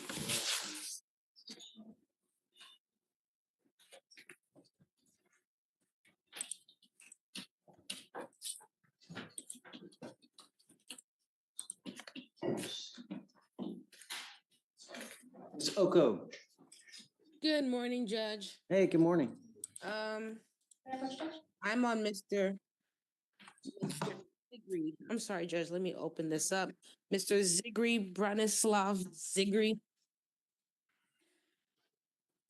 Let me go to my office. So dude's on deferred out of the felony. On for this one, so we'll leave him. Okay, do you mind, guys, do you mind grabbing Mr.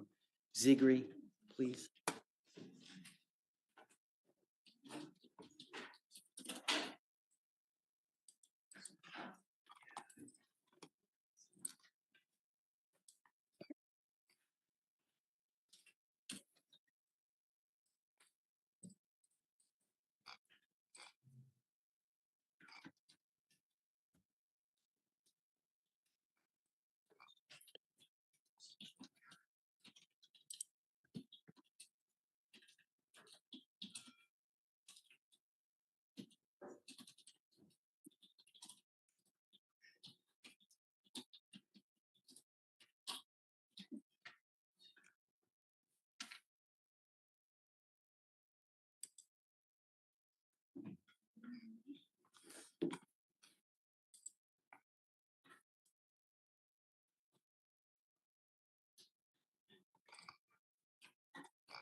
So it looks like he's still on the deferred for the theft, huh? Yes, Judge, he is, and he's got an explanation as to why this is happening currently. And he can, if you give him leeway, he'll explain it. Good morning, Mr. Zigri. Good morning, sir. Your lawyers asked for me to set you a bond. You are wanted out of the state for another charge. I don't know you. I've never met you before, and I have to get to know you in a very short amount of time. I know that you're going to tell me it's little bunnies jumping in the woods, but really, I don't know you. My only concern are two. Number one, and most importantly, public safety. Number two, if we give you a bond, are you going to go to the jurisdiction that you're wanted from? So Amy, tell us about Mr. Zigri. Yes, Judge. He's wanted from Ottawa County, Ohio for grand theft. The amount for the grand theft has to be greater than 7,500, less than 150,000. Wow, that's a big.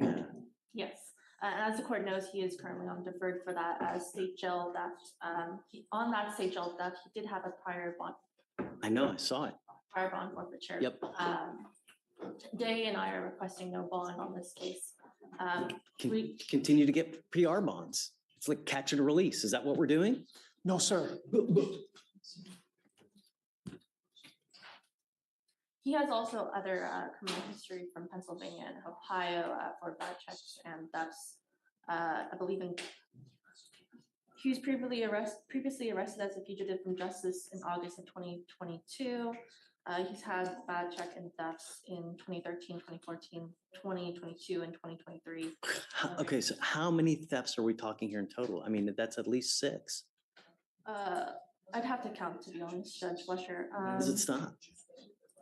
It stopped when I was extradited here and put on probation in Harris County. And I've made all my restitution payments in which I'm current. And I've been doing so since July of 2022, sir. And I have a full-time job. I make now $2,000 a week. Is this a new case from Ohio or is this an older case? What do you see? This one was issued from October 18th of 2023. Okay, so it is older. Well, but this, so you said what day? October 18th. Okay, so he gets on deferred in July, and then this case is in October. So 1 month later, he picks up a new case. No, sir. The actual case was from January. I was extradited. I posted bond there and I was extradited to Harris County, directly out of Ottawa to here. And that's what I've been on probation here for. This is not a new case, sir, at all. I will say it was the warrant that was issued, so. Yes, not Judge. the case, but, And from what he had said, I'm sorry, go ahead. no, you can finish. Sorry, from what he has said, he's not been able to leave Harris County to go to Iowa due to his probation conditions to take care of this case. So that's pretty much why he's here now. Say, I missed it. I zoned out. Say it again. Sorry, Judge. No, it's my fault. From what I'm being told, Mr. Zigri was not able to go to Ohio because of probation conditions to take care of the warrant. So that's why he's in this condition today. I gotta imagine that if he asks his probation officer, hey man, I gotta go take care of this warrant, and they go ask the judge, then perhaps that they would give him. But, my main concern, Ms. Oko, is that, if I send him a bond, whose money is he gonna be paying it from? Judge, he does have a full-time I mean, job. we've got a ton of theft cases. So who else's money is it? Judge Fletcher, I also forgot to mention, he does have open warrants as well that are also. Somewhere else. Also in Ohio, yes, I forgot to mention that. It's all on the same case. There's 2 warrants. There's 3 cases pending, a misdemeanor and 2 theft cases. Yes, sir. Sorry, dude. Okay. It's time to pay the piper, man. My main I concern. have not been running, so that you know. I've been reporting to probation. If you look at my Harris County, I've been reporting to probation, making $1,000 monthly payment on that and working full time. So I have not been running or absconding in any which way. And I think our main concern is we always want people made whole, because That's what I've been trying to do, Your Honor. Honestly, like if you look at my probation record. Really, it's okay. It's neither here nor there. I don't know, Ms. Oko. I really have a concern that he doesn't have any money. Where is it? Is it going to come from someone else's bank account other than his? Understood, Judge. I mean, Tell me something, Ms. Oko. from what he stated, he does have a full-time job. He takes care of his sister who is disabled at this time. So he's making restitution payments. So I'm from what I'm hearing, it's as if the time has given him opportunity to do things right. Right? At the end of the day, he's not good at stealing because he keeps on getting caught. So I do think that he's doing things right now, which is why he's not getting caught, because he's not doing anything wrong from what I'm hearing. Here's the deal. You are in inherent flight risk because you've got all those open cases in another state. So when we set you a bond, if we set you a bond, you're going to have to pony up probably 100% of it. There's no 10%, there's no 20% on these types of cases. You're going to have to pony up all that money. And we're talking probably somewhere in the neighborhood of around $6,000 to $7,000, $7,500. So, I don't know if you have that kind of money. My company that I work for, my boss, can help me out, and my wife is here. She can help me out, and I have savings that I've worked for, that I've saved. Like I said, Your Honor, once again, he's not a good. I just asked, please talk to my probation officer. I'm not going to talk to your probation. Okay, she knows where I work. I work for. Who do you work for? So I guess, I guess, talk to the family, see if they're willing to pony up $7,500. What I would say is, that money should be used to get a lawyer in that other jurisdiction, because all you're doing is you're basically getting out. We give you 2 weeks to go turn yourself in, whereas we could probably have them here within the next 2 weeks to come get you and take you back there for free, and using that money to hire yourself a lawyer there, right? You're going to deplete your savings. Just have not come twice. I've been pulled over twice. They declined to come get me, Your Honor. And I just been sitting here. That's why. Is that I was right? just in Brazoria County, ma'am. He was just in Brazoria County because he had a conviction over there. Yeah, I just handled that, paid $2,900 and settled that case out. Those are all my. So has he been given a bond before? In Harris County, Judge? No, but I mean, he's saying that he was arrested on this very same thing in Brazoria County. Yes. Now we're here again. They let me go. They didn't come and get me. So it was your responsibility at that time to go up to Ohio to take these things. They didn't come get, yes, they didn't just, You're not understanding. I didn't have a chance to speak to my probation officer. I just. Has nothing, well. I need a jurisdiction from the judge, Your Honor. That's what I just got to go travel, to go and handle that case. Because I'm done running. I'm not running, but just constantly, every time I get pulled over, they arrest me. I sit 14 days, 20 days. So Judge. And then, you know what? And that's a great point. If I set you a bond now, you still have the bond condition from upstairs that you're not supposed to leave. So. From where? From upstairs. I know. She gave me the opportunity to go up there. After I got out of Brazoria, There's now so many inconsistencies now. When did you get the opportunity to go up to Ohio? About a week ago. I just got it because I just got out of Brazoria. They just released me out of Brazoria not even a week ago. I was in court on November the 2nd, on a Friday. If you look at my court date, I was in court on November the 2nd in Brazoria. Judge Fleischer, Dave says he's going to be up in 5 minutes. Okay, let's do this. I'm going to put him back for now. Ms. Oko, let me wait for Day to get here, and then let me help them get them out so they don't have to just sit here and wait. Give me 5 minutes. We'll be right back. Absolutely, Judge. Thank you. Thanks, Ms. Oko. Come on. I've got a tough document from it. Sure. I've got a cause number for you whenever you're ready. Okay. 253. Okay. 5924. Judge, this is Mr. Greathouse. He's charged with DWI. I signed on to this case a couple of days ago. He is present in court. I wanted to clarify, Judge, if I may, he's got a couple conditions of bond. I see he's got a scram right now, but there was a do not drive without permission of the court But also there's a do not drive without interlock. And so I wanted to clarify, he's good to drive on the interlock? No, he's has an FSRA. He's got an evading in a motor vehicle, so he can't drive. So what we'll do is we'll give him a portable device. Oh, well, he has a scramble right now. Oh, then that's sufficient. Okay. But you're saying no driving while this Or I case think, is. yeah, what we did was we put it just to make sure that he's not driving at home. That's why. So That's no why we driving did that. whatsoever on No it. driving. No, he can't drive. He's got an FSRA. I understand. Is there a dead body? No, Your Honor. Okay, well, that's good. Yeah, good. I understand.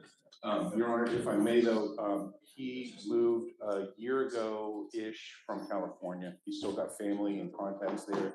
The family has some travel planned for Thanksgiving, his son's birthday in the middle of the month of December, and then Christmas. I was hoping to. I don't have a travel restriction.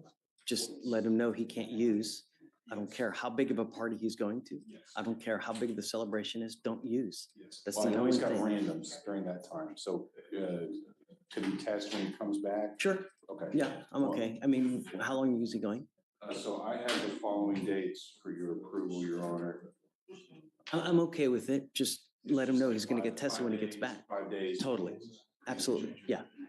But our pretrial's not here. Okay. She's should in- he come back tomorrow? Sure. If you would wait, Yep. anyway, the signature, he is here. Yes, yeah, I'll be back tomorrow. yeah, just please admonish, don't use. I don't care how big the party you're going to, you know? Thank you, Judge. Okay, sure. Hi, son.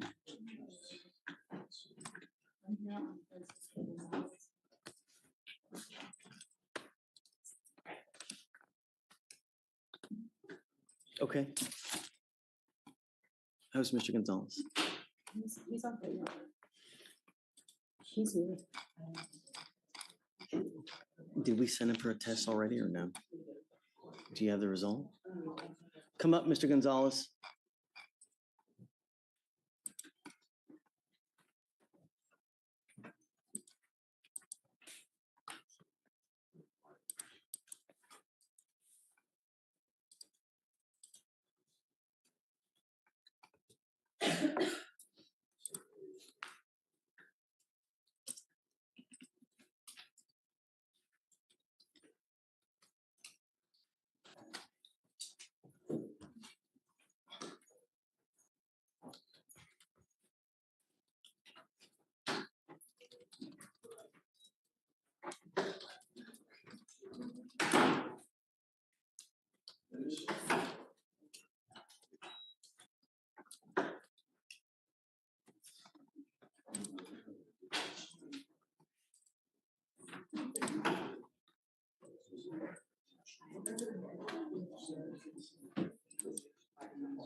What do you test positive for?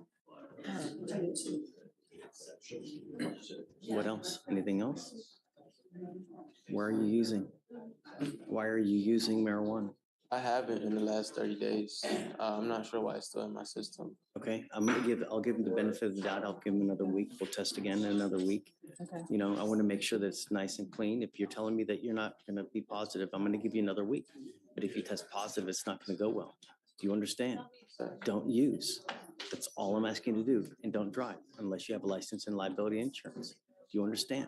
Sir. Okay, let's come back in a week. I'm going to test him again just to make sure. And can we get a note for school? He's in high Yes, school. absolutely. Okay. Sure, of course.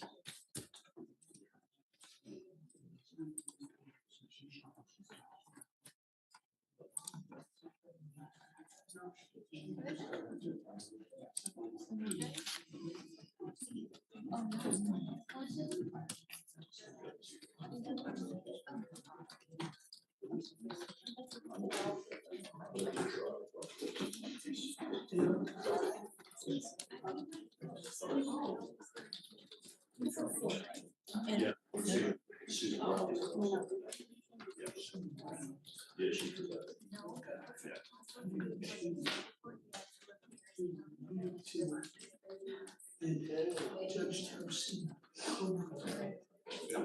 I'll be back.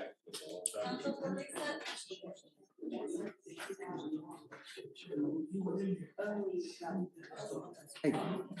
Judge? Shh. Okay. Hi, Jay. So I don't know how much was approached on for this defendant's history from before, but I was surprised to hear that the court was considering a bond. For this defendant, on top of the warrant that he's wanted for in this filing, is that he has another concurrent warrant that they haven't filed on yet. That is on. Said he's got 3 cases, 3 open cases. Well, there's one out of another jurisdiction. So he might actually have multiple ones in that county, but he has another warrant out of another county in Ohio. But on top of that, he was on deferred for another case while having an open case here in Harris County. He's on deferred somewhere else too? It shows theft by deception. Here we go. So the one that I show here, the theft by deception was pled down, convicted lesser offense, probation for 5 years. This deferred here in Harris County. No, this is the one from Ohio. I'm saying he has probation there, and I'm not able to, actually, no, it looks like a different case number. But on top of that is in 2022, after he entered in that deferred, while he had an open case here, is that he was a fugitive from that probation before he caught this new charge for new fugitive case from. Hold on a second. Sure. He needs to hear this. Do you mind bringing him out again, please? Yes, please. So let me bring him up. He needs to hear this day, you know?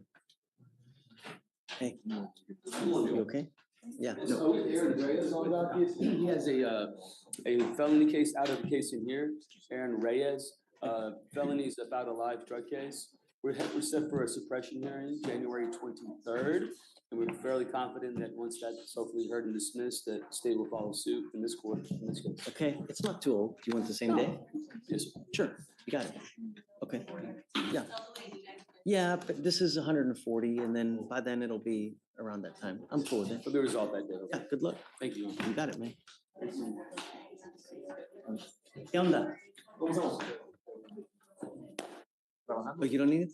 Not yet. Hopefully soon today, if not tomorrow. Did we work the issue out from yesterday? I mean, that's what we're trying to do. Right, because it just got filed, like, it had to have been 2 hours ago, because this morning I checked and it wasn't filed now. But I don't have a fugitive packet, so I don't know if the correct documents are here from Douglas County. That's what Abel's verified right now. Is he still with us? Yes. I had a feeling that, I mean, you're just running it so close. Just. Well, because they were concerned because a new case wasn't filed. Yes, Douglas County's like, well, do you want us to cancel the transport? Don't cancel transport. He's come on the 26th. I can't do this over again. Yeah, right.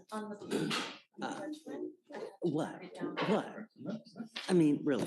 We're doing what we can. Yes. You're doing great.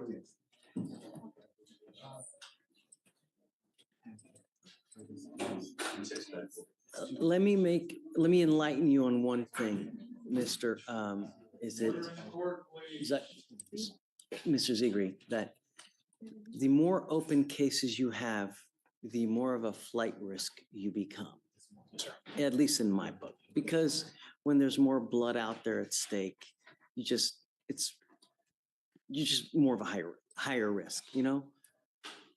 Day, please. Your Honor, on August 22nd, 2022, he was arrested for 2 charges, passing bad checks and theft by deception. He ultimately entered into a plea deal on August 25th, 2022, where he was supposed to serve 5 years of probation. However, he was also simultaneously found to be a fugitive from justice from Solon Police Department in Ohio on August 23rd, 2022.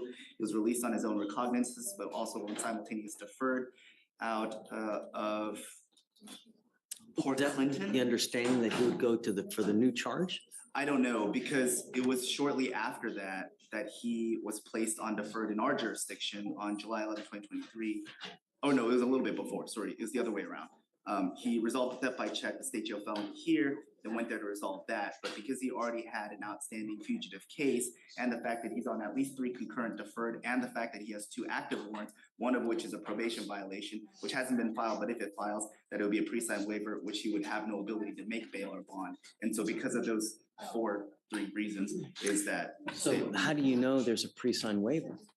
Or are you speculating? It's not guaranteed, but the fact that it's a probation violation I mean, I can call and ask, Judge, if that's the. No, it doesn't, there's just too much. You know, you're on multiple probations. You're on a probation here. You've now got 2 other cases in 2 other jurisdictions. It's just too much. At some point, we got to say when. We can't. I mean, it just, you got to understand it. I've just been trying to make it right, Your Honor. I've been paying everywhere. And the same thing with Ohio, the probation. You're more than welcome because I'm making payments there. You don't have to say anything. Yes, sir. The only thing is just don't pick up any more cases, man. I've been If clean. you don't have a check. I've been squeaky clean. No checking accounts, nothing. My wife does the banking. I have absolutely done nothing for 2 years trying to stay clean and make it right. Perhaps, you know, she's the one that should start taking over the finances. She has. I know if you want something, you want to get it, just don't. No. Yeah. All right. I'm sorry, Ms. Oko. Yes, Judge, and Okay. he'll be keeping his waiver at the time. He won't be revoking it. Sounds good. 14 days from. Has he already waived? He's already waived? Okay, Yes, so it's we'll on just, February we'll Friday. keep your waiver for now. And then if they don't come get you within the 14 days, we will release you. But do you have any indication as to whether they want him? They didn't come from me in Brazoria, not even a month ago. We can reach out, especially since there's two different counties. I mean, we send out the notices the day we confirm. So today, the fact that he's keeping the waiver, we should know by this afternoon, at latest tomorrow morning. So, I mean, because also simultaneously, if you were to bond out and You got to understand though, is that even if they don't come get you and we release you, those warrants will forever remain active until you go take care of them. So every single time you step out there, you're going to come here, do another 4 to 2 weeks, every single time. I just wanted to pay Harris County because they promised me, the judge told me that when I'm done paying, Need to go to Ohio as soon as possible to take care of those things. At Is the there very a minimum, pilot you'll here? post bond so those warrants lift. All right? Yes, sir. All right, good luck to you. Sir. Thank you, Judge. All right, thanks. Thank you, Judge. Thank you, Ms. Oko. My be excused, Judge? Yes, ma'am. Thank You're the best. Thank you, sir. Carson. Have a play on this. Oh, okay. Man, I haven't seen you in a while. You been all right? Are you getting married?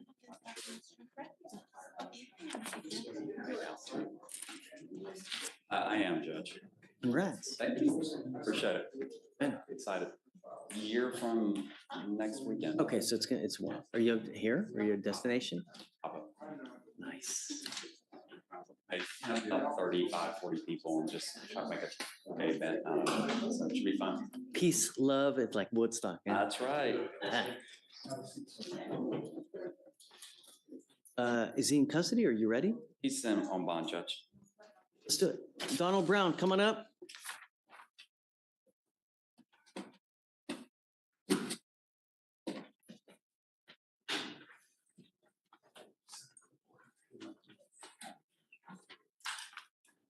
The 12-month deferred, Judge. I told him that he does everything, you know, we can always approach on an early termination potentially. So, You know, we usually do that as part of a, in an effort to entice you to complete everything well, do it fast, and be nice to everybody. One of the things we like to do is, you know, take people off early if they do well. You're charged, though, with a very serious case. You're charged with indecent assault, contact with fluid. That's a Class A misdemeanor. You're facing up to a year in jail and or a $4,000 fine. You guys have worked out an agreement where they're offering you a 12-month deferred. That is a type of probation that if you complete it successfully, you do not end up with a conviction on your record. But you need to understand that you give up so many rights by entering into this agreement, where if you violate the agreement, we can issue a warrant for your arrest. And the full range of punishment is available for us to put you in jail an entire year. As part of the agreement, you will do a TRAS, which is an evaluation to see what conditions you may need.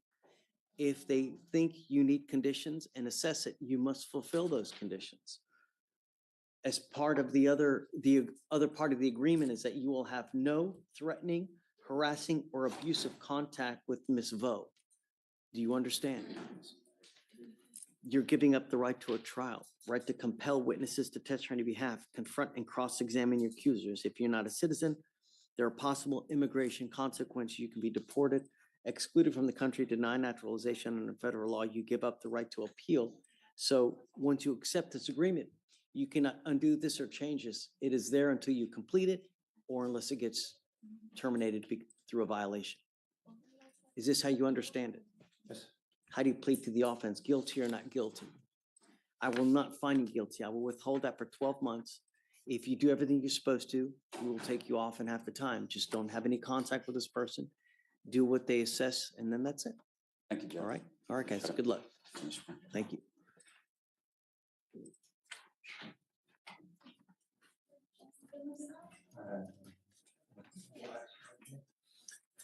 Okay, Connor, or who's this gentleman? Mr. Salinas is for a plea, Your Honor. I have we have the translator also. Thank you so much. Por favor, conteste a voz alta.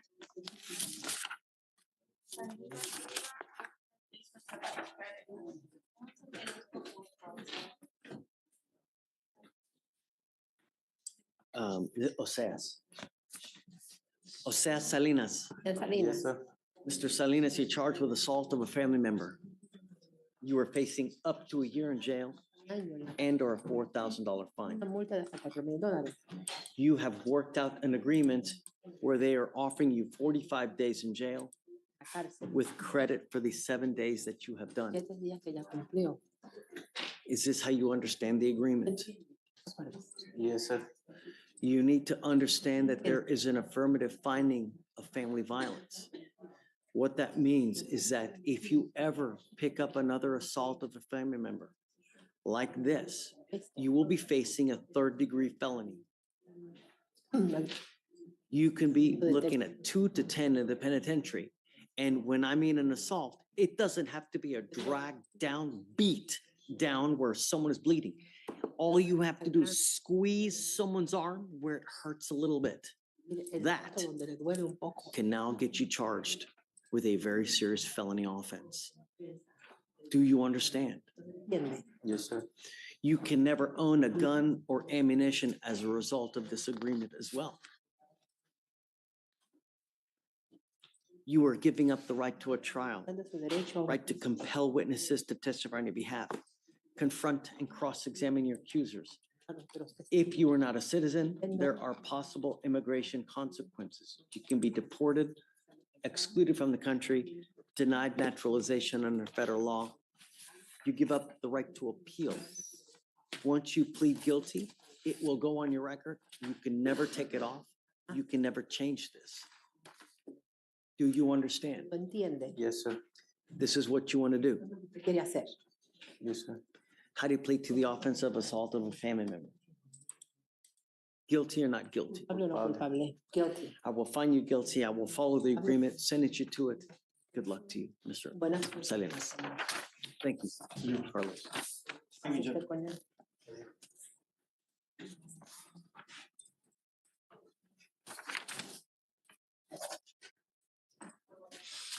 Vic. Victoria, I'm gonna grant. All right, come on up. Hi. Working on a client whose bond forfeited, I wanted to see if you'd be willing to do a walk. What's the cost number? It's 2511663. 2 cases. Miss Robbins, come up. She's not here right now. Oh, I don't know. I mean, how many times has she taken off on us? At least 2? This is right? number 2. I understand. I let her know that it's. Why? Why what? She take off? Why would you just keep giving her PR bond after PR bond, right? Tell me, give me a good reason. Why would she take off last time? Give me a good reason. Tell me something, show me the money. But her telling me, I'm sorry, I forgot. I mean, really, over and over. If I do it again, what's gonna happen? She gonna miss again? Hopefully not, Judge. I was prepared to set the days for trial. So get her in here and we'll talk. I'm not gonna commit to anything until I know what she's doing. All I know is that the case is from, well, it's June, so it's not, let's see. It's June and the other one's from there. Yeah. I don't know. Should I mean, she's just asking if she should bring a bondsman in. Yeah. I understand, Judge. Now, it just is what it is. I'm I trying my know, best. Connor. I appreciate the tenacity, of course.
I just, I can't ever sign a contract. Yeah, no, they get it. Okay, that's good. I'll just remote it. Okay, thank you. I'm sorry about that. No, you're good. You're good. It's not good. It's terrible.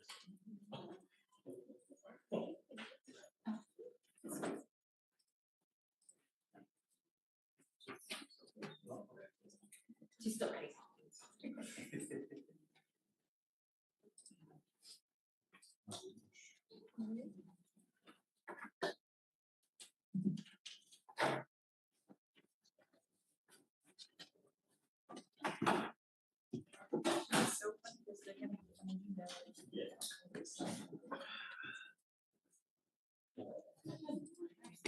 So we're gonna do the plea on Antonio Cruz.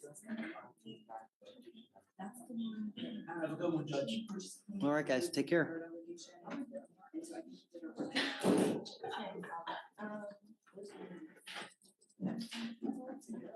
No, I have, but I need, so he filed this one twice because he thought he could, attach the, I guess, redacted version. So I signed, he has it, but I went through everything and read it to him and asked him. Okay, you can, let the know, let them know. Yes. Yes.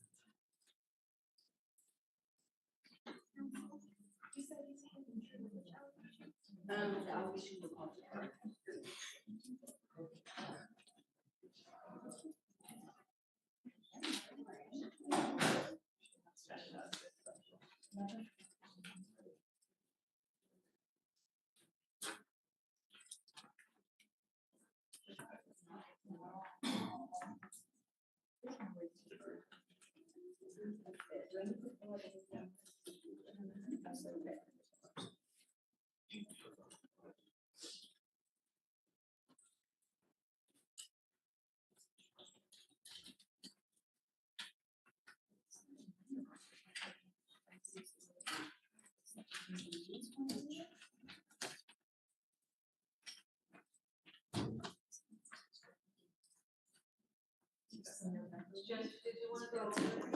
No.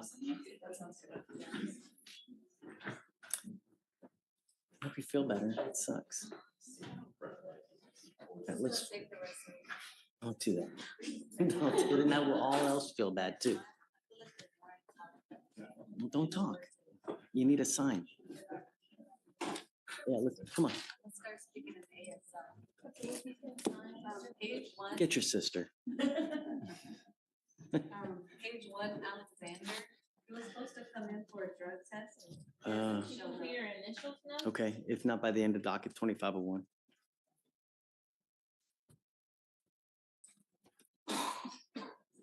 Who's next? Now you can put it right up on the line.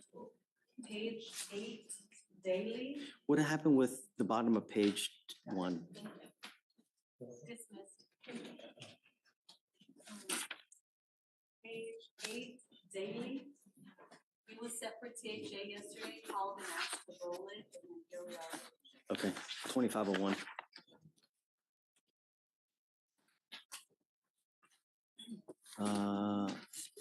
Is this, what's his last name?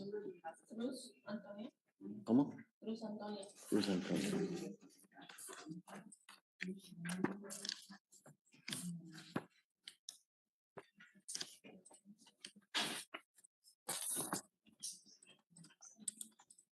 Both of these numbers. Should work to the office. Okay, so go, you can take that back. Okay. Yeah. Are you sure that this is the right thing? We're just pointing to the positive drug test, if you're okay with that. Oh, that's right. He's not getting on probation. We're just pleading true. Right, so he's on probation right now, MRP. Right. He's got 2 pending felonies. Correct. So his MRP is those 2 charges plus. We're not, let's, no. We'll just go just on the positive drug test. That's it, not the new law violations, right? Yeah, of course. Okay, so is it true or untrue that you have violated your probation? Sure. Okay, I'm gonna find that it's true.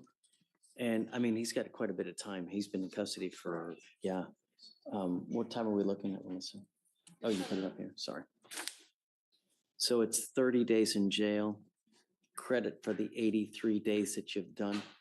I am going to suspend your license now for 180 days. Run at CC as far as the 3,000. This isn't, Alex, this isn't a 0.15, is it? No, Your Honor. Did we CC it the last time? I'm looking at,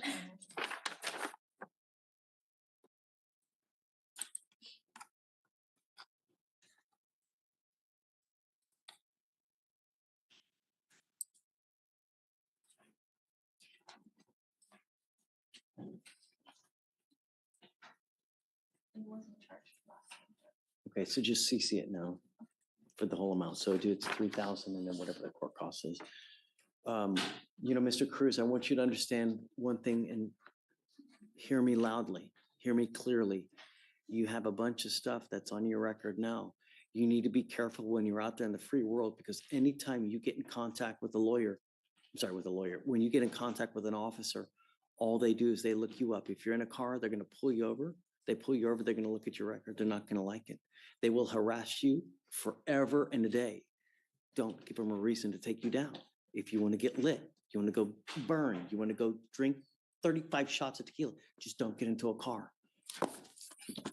One button, an Uber, it's now $20 to $50. It's cheap, a lot cheaper than what you're doing now, right? Yes, sir. From now on, you're now facing a minimum of 30 days in jail for any new DWIs that you pick up. And I'm going to tell you, even the remote faintest smell of alcohol with your record, they're going to take you down. Do you understand? Sure. All right, man. Best of luck to you. Thank you so much. Thank you. All right, Judge, page 5 and 6, Castillo.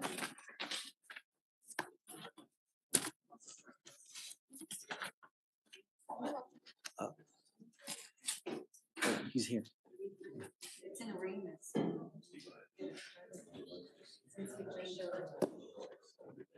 Oh, that's, yeah. Castillo? Hold on. Wait for the lawyer. Let's see what he's going to do. The felony was reset to February. What?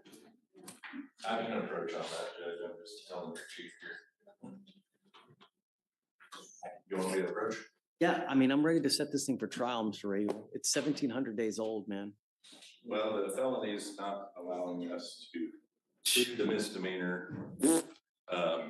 It looks to me like the gun was returned 3 days later to a police officer. The chief wants to look into that. So it's not a dead horse yet, but, I mean, they're not even offering to reduce it to a misdemeanor. I can't, you know, the DWI offer. I mean, our cases are in, they have no reason and no with. It's just felony. my first setting yesterday. I get it. With us, we've had a ton of settings with him. I know it may be your first, but it's my umpteenth with him. Oh. So I would just like to, at this point, maybe get a cohesive argument for what happened at the gun range, because he's offering a probation on the DWI.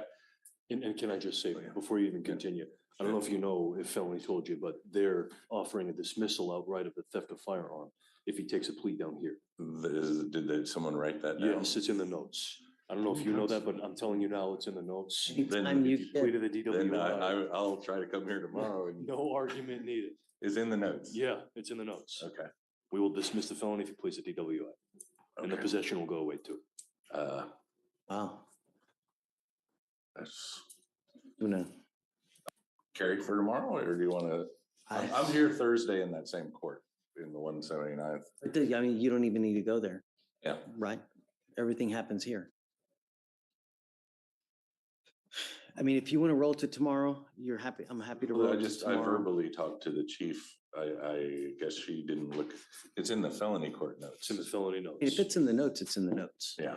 You want to Okay. go up there and see, I guess? I've been to that court for 3 days in a row, Judge. They're in trial. It's absolute chaos.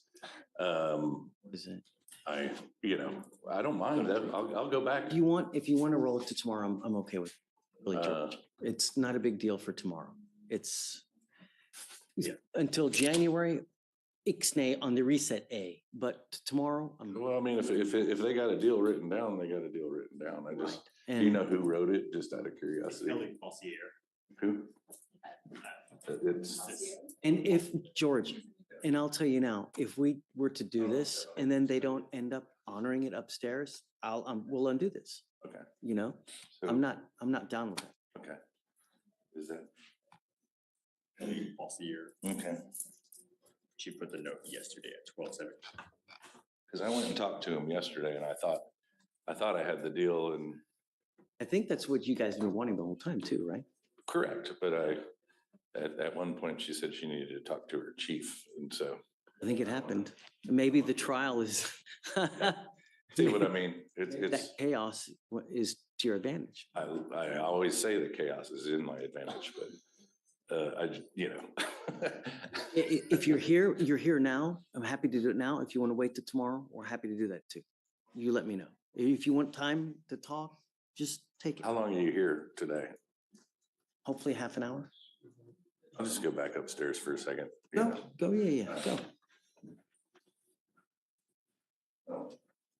She was very friendly. All right, Judge, page 10. Top of page 10. Counsel has not shown up. I emailed him twice. The defendant showed up. Why? Just waiting.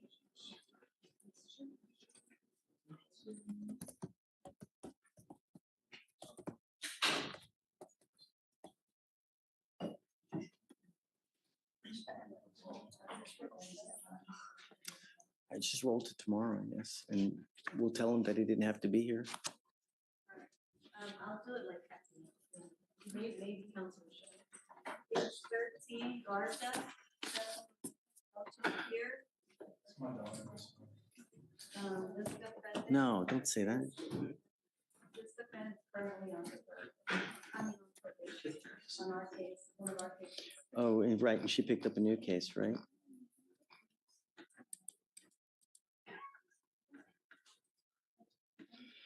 Can you? Okay, so 5,001 on the failure to ID. And then have we filed a motion to revoke?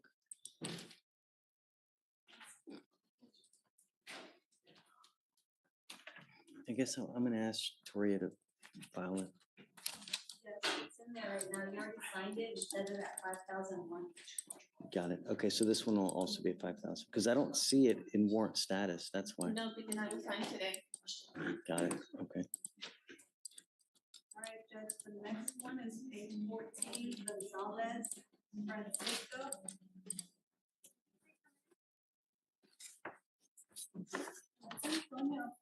No, I gave him a 1 week, oh, you're back. I gave him a 1 week reprieve to make sure that he is negative, because they said that he's not smoked, so I'm giving him the benefit of the doubt, and I give him a week. So 1 week must appear.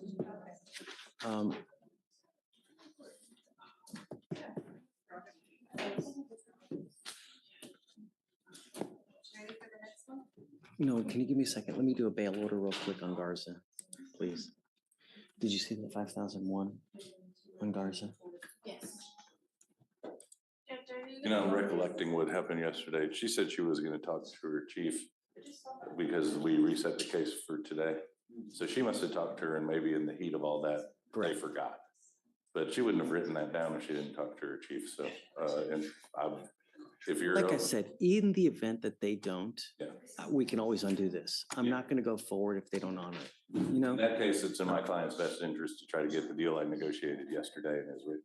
I mean, it's, you get a felony and another misdemeanor dismissed. Yeah, okay. So we'll do it. And if, I just didn't want to, but I remember her telling me she was gonna talk to her chief yesterday afternoon, so maybe in the chaos. It's in the notes. Yeah, so it happened. You're always protected when it's in the notes, you know? On page 37, are you gonna bother and see her? Yes, yes, I need to reinstate her. Good job. Is she here? I don't know if she's interested. Did you get Hernandez Rubio back there? Okay, I'm reinstating her today, but she'll have to go back down though. Yeah, but I'm reinstating it now. She's told me she can talk to her chief. She will write it down. Okay. So the phone. Yeah, for you. Good, okay. And if anything happens, anybody gets in trouble.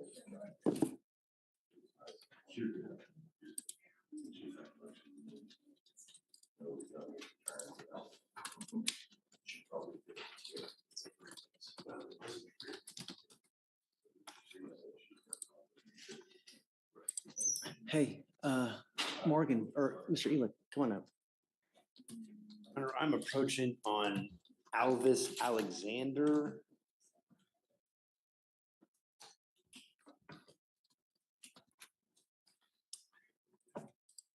Was that the gentleman who just came here just now? Your Honor, I believe he is downstairs. He is, I think, afraid to come in here. His mother is here. Yeah, that he just walked in here now. Was that the gentleman, the little kid who just walked in now? I sent him up to 174. That was Mr. Ayala. Okay.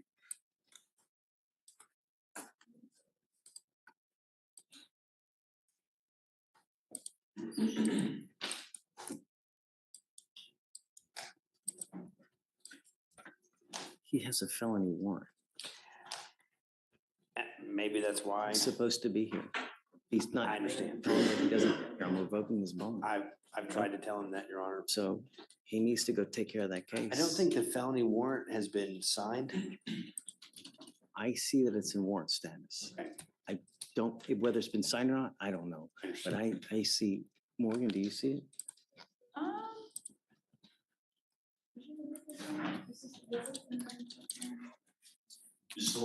Yes, I see it in warrant status. So do you show differently? It says warrant or citation issued, but there's nothing indeed that shows. Another one where they're not previous- just signing the, It what the hell? says no open warrants, Your Honor, in the portal.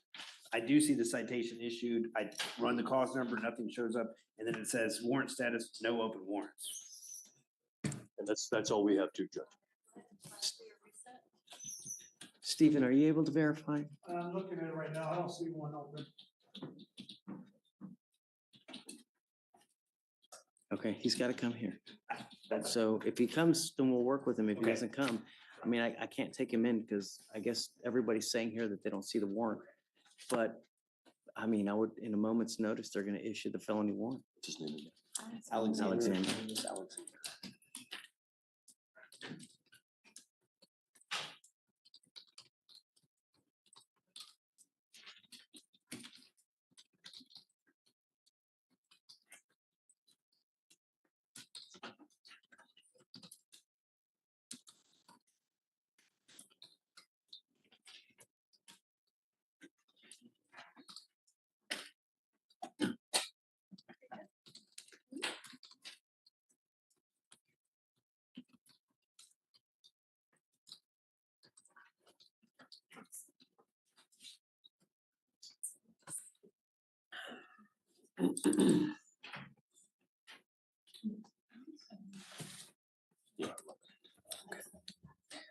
I'll try to get him up.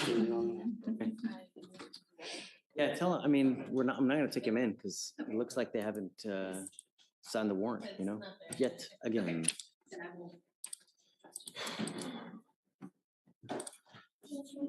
Yeah. Johnson, Tammy. There's ritual recognition that we put in place. I believe. Yes, that's what I needed to talk to you about. I meant to talk to you. So it's a DWI. She doesn't have a license, so no driving, no drugs, no alcohol, random urinalysis, just normal. Because we have them from Friday. She just was released, so I don't know whether we needed to redo them or not. No drugs. I had no drugs, no alcohol, no driving, random UAs, Okay, no new law violations appear. signed by her? Yes. Okay, I think we're good then. We can just reset her for whatever day that is. Okay, yeah, as long as you're okay. Okay, we're good. Yeah. Page 22 is Rogers. 2501. Johnson. Page 23. Wade. Also was here, did he approach you about it? No, maybe they, Oh, I see this. Page 24, Ventura, Zephyr Raymond, 2 bonds posted and was reinstated. dog it. 7503. I have to do a bail order.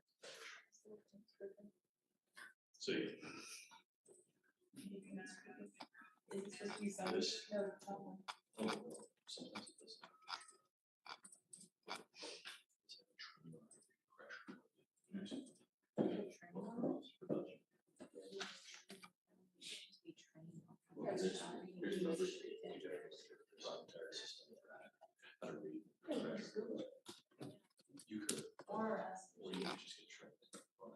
I did believe he was some sort of.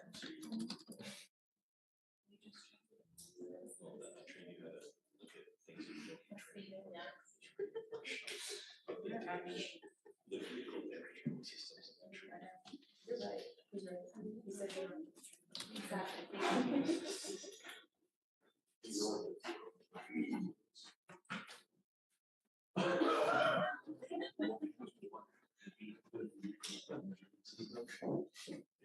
What day was it reinstated?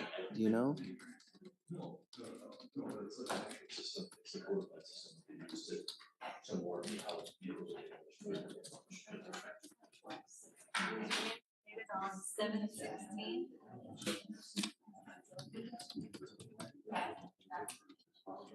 Okay, so said the 715 was the, yeah. Yeah, it'll be fine.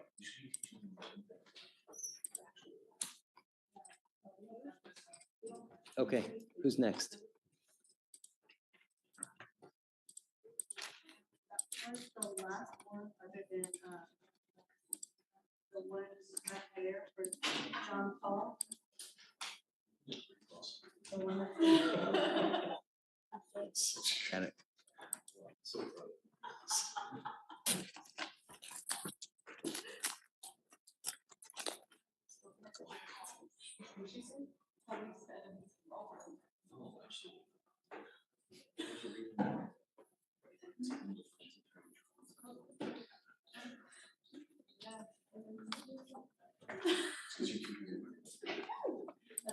That's you.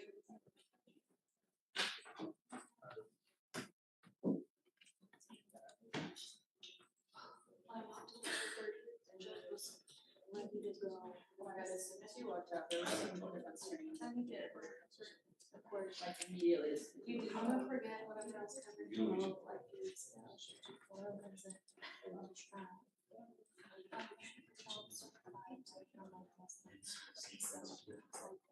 So you just hunted me back. It's gonna follow you around. But I went to the 230th and they needed some. Okay, no, start writing it. That's not. Eight of ones. Okay. Honestly, it's fine. This group appears as well.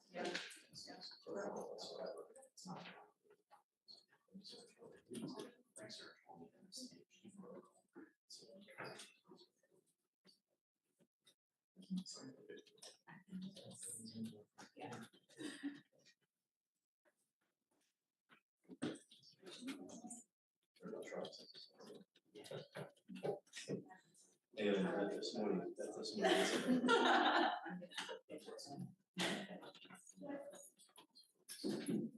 You suppress that. Give me a second. Oh, sure.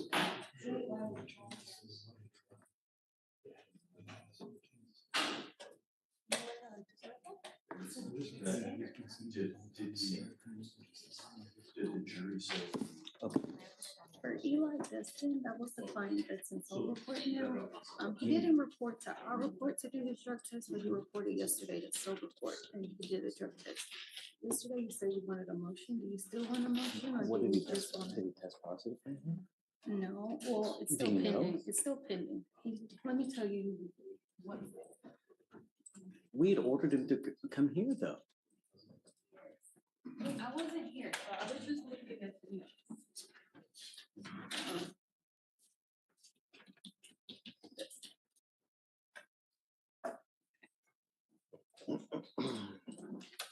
So he drug tested in the region on November 14th and he was negative. Thank And then you. It looks like he came to report on November 15th and no drugs were detected, but they told him didn't to come. test him for alcohol. And they did drug test him yesterday when he was at Soul Report, but he just didn't report to us. He reported to them. Right, I guess let's wait off and see. Can you just put it off maybe like a couple days? Mhm. But don't forget, huh? Okay. So that we can find out what happened. So you don't want to transfer ordering it? Like Oh. transfer him to court. No, 13 or- transfer. Transfer, oh yeah. Where's it getting transferred to? 13. Oh, poor Raul. What's the case number? I think it's 6-6. I'm kidding. I like him, but he's been doing what he wants to do, and that's not right.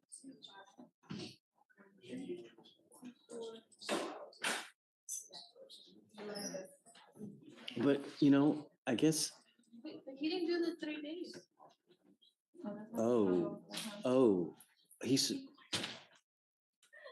no, you're right. He didn't do the 3, he was supposed to come back to do 3 days. Issue a warrant. Nope. Don't transfer it. Issue the warrant. Yeah. That's why we had him come back.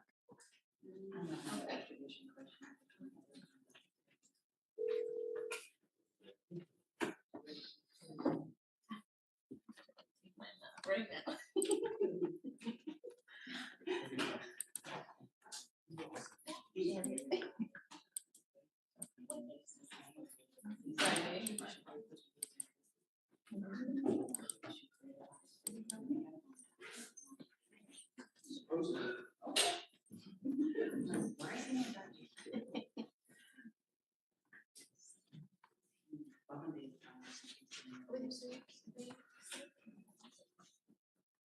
Did.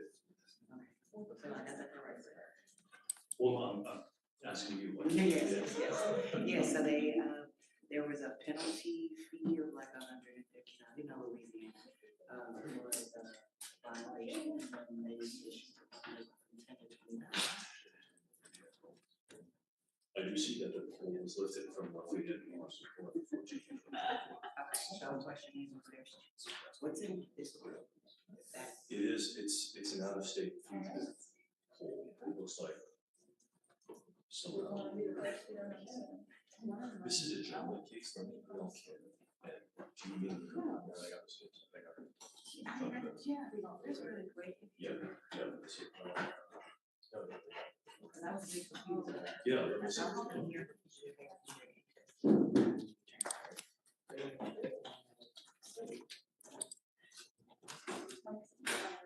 Yeah.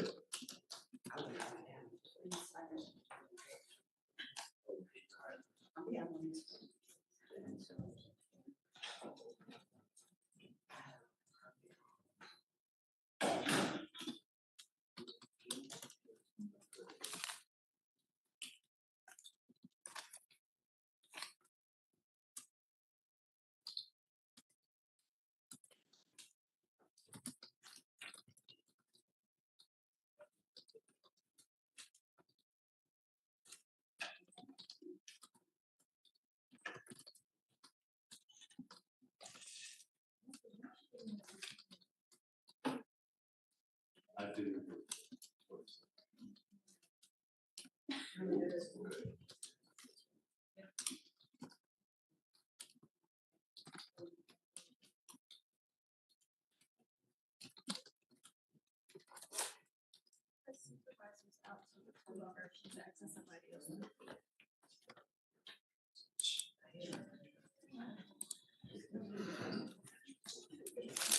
Hey, I just sent you an email BVR. You don't need me to do a sticky, do you? If I do an email, you don't need stickies. I'm gonna stop.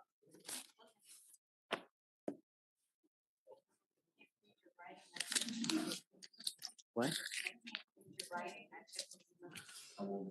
It's not that bad, is it? Really? 4 years ago. I mean. It's like a doctor, like a Yeah. doc, you know? Like a prescription that to really look at it as a docket.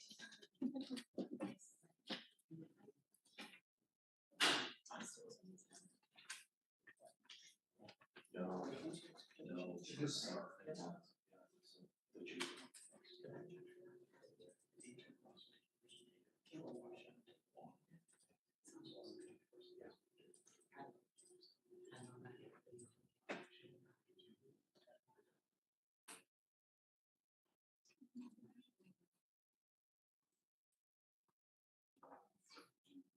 Judge, what are we doing with page 37?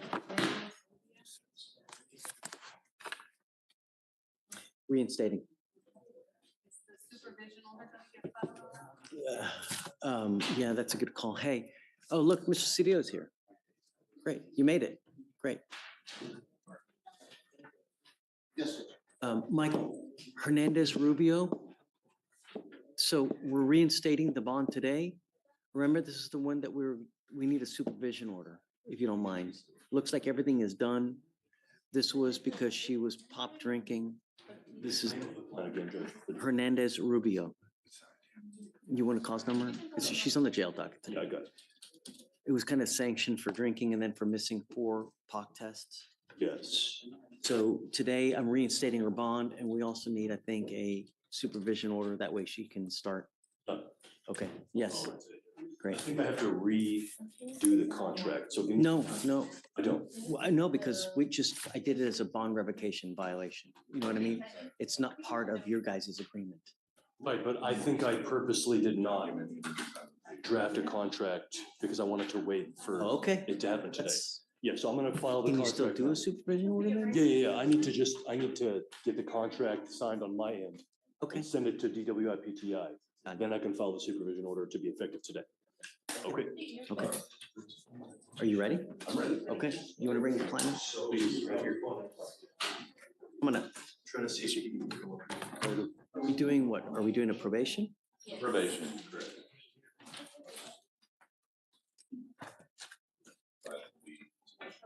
18 months though, because of that.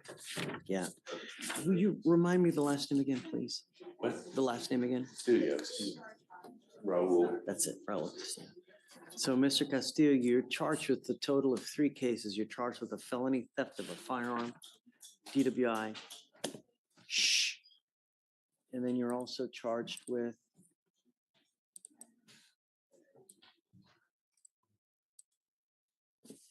Possession, I think. yeah, possession of a controlled substance with us. Xanax, I believe.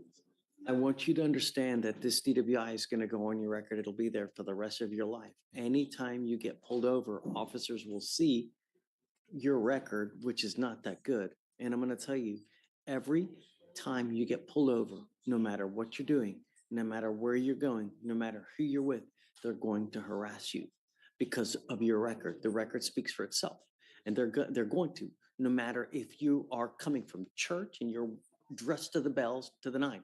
It don't matter. They're still going to mess with you. Do you understand? So don't give them the opportunity. If you want to drink, if you want to go smoke, if you want to do this, just don't get into a car. How much money have you spent over the course of the last 10 years on all these cases that you've had when literally $20 clicking one button, maybe 30, can take you wherever you want to go. I'm going out on a date with my wife this Friday. I haven't gone out on a date in months, but I'm going to take an Uber because I want to drink like a fish. But I'm going to do it the right way, and that's taking an Uber, right? It's the responsible way. As much as I would prefer to drive, I know that officers hand out DWIs like it's candy on Halloween, so it's easier for me. That's the way you do it. That's the responsible way of acting. You understand? And you got to understand from now on, you ever pick up any more cases, whatever it may be, it's a minimum of 90 days in jail. And on a DWI, it's a minimum of 30 at least. And then with your other priors, they're kicking up to 90 days. No more proverbial slaps on the wrist. You understand? Shh. As part of the agreement, they're going to dismiss the theft of the firearm, the possession of a controlled substance. As part of the agreement, that gun will also be confiscated as well. You understand? You're giving up the right to a trial, right to compel witnesses to testify on your behalf, confront and cross-examine your accusers. If you're not a citizen, there are possible immigration consequences. You can be deported, excluded from the country, denied naturalization under federal law. You give up the right to appeal. So once you plead guilty, you can never change this or undo this. It will go on your record. It will be there forever. If you are not a citizen, there are possible immigration consequences. You can be deported, excluded from the country, denied naturalization. You give up the right to appeal. You can never change this. You understand? How do you plead to the offense of driving while intoxicated?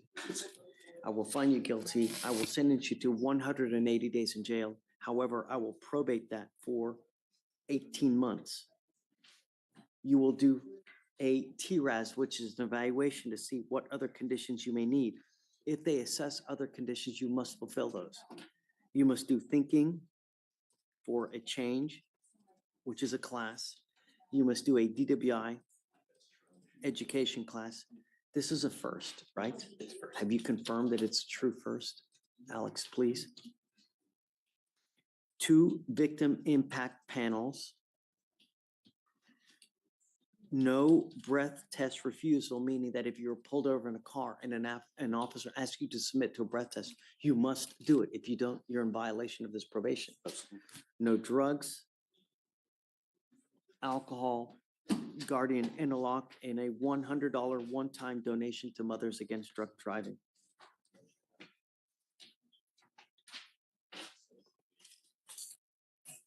What do you do for a living, Mr. Castillo? Self-employed as a landscaper.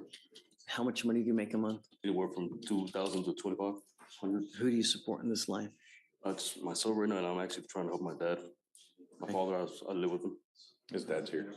Say it again? His dad's here with him, and he works with his dad. Okay, I'm gonna do you somewhat of a favor. I'm gonna roll your court costs, but there is a DPS fine and fee that you're gonna be required to pay. We will give you 2 years to pay it. But you gotta understand, if you don't pay it, there's jail time that comes along with it. I mean, it's gonna end up being maybe like $75 to $100 a month, but you gotta pay it.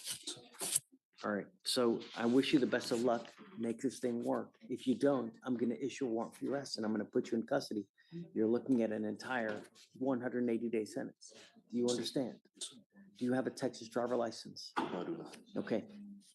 We need to make sure that he gets a license as well. Okay.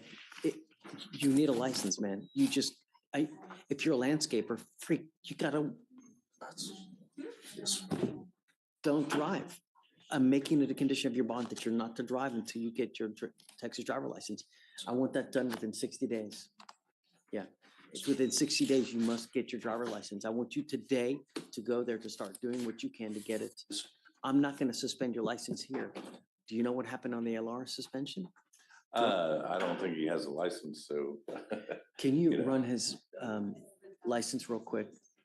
I'll see if. Yeah, it was 4 years ago, the arrest, so. Yeah, it's not a 2-year agreement plan because it's been. Okay. Okay. Is that the new surcharge? So George, you give this to your client, will you? This is the driver's license division for DPS. This is who you need to call to figure out how to get your license back. You call them in the morning and say, hey, this is me. I need to get my license. What do I need to do? Because it's been so long, you're gonna have to take the driver's test. You're gonna have to take the written test. When you call them, you call at 7 in the morning. Don't call at 9, don't call at 1, don't call at 2, don't call at 7:02, because you're not gonna get through. The lines are so busy. You gotta call right when the phone line's open, and that's at 7. 7 o'clock in the And you'll morning. get through. Yes. All right. Sure will. We wish you the best of luck. Thank you very much. Make it work, okay? Thank you. Good job, Ms. Reno. Thanks. All right.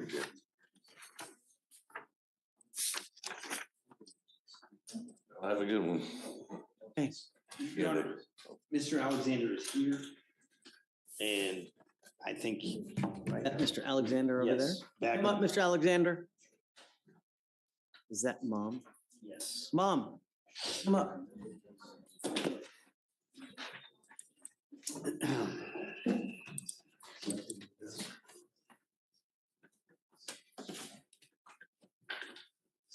Why are you running, man? Nothing good happens when you run. You know that he picked up a new case. No, he didn't pick up a new case. The case that you have precedes this case, and all of it is in conjunction with this case. It Your is Hon- the same. I believe the case, I don't know if it's filed or not. Same set of facts? It is not Yes. the same set of facts, but it predates this case. It involves the same complainants. Right. Or the same family, not the Right. specifically. the Oh, same- I remember. It's The right, offense it's the date is family and August it's. first, allegedly. So it's not like he violated his Okay. bond. I just want to get Good. that clear. So I'm not gonna do anything to your bond. Just, you gotta be careful, man, you know? The thing is that they're gonna issue a warrant at any time. You guys have to be careful. Do you know when, has Michael told Your you? Honor, I've kind of let my client, I saw this come up a month ago or so, and it just has never, it's still been in the same kind of not signed status. So we're just. We had this exact same situation happen earlier this morning as well.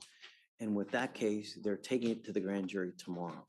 Hopefully, we can get that done with this case so that you guys can get notice of when it's gonna happen, because what you don't want to happen is at some point, them issuing a warrant and you guys are in a very bad position when that warrant hits, like you're out of town and they take him in custody when you're in Louisiana or wherever it may be, because then it's just gonna be a complete and utter disaster.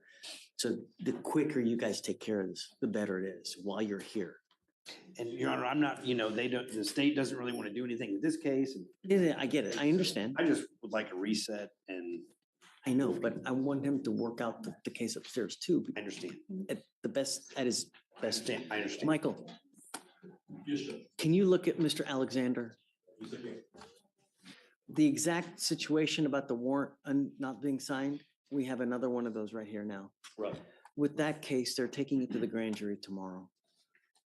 Can that happen with this case? Do you know? So that we can all take care of this at one time? I'm trying to prevent them signing it at a later date when they don't know about it, and then it just exploding. I can check for him too. If he texts me, I'll check and see. You're gonna do that on a daily basis? That's like, you know? I'd have to get the felony prosecutor to agree to get an urgent date. The grand jury would have to agree to give the prosecutor an urgent date to get the case indicted. So I'm not sure at this point. I can send them an email and say that you're requesting that. I mean, you don't do that. Okay. Just, It is what it is, Your Honor. I don't Right. know. You just gotta be on the lookout. You know, what I would do is probably call a bonding company and let them know, hey, this is my son. Can you just be on the lookout for when it hits and just let us know? And I'm able to look it up online as well. I mean, it's public information. I see the same. Yeah, I mean, you'll have to be on a daily basis looking, you know. I'm glad you came. I think it is taking a toll on him, Your Honor. So I appreciate the court working with us. I mean, you've done nothing wrong to this point. There's no need to punish when you've done nothing wrong. The best thing you can do is just stay out of trouble. And he's doing that. And He's doing that. has he gotten a job or doing anything now? Or He started the GED program. great. He started counseling, so he is doing what you asked him to do. He is doing what I've asked him to do. You know. How do you there's a feel? Healthy level of anxiety associated. It's natural. How do you feel? Are you doing well with the classes? Have you been doing it really? You know, in this life, if you put your heart into it, you can achieve anything. That's what's so great about this place. Really. Just you put your heart, soul into anything can happen. Really. That's what this life is about. Making a lot of money and having a lot of knowledge, Mr. Alexander. And it starts in school, in high school. Okay. We'll let you guys go. Just be on the lookout. Your appearance is waived. You guys don't have to come. Just stay in touch with Mr. Elick and he'll tell you how we go further. That's why he is required today. Oh, did we send him for a test? No, Your Honor, I think he just came, so I don't think. Yeah, I'd like to send you for a test. I want to make sure you're not using any drugs, okay? Just hang tight for me now. We'll send you for a test and then, we'll set you off now. If something comes back and hopefully it doesn't, if it's clean, then we'll set you off or whatever it is. If it's dirty, well, I guess we'll have to deal with it at that point. I hope he's not using, you know, 'cause we just don't want you to smoke marijuana. That's it. Okay? All right, guys. So I'm hold setting off on getting this right now. No, I want to make sure he's not smoking marijuana. Yeah. Okay. Thank you. Hand you something? It's just a business card. Yeah, you can give it to Steven, sure. Thank you. Come on. Thank you, ma'am.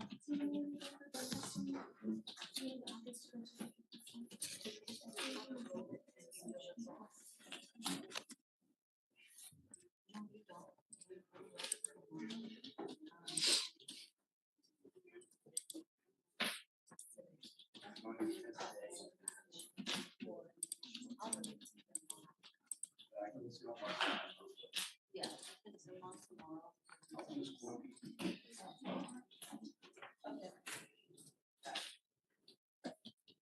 Is there anyone else out there? He's finished, as Mr. Castillo, just waiting for, I think that's it. I know we're waiting for the attorney. JP, what you got, man? Come on.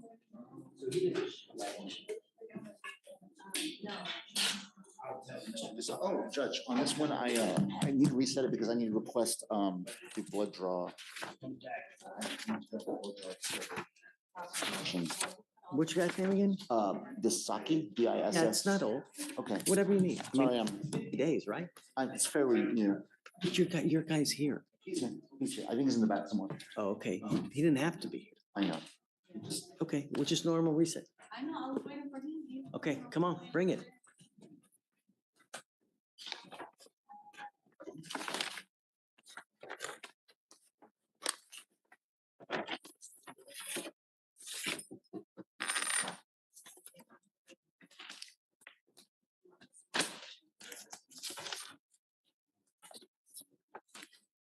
His discovery.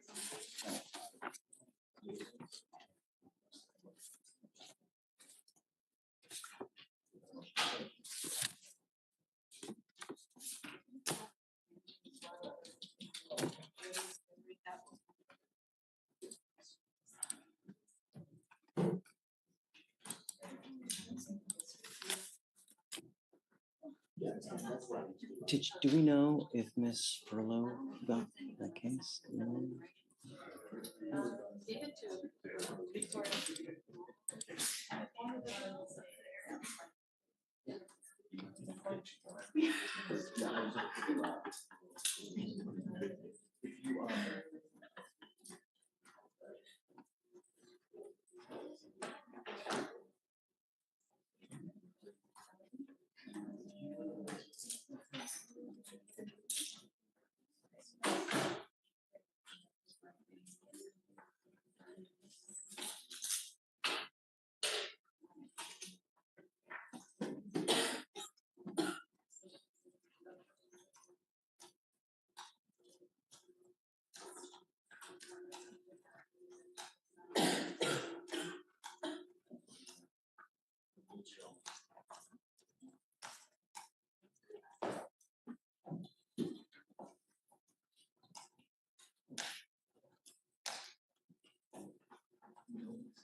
Interesting hearing.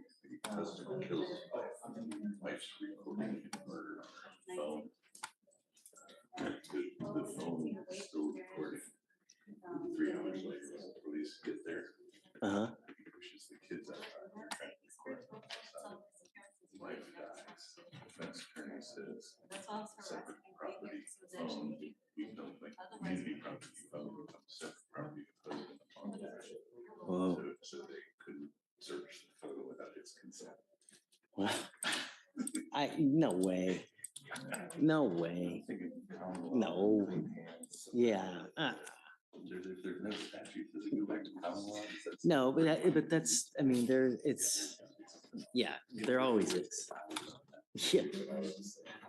Wow. Is that going on now? That was Friday at the same court.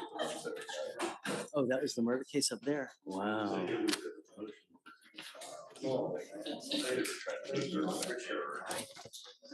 Interesting. I would like to read about it. Yeah, the cop helped me on the way out. I didn't hear the whole thing. So I'm trying to help him think of a way if we could keep it in evidence. Wow. I'm surprised that it would still go record after 3 hours. Yeah, I know. That's, I mean. He said when they arrived on the scene, it was still recording. Wow, that's crazy. Nuts. I just wondered if you start recording and you have a passcode, you don't want to do a passcode. Yeah. All right, guys, we're done. That's it. Oh, wait a second. Wait. Do you know who? That's why I was just trying to see if I could find out. Hold on, let me see who got this role.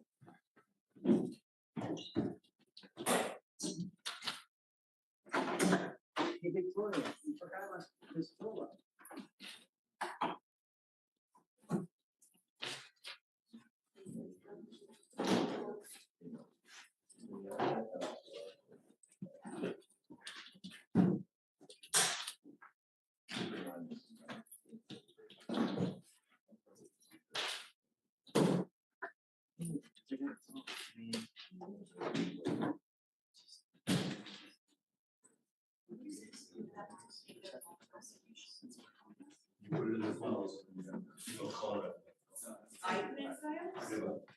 Yes. We got you, we appointed you a lawyer, but we don't know where the lawyer is. And so we're gonna try to get you someone else because it's already 1 o'clock, so. Well, I mean, you're already here. Let's just see if we can find you someone that's pretty, so you don't have to come back, you know? Mr. Dixon's still here, he's usually around. No, it's a good call. He usually always stays till the end too. Oh. Mr. D on the list today or no? Yeah. I don't think so. He just already had cases. Oh.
no issues with this defendant's attorney. Judge, we're waiting on the attorney, correct? Okay. I mean, just keep one, just in case, you know? Do you still need me? No, you're good. How'd it go on the 2:30th, okay? It's good. It's just I walked in and he was ready with like 8 people and I was like, eh, but you prepared me well. You prepared me well. It's not me. Did you miss me so much? Yeah. Did you not do anything without me? Yeah. Courtroom. Hey, guys, we're basically done.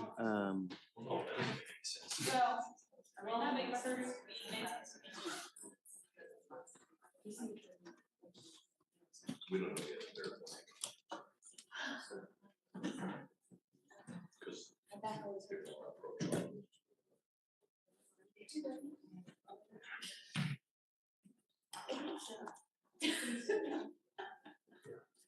They just didn't have their officer today.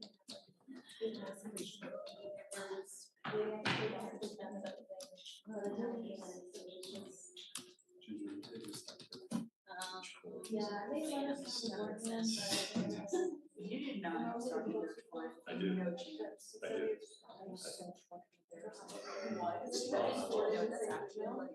Guys, I was gonna mention that, a lot of people send us cards and such, and we had someone send us their invitation to their KU graduation. I'm proud of you for graduating, Zakin. Good job. They see tomorrow, another person was kind enough to send us their serenity chip. If you're out there having issues with sobriety, just, you take it one day at a time, and we are so proud of you for maintaining sobriety. I think it was Brian who sent us that. 21 years sober, that's fantastic. You just take it one day at a time.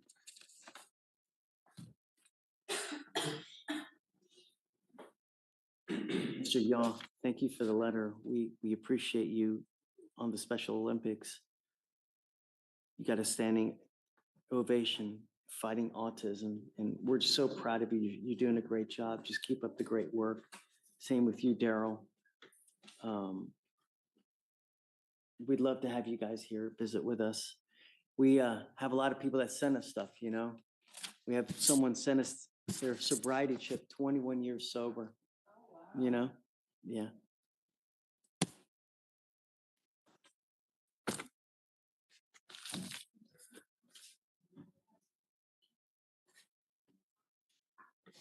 Ms. Greenfield, thank you so much for everything.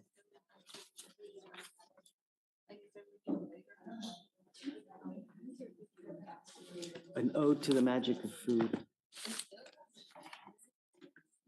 Hey, courtroom cat. Vicky. All right, let me say hi to all you guys.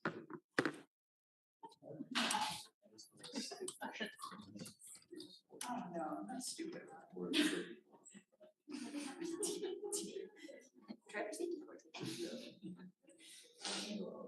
No, I know how to do it. That is the problem. But I guess, and then you can do it outside of doctor. As long as you. It's just super, yes.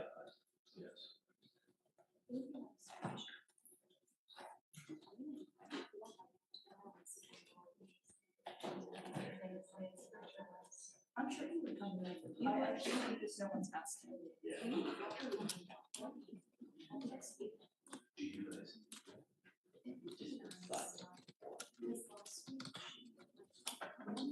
It was a lot yesterday, only because the internet wasn't working, and I was in the yesterday. I mean, I think we can handle it. There's 2 more days. There's just some things that we would need to check on. But, I mean, we can always go across the hall, we can always go to 6, I guess. I don't know.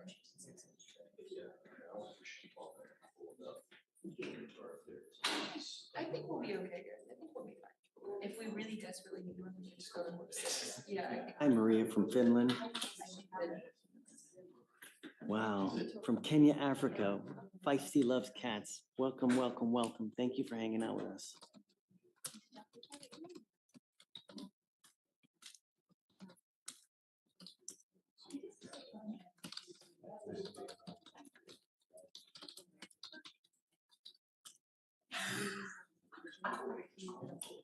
Exactly. I would say that.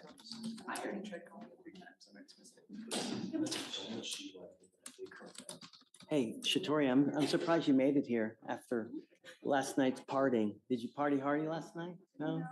Same old thing? Come on.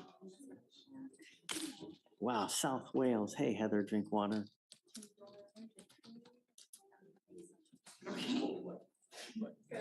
Bye, everybody. Have a good day.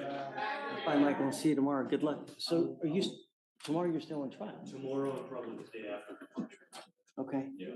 Well, good luck. We have a big punishment case. Because after he's done ag robbing in the first place, he misses trial days. And then he's shows up to another store that he's working at freshly drunk. They fire him again. And he is threatening to rob the store again, a different store. In the middle of trial? No, he misses trial. KPS issues. Okay, KPS, We all catch right. him 2 months later on a harassment where he's this close to robbing another store that he was just fired from. But Thank you. Ag rob, or is he using a gun to point it? Just a fist. There's a box. Wow. Yeah, I've heard of cases like that where deadly weapons are hands because of the training that you have. Wow. Interesting. Yeah, and I mean, if you saw the press, it looks like a hospital. I mean, he beat the 16-year-old officer, left her for dead. And then after he's done assaulting her with his bloody clothes, walks to a neighborhood. Walks to a neighborhood bar and grabs a picture of alcohol. He drank it and when the officer flagged the rest of the night. wow. It's wild. I just never, just people, man. It's just. All right. Good job, Michael. We'll see you tomorrow, or I guess perhaps Friday.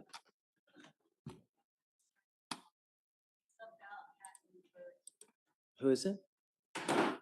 Hugh. Oh, okay. I think I have Hugh's number too. Let me see. I already called him. He said he's gonna Zoom on. Okay, great. Here we go. I love Judge Hatton, but he's just so busy. It's so hard to get a hold of. You know? Hugh. Yes. Hey, Judge. All right, come on up, Miss Furlow. All right. Cell phone, please. Do you need a pen? If you don't mind, please giving us your cell phone, and I'm going to give it to the lawyer real quick. My cell phone number. Please. Don't say it out loud. And then just, you can see that he's on the screen over there on the TV. Yes. Yes. And then I'll give you a call this afternoon, Miss Furlow. Okay. This is Mr. Brasher. He's been appointed to represent you. Okay. Because we are giving you a lawyer, I am waiving your appearance, so you don't have to waste your time coming to court, but you must stay in touch with Mr. Brasher. He will tell you when you have to come back to court. If he tells me he can't get a hold of you because you're playing games, I will issue a warrant. So just don't pick up any new cases. Be nice. Don't violate conditions. Stay in contact, and then everyone's happy. Yes. And All he'll right, let me just send this to you real quick. Sure.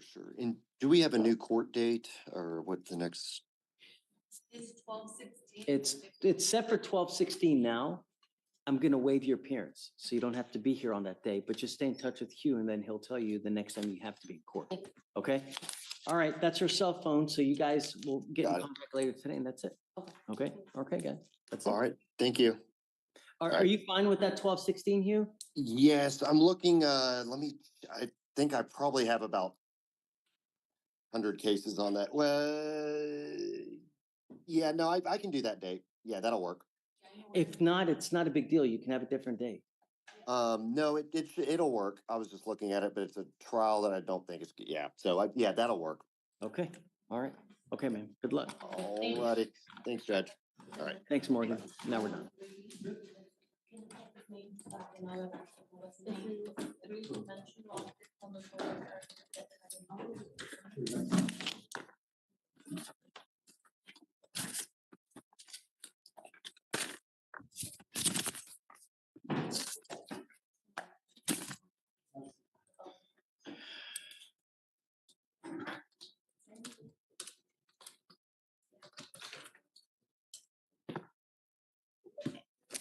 All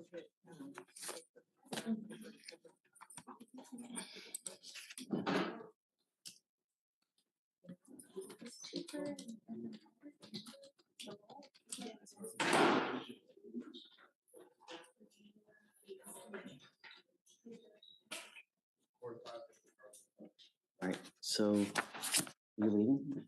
Yeah, as soon as I'm done with the document. I hope you feel, is that, she gonna be taking off tomorrow or what? Yeah, I'm gonna surprise y'all. Is Michael here? Michael, are you here? I don't know. I didn't see him. What kind of name does he have today? I don't know. Haley's dad. Michael, are you here? Zoe's dad. Let's see, Zoe, no, that's not working either. Incognito. Right.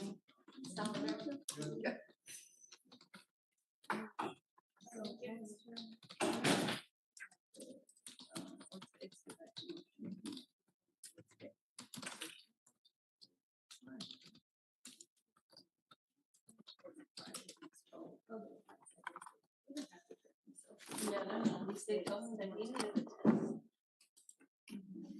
Are you hearing that? What? Okay, so for Mr. Destin, the probation officer is trying to do the motion right now. And he basically told her that he came to court on Friday and was told he wasn't supposed to turn himself in for the 3 days. He stated he talked to someone and they turned him away. She asked. We were gonna do the drug test Mhm. and then, but he had to come back so we can talk about it. And he never came back. That was what happened. He was supposed to come back so that we could talk about it. But he never came back. So. They don't wanna approve the motion. They don't wanna approve the motion. I don't care what they want. So have him come here tomorrow. Yeah.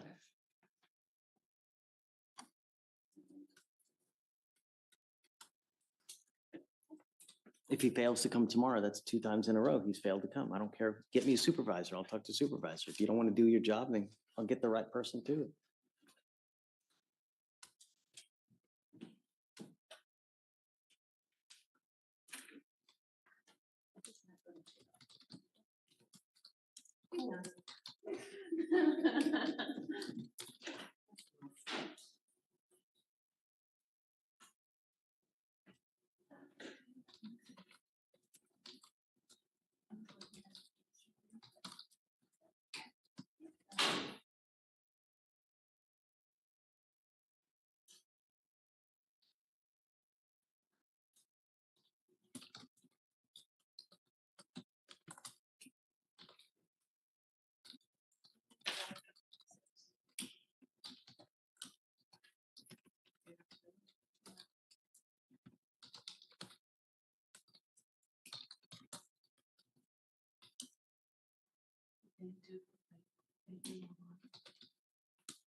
All right, guys, I'll see you mañana.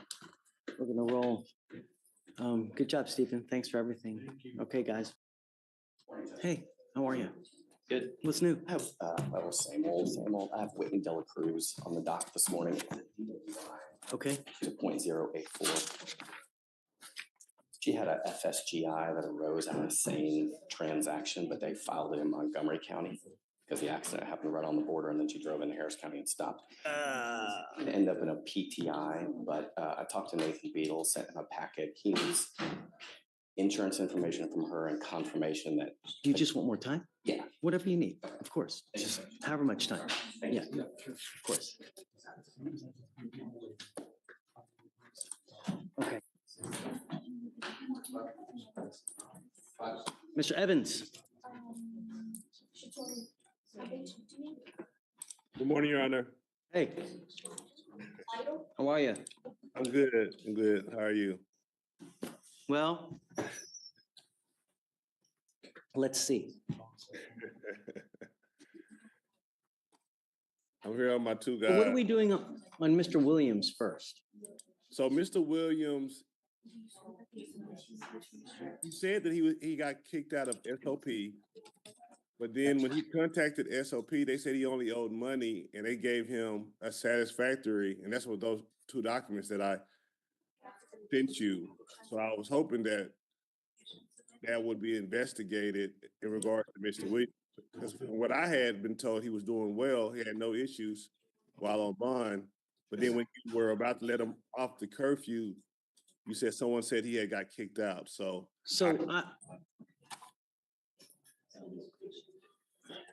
Can I give you the cost number? This is the Mr. Williams, Taman Williams that we were talking about. So I've got counsel on the line now. Did you send what you had, what you I did have send it. to I Shatoria? did send it. Yeah, I did. I think I sent it to everybody. Hold on, let me make sure. I mean, basically what's going on, and from what I understand, is that he didn't pay what he was supposed to on the SOP, and so they kicked him out.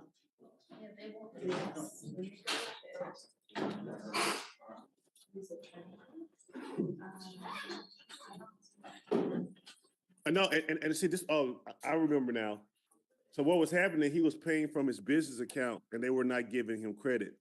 So he had been paying. So once he showed them that this is the account the money was going for, because they had sometimes, like I have that problem too. My clients pay me from an account that, and I don't know what name it is. So I see a Zelle or a Cash App, and I'm like, who sent this? That's what happened with them. So once he showed like this is my business account, they gave him credit, and he's fine. I don't see the book set right now, but I can call over to them. We don't see that. So I guess Shatoria can call over to make sure to see if they've straightened it out. Okay. And what is I'll send her. We're doing this in an effort to, because otherwise we'd be filing a motion to revoke his probation again. So what is her email? She was not on the email. What is her email? I'm gonna chat it to you because I don't want to put it for everyone. Okay. Okay. I'll send it. I'll send her what he sent me. It's my first, my last name. It's dot your last name, right? CSC HCTX.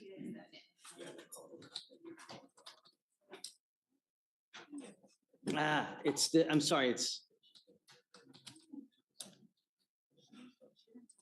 that's it. Okay, that's it. Okay. I'll send it to you right now.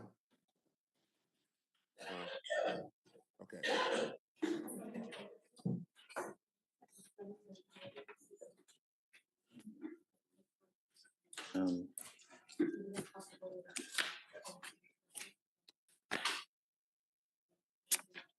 Okay, it's sent.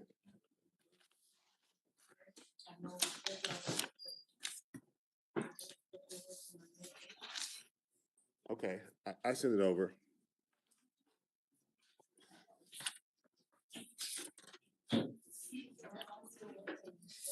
So I only have this one.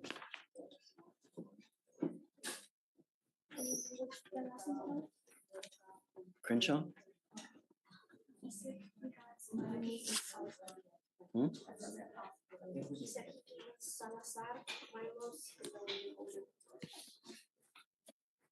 I know, I ruled on some already and I gave them back. I did yesterday, like the other ones, this is the only one that I've held because of Carl.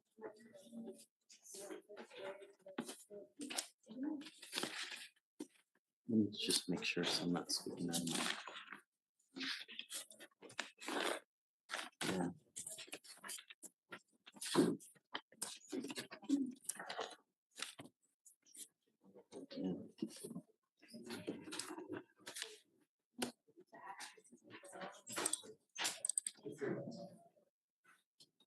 I did. Okay.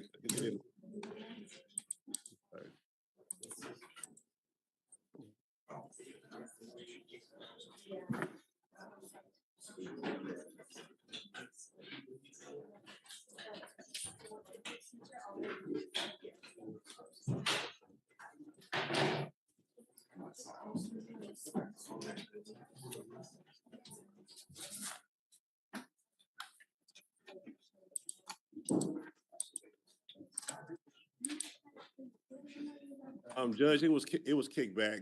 Could you confirm the email address one more time for me? Give me a second. Oh, I see what's wrong. The O instead of the A. Okay. Did you talk to your client Crenshaw about that surety?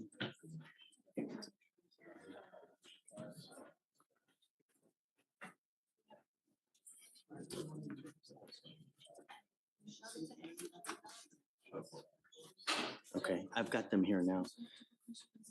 Give me a second, Carl. I'm gonna put you on speaker. Hold on. Excuse me. Hey, so what I did was I think I told you that I got in contact with the lawyer. The lawyer was supposed to get in contact with the defendant, and the defendant was to get back with you guys to make sure that everything was, that you guys were happy. Did that happen? To the best of my knowledge, it did not. However, I double check right now. Yeah, because Carl is telling me that Mr. Crenshaw reached out to you guys twice and left messages. Hi. I'm sorry? Yes, my name is Carl Pruitt. My name is Carl Pruitt. I spoke with Mr. Crenshaw, and he called your office on 2 different occasions, left a message for return phone call. He lives in Chicago, but he is easily accessible. And what number was the con lawyer reaching him at? Maybe we have a different number for him. I can give you a number. Give me just a second, please. Because we don't have anything that he reached out to us.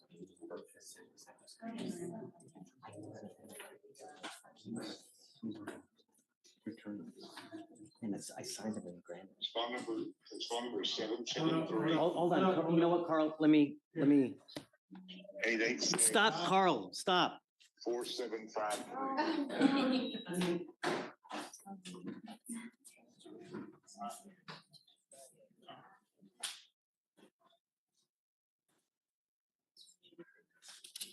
Carl, can you give me the number again, please? Okay.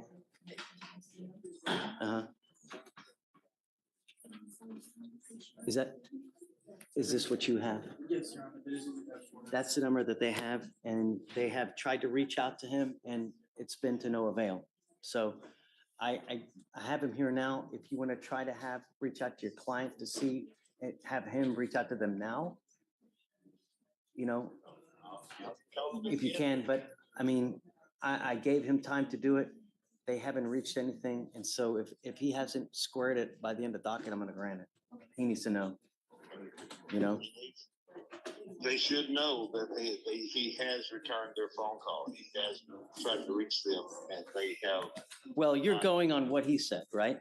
So. Yes, sir, because Sure. I have no reason to doubt it.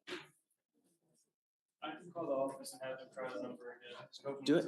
Yeah, and then if you guys are still having issues by the end of the docket, I'll grant it, and that's it. I'll go ahead Yeah. and give them a call. Okay, all right. Thank you. Okay, Carl. Thank you, Judge. Take Thank you, care. Judge. Bye. Bye-bye. Okay, hey, ready? Come on up. You're on, Mr. McCollum. Come up, Mr. McCollum.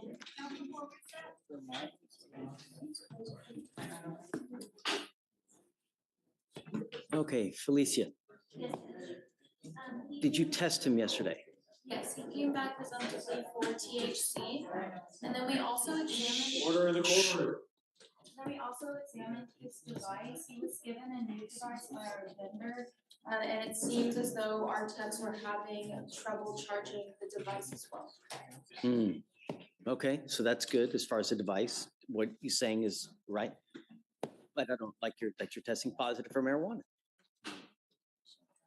Judge, what I will say is that it's been about 45 days since the inception of this case. What I would ask is if we could get a 2-week reset, see if the new monitor's doing what it should, test him again, see if he's clean.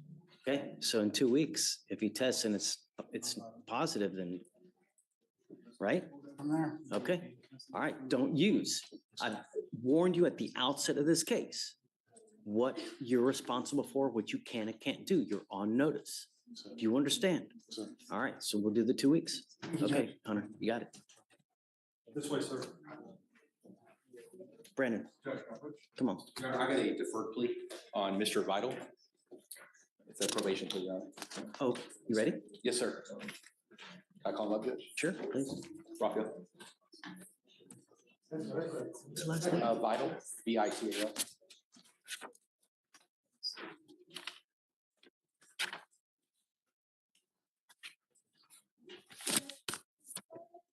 His last attended SOP on the 9th, he made the payment on the 11th, but because he relapsed, they're extending it for 12 more sessions. Whoa, what do you mean he relapsed? I guess when you picked up the new part, they extended the SOP, so he has to complete 12 more sessions. That's what the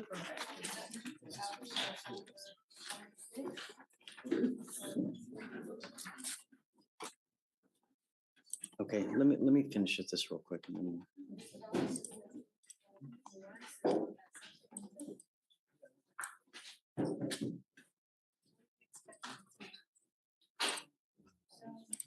All right, Mr. Vital, you're charged with racing on a highway. You're facing up to 6 months.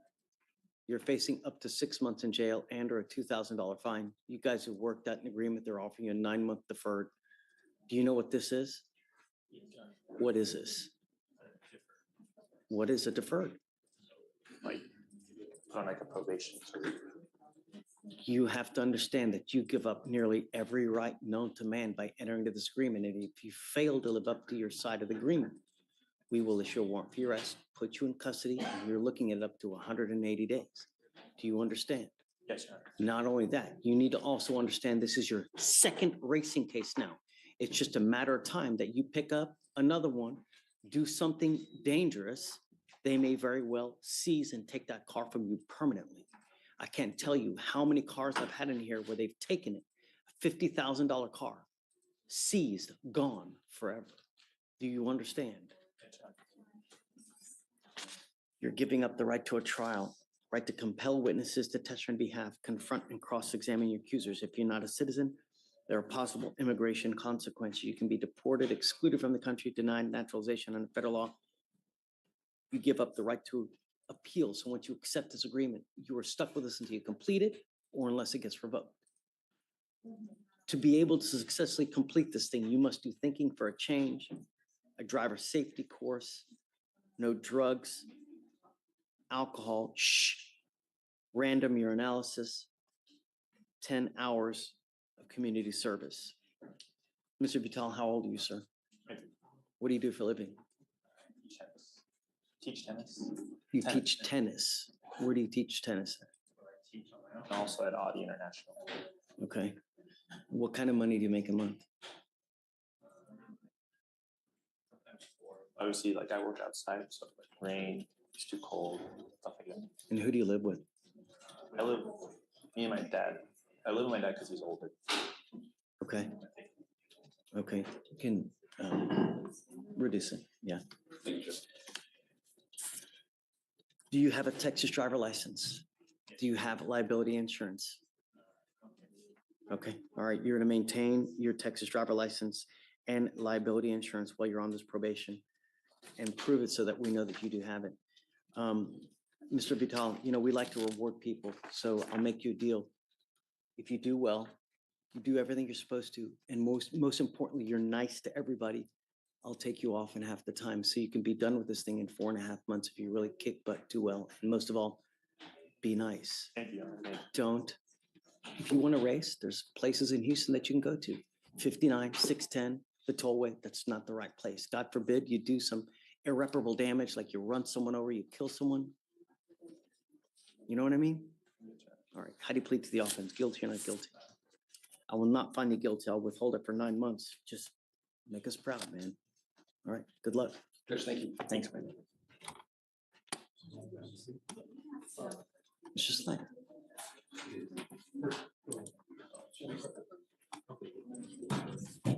Judge, this is, do you know Uceda?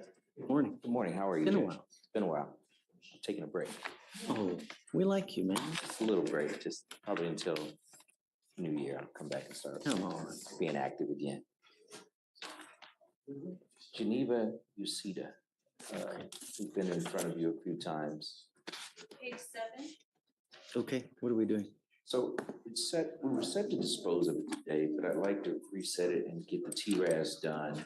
Is she here? She's here. She's here.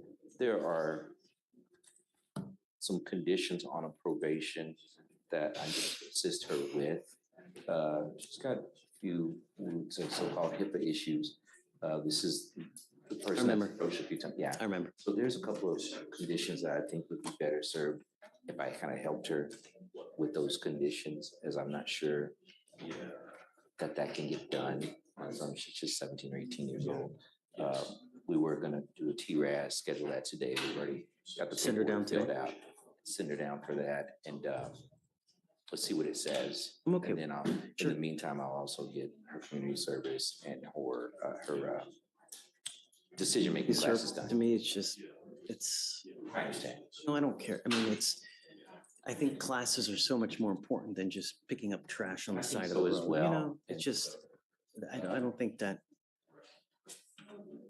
no. I don't think it serves Not her. down with, I understand. I think it's just a waste when you have someone more classes, whether it be parenting, Yes. thinking. I think that's what she needs.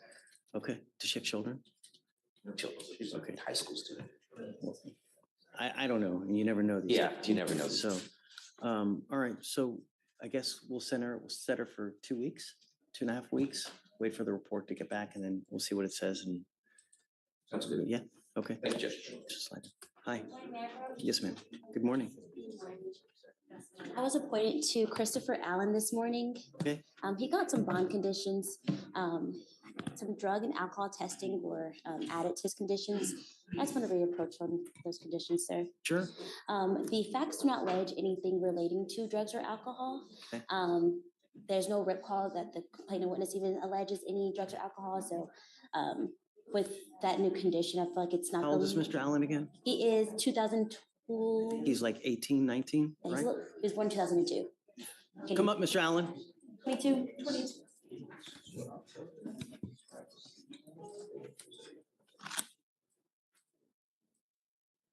I don't want you smoking weed. That's it. We tested him, right? Yes. What do you test positive for?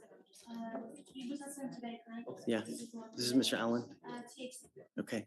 I don't want him smoking weed. I don't want you smoking weed. And I'm going to tell you now that I will test you again in 40 days. If you test positive again, that tells you that you've continued to smoke and it's not going to go well. Do you understand? All I'm asking you to do is follow the law, behave yourself, and do something with your life. Now, you didn't graduate high school, right? That's something that we need to work on. You cannot go through life with, at a minimum, a high school diploma, because when you don't have at a minimum that, people in this life will run circles around you with regard to money, jobs. I mean, it closes so many doors for even jobs for you not having a high school diploma. If you don't want to go to college, okay, but at a minimum in this life, you need your high school diploma. What I'd like to do is get him working on that, you know? So essentially what we do is we set him off for a couple weeks. We give him a lawyer to help him navigate the process. But in that process, we work on getting him a GED. I have resources so that it can be free for you. So you don't have to pay for anything, right? But you have to show the willingness. And it's not going to be easy, but nothing in life is easy. For you, if you ever want to make money, if you ever want to do something worthwhile in this life, it's hard. Because if it was easy, everybody would be doing it. That's why lawyers, doctors, accountants, architects make so much money, because it's hard to do. The more difficult something is in life, the more studying you have to do, the more money you're going to make. That's just how it goes. Anybody can work at a drive-through. Anybody can wait tables. Anybody. Do you understand? Yes, ma'am. We want you to leave here better than you came in. Do you understand? And it starts with not smoking weed for now. You're young. We don't know what it's going to do to you. And I surely don't want something to happen where you fuse something with the brain because you're just using too much. So no more. I will give you resources now.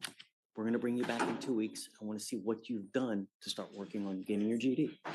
Yes, sir. And he does work, so we did talk about that, his schedule. Everything can be Yes, sir. done online. Yes, sir. Okay. There's no excuse why you can't do it, right? You're not busy 24 hours, 7 days a week. It's a matter of, do you want to do it? It's not if you can. People tell me, I can't exercise, I have no time. Baloney. Bullshit. If you want to, you can. It's just where the priorities. Do you understand? Okay. Judge, I'm sorry, one more thing. Alcohol was also conditioned. Again, alcohol was not alleged in any of the offense, and he is above 21. He has no history of alcohol abuse, but My concern is that if you start drinking and he drinks too much, he's gonna start doing other things as well. You know what I mean? If you want me to, okay, but no smoking weed. You're gonna get tested 40 days from today. Do you understand? If you're gonna drive, don't have anything to drink. You're on bond for this case. So even if you have a sip of alcohol, you get into a car and you get pulled over, you're gonna get a hard time. It's not gonna go easy because you got an open case. You always have to consider what you're doing out there. If I do this, am I gonna get in trouble? If I say this, what kind of reaction am I gonna get? Think before you act, and you think before you speak. You understand? Okay. So don't go yet because we need to give you resources for the GED. And then we've given you a lawyer. It is your responsibility to stay in touch with her and she will tell you when you have to come back to court. If she tells you she can't get a hold of you because you're playing games, I'm going to issue a warrant. I'm not going to give you another PR bond. You start acting like a knucklehead out there. Do you understand? Yes, sir. All I want are two things. Stop smoking, get your GED. That we'll all be happy as like little bunnies jumping in the woods. All right? Okay, my friend. Hey, Toria. I know, thanks. You're the best. Can I just need him? Can I have excuse? Okay. Maybe- Yes, Protection order. Judge, so 2 weeks for the GED and then 40 days worth of yeah, retest? right. Yes. Mr. Mueller. Just reapproaching on Mr. Smith Torres to discuss bond conditions.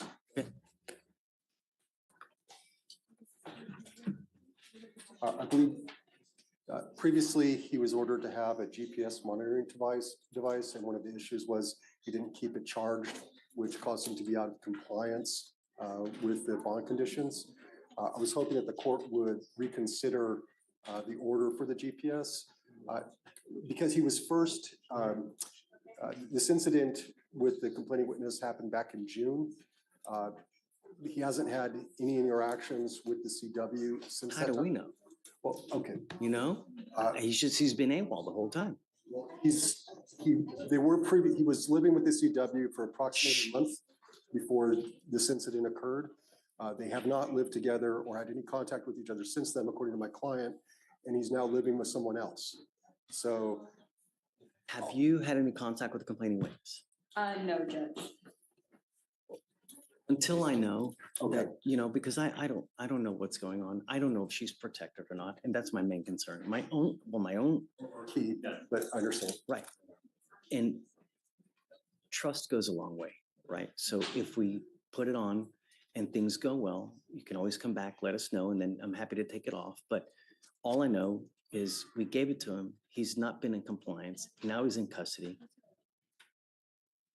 So, all right, Your Honor, how about we'll just have a, shorter reset perhaps in order for him to demonstrate that he does come to court and also to get some history about. Yes, but don't come back in a week. No. 2 weeks, That's always good. Right. 2 weeks is not enough time. So it's going to take 3 days just to get it probably. So maybe do a 3-week reset?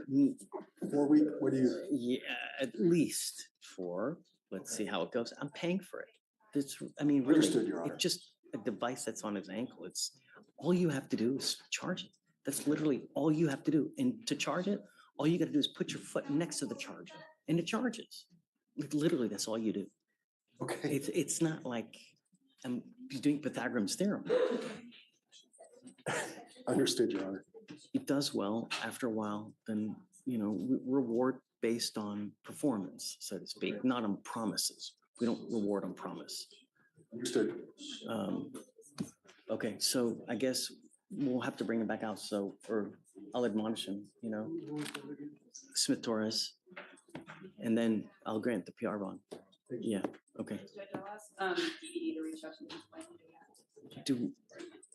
I was gonna redo the MOA, just in case, you know. I guess, Stephen, we don't have a translator No, I'm though. about to Yeah. text for Mr. Mueller, I'm gonna redo the MOA because he's getting out, just so we know that this person is protected. And then we'll do the process of PR bond afterwards. Okay? Okay. Connor, okay? Yeah, trespass and picked up the UCW. Just wanted to check the bond on the, I guess both cases. He doesn't want to. But So I will leave, looks like they gave him a PR bond on the new case. Sir. I will revoke the first one, put it at 5,001. 5,001. And then I'll leave the other one as is. And just admonish him, if he picks up a third case, holy moly, just please, right? Okay, and then he'll roll to tomorrow. Yeah, So- that's what I was gonna ask for anyway. Yeah, cool. Thank you so Sure, much. Connor. Hey, Judge, Ricardo. good morning, Rich. Yes. Judge, I'm approaching on an off-docket matter. It's the matter I sent you an email on, Ramon Barahona. Was told I needed to approach, so I'm approaching. Bonded out. He bonded out over the weekend on Saturday. He went in on Friday, I I believe. had a feeling that they'd bond him out. Yeah, mom came through. So we need him here to do conditions again. His setting is on the 15th, which would be, what's the day, Friday. Wednesday, Friday? Do you want to wait till then? I mean. Sure. Okay. We'll just wait till he gets here then. Okay, I mean, I'll let 'cause him know that. Can't do anything with him not here anyways, you know? Okay, because the scram is like off right now, so I just wanted to make you aware of that. Once, since he got out, it hasn't been monitored. I'm gonna test him again on Friday. Okay. Let him know. I'll let him know. So we'll touch base on Friday then. All right, thank you, Judge. Appreciate it. Judge, I got Mr. Vasquez Hernandez. Your Honor, if we could ask, I must for reset for 2 to 3 weeks for him to talk to an immigration attorney just before we do this plea. So he doesn't want to do the PTI program? I don't believe so, Judge. We talked about it. He doesn't. At this point, he does not. Because I don't want to set it off 2 weeks. We come back and then, oh, no, I want to do the Yes, sir. PTI program, you know, because then I'm going to lose it. I told him to tell me if he does within the next day or so. Vasquez, Spanish speaking. Vasquez Hernandez, come up. But at this point, he's with the fine. He wants to do it, but I want to talk to immigration attorney. It's nearly 180 days. I'll give you some time. I'm not going to do 3, but I'll give you some time. Okay. Yes, sir.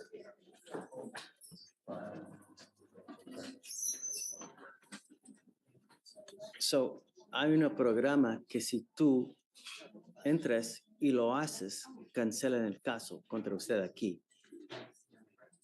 Tienes que aplicar, procesar y hacer ¿cómo se llama? Evaluación. Y si te dan, y si tú lo cumples, cancelar el caso. Toma 1 año para hacer todo. Tienes que hacer como 2 clases, un poco de servicio comunitario, y si lo haces, cancelar el caso. Eso es una de las opciones que tú tienes. Otra opción es declarar culpable, pero con esa opción, el cargo se va a ir en tu record y se queda ahí por siempre.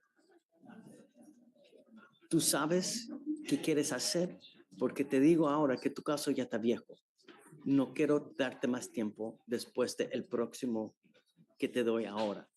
Si quieres hacer el programa, ¿ok? Para cancelar el caso, tienes que tener todo hecho para la próxima fecha que tenemos aquí. ¿Me entiendes?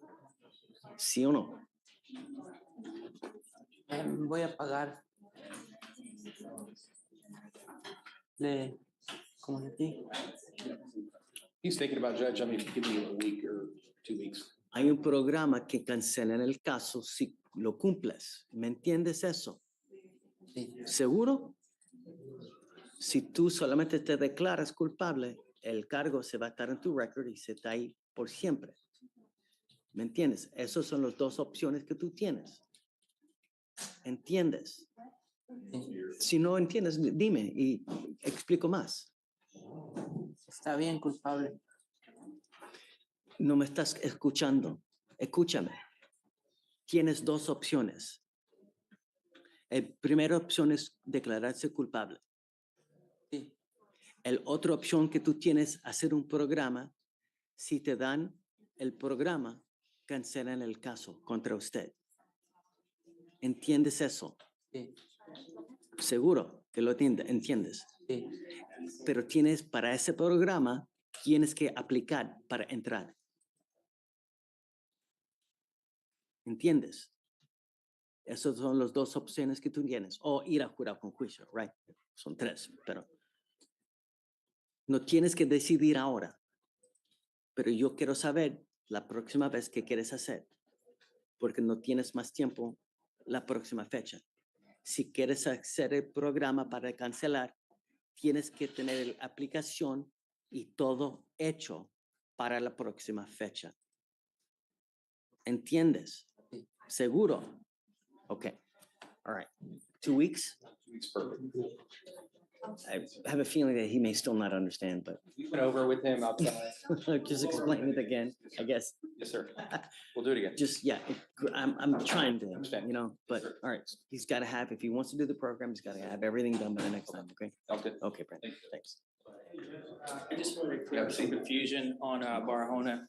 We're not reinstating any conditions today. We're gonna address that on Friday, correct? No, the conditions that he still cannot use, he cannot,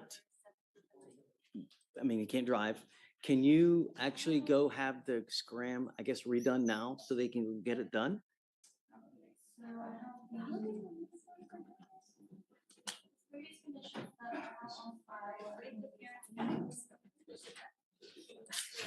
He has a scram, No alcohol, no driving, random drug testing. Right. Since the bond was revoked, all I need to do is just reinstate these and make a new document. Would you like to waive the signature? And have Yes. them go through? Yes. Okay, if you want to go for 49 today, I can have them sign at 49. Well, if he can't make it today, he can do it tomorrow. He set for court on Friday, Judge. He would have to come twice. No, of course not. If he comes tomorrow, we can do everything tomorrow, whatever he wants. If he was- wants he to was come on set for Friday, Can we do but Friday? let him know he can't drink. I'm gonna test him between now and then, and the urine test goes back several days. If he's using, I'll let him know, but just to clear it up, he's gonna start the scram on Friday, not. if you want to, he can come I'd rather do tomorrow, that he can 'cause come he's- Friday, he's set whatever for you want. Friday. But he still cannot drink, and I'm gonna test him as soon as he gets here, because he doesn't have a scram. Okay, so we'll, Positive, so Friday. Thank you, Judge. please. So it should be ready. Thank you, Judge. Sure. Okay. Okay, guys online, I'm gonna try to hit you up next. I'm here on Adrian Lumumba. He has a Correct. bond violation report. I wanted to show you some stuff. Show me. Mr. Lumumba had a job interview. It was like an informational day that evening. He tried to email his case officer the day before.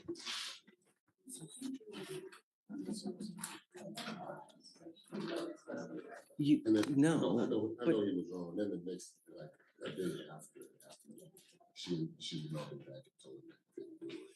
So we met on November 5th. The meeting was on November 6th. We were on November 7th.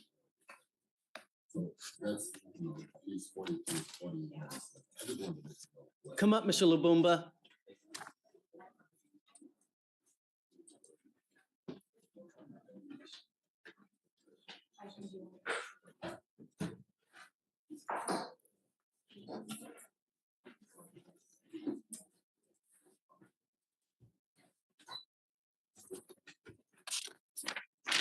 I am so upset with you right now, where you think you can do whatever you want to do when you have 2 open DWIs. And I told you there was absolutely no tolerance. And here you go, just, I'm gonna do whatever I want. Don't work like that, Mr. Labomba. If you have things that you need to do, you need to ask for permission first. We don't know where you are. We don't know what you're doing. You just take off and do what you want to do. And it's been like this since the beginning. So I guess we have not gotten your attention enough. I sent an email to my probation officer to ask. You don't have a probation officer. You have bond conditions that you are supposed to live up to. Not. I'm sorry. I didn't know. You know well and good what you can and cannot do. You have 2 open DWIs. And I don't want you out at night, and you are still doing whatever you want to do. I'm not. Goes with you. No, I'm not. you are. Your back. Again, I'm not. I asked for permission. I'm sorry. I swear to They God, don't I'm not. have authority to give you permission to do I anything. didn't know. I didn't know. Then you call your lawyer, you come up here, but you don't do things after the fact. You violate and then ask for. I asked for permission before I went to the meeting. I did. I swear to God, I did. And she didn't respond to me till after the meeting. And I told her if I had known, You I were would. talking to the wrong person, Mr. Lobomba. I didn't know.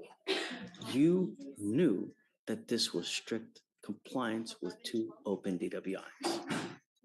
I'm sorry, Judge. What's with you? Just wait. Oh my God. And Mr. Butte will talk. Don't go far. Great. Ready?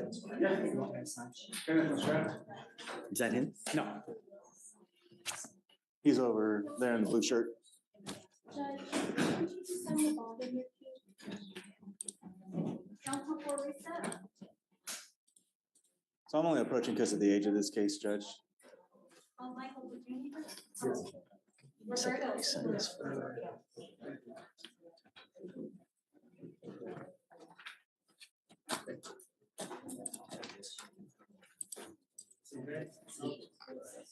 are you? I don't see it. You don't see it? Mm-mm. The bond? Yeah, pretrial, or personal bond. I see it in the regular judge. Oh, there it is. Sorry, I see it now. Okay. Okay, tell me. Lastrap, Lastrape. The state requested the surveillance video back in October. As of yet, they haven't received it, so we just need some time to get that before we can make a decision on this. Yeah, I mean, it's not old. We don't, It's from there's, July, I think. I have it at 106 days old. Okay. I thought it That was- can't be right if it's from July. Well, it's, yeah. You got time. You got a good amount of time. Okay, have fun, Ray. Who's this gentleman? Judge, this is Mr. Manuel Flores.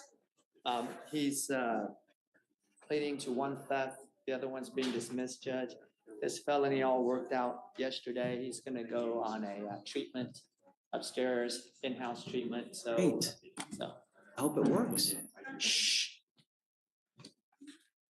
How are you? I'm fine. Thank you. How you feeling? Optimistic.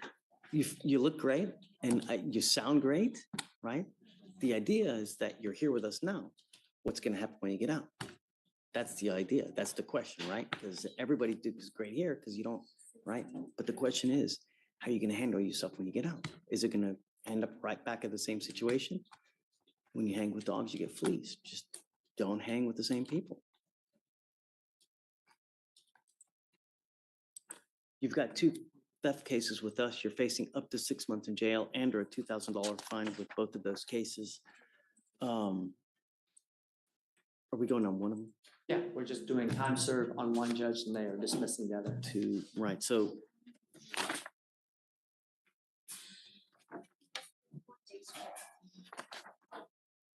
So it's 3 days in jail, credit for the 31 days. You know, you got to understand another thing though, is that it's an enhanceable offense. So this now makes at least 2 for you. If you pick up another theft, you'll be looking at a felony charge because they can use those 2, this now with the prior one to enhance you now to a felony. And if you've got state jail time on your record, now they can use it to enhance you to a 3rd degree. You're looking at 2 to 10. Do you understand? Yes. Have you been to the pen before? Yes. You could be looking at a 15 to life case. You been to the pen twice? No. Good. Then you're a true habitual. Got to watch out, Mr. Flores. A lot could be riding on a pack of gum that gets stolen. You understand? Sure. You're giving up the right to a trial, right to compel witnesses to testify on behalf, confront and cross-examine your accusers if you're not a citizen, There are possible immigration consequences. You can be deported, excluded from the country, denied naturalization. You give up the right to appeal. Once you plead guilty, you cannot change this. It will be like this forever. That's it. I hope you make the program work, man. Make it work. Because are all these cases because of dope? Stop. Mind over matter. How do you plead to the offense, sir? Guilty or not guilty? Guilty. I will find you guilty. Best of luck to you, Mr. Florence, okay? All right, take care. Thank you. Too long for you, okay? Thank you, John D. Yeah, go ahead.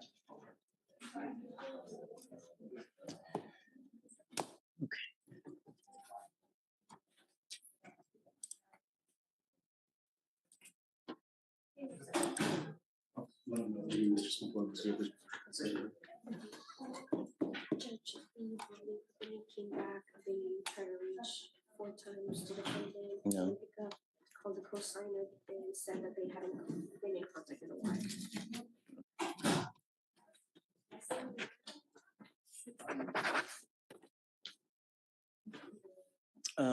Okay, Rebecca,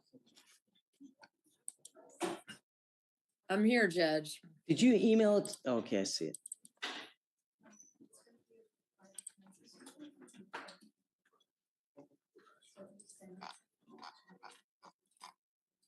Okay, all right, we're good. We'll modify it for you, okay? Thank you, sir. I appreciate it. May Yeah. I be excused? Yes, ma'am. Thank Thanks. you. Have a good day, Judge. Okay, all right, Mr. Evans. Hey, Your Honor. Yes, so they said he made the payment balance on November 11th, but because he admitted to relapsing on November 6th, they extended him 14 sessions. That's what the provider said. Are we just, I couldn't hear her, sir, if you could relate. so she said that he made a payment, but he relapsed. So what they said is that they tacked on another like 12 sessions. Is the relapse in regards to this case, or was it another relapse? So say it again? Was the relapse in regards to this case? No. No. It was November, I'm sorry, September 6th. September 6th. 6th is I what think the that- date of the relapse was. It may be because of this case right here. At the file date, sir?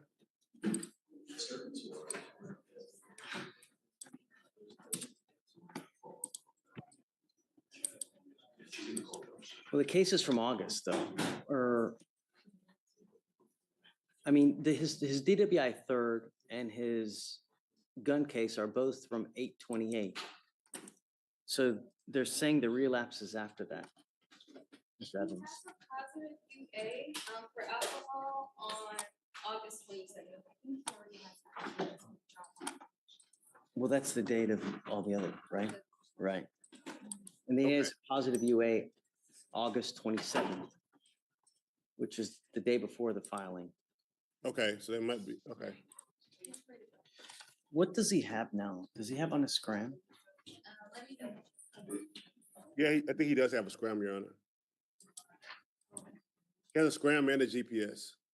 Yes, he has both of them. And the problem is that we can't do, we're kind of barred to what we can do, Mr. Evans, because of the cases upstairs, you know? Yes, So yeah. even if we want to do residential, we can't because of those cases upstairs that are still open. And we were coming about the GPS and the curfew, and I think when you checked in, it looked like he had got kicked out of SOP because he was messing up, but it was because of the financial issue. That's why I came Monday. That's how this got on your radar. Okay, I don't know about, I don't know about taking stuff off, Mr. Evans. I mean, he's still, you know, they're just now extending him again. He's had problems. I don't know, man. Can we make it, I know it's 7, can we make it 10? Say that again? Can we make the curfew from 7 p.m. to 10 p.m.? Why? He works at in construction.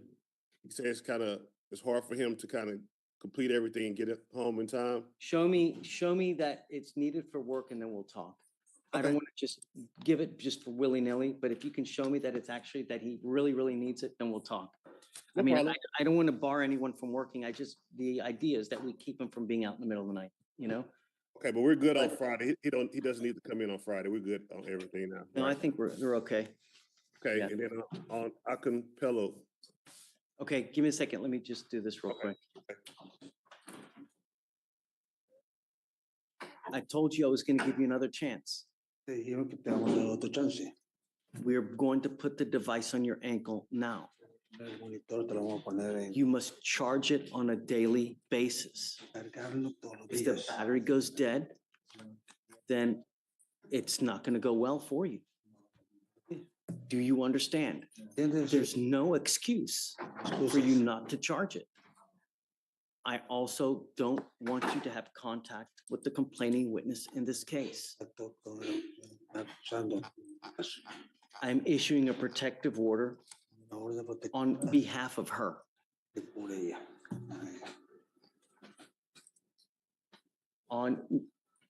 It's a guy, right? On Mr. Flores, you're not to have any contact with this person. He is now a protected individual. You're not to commit family violence or an assault against this person.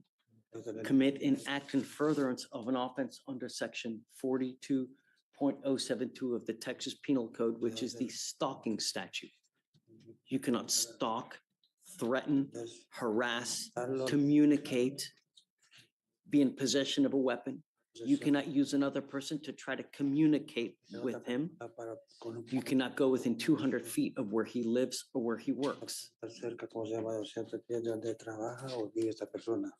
I'm giving you another chance now. Do your best to stay with it.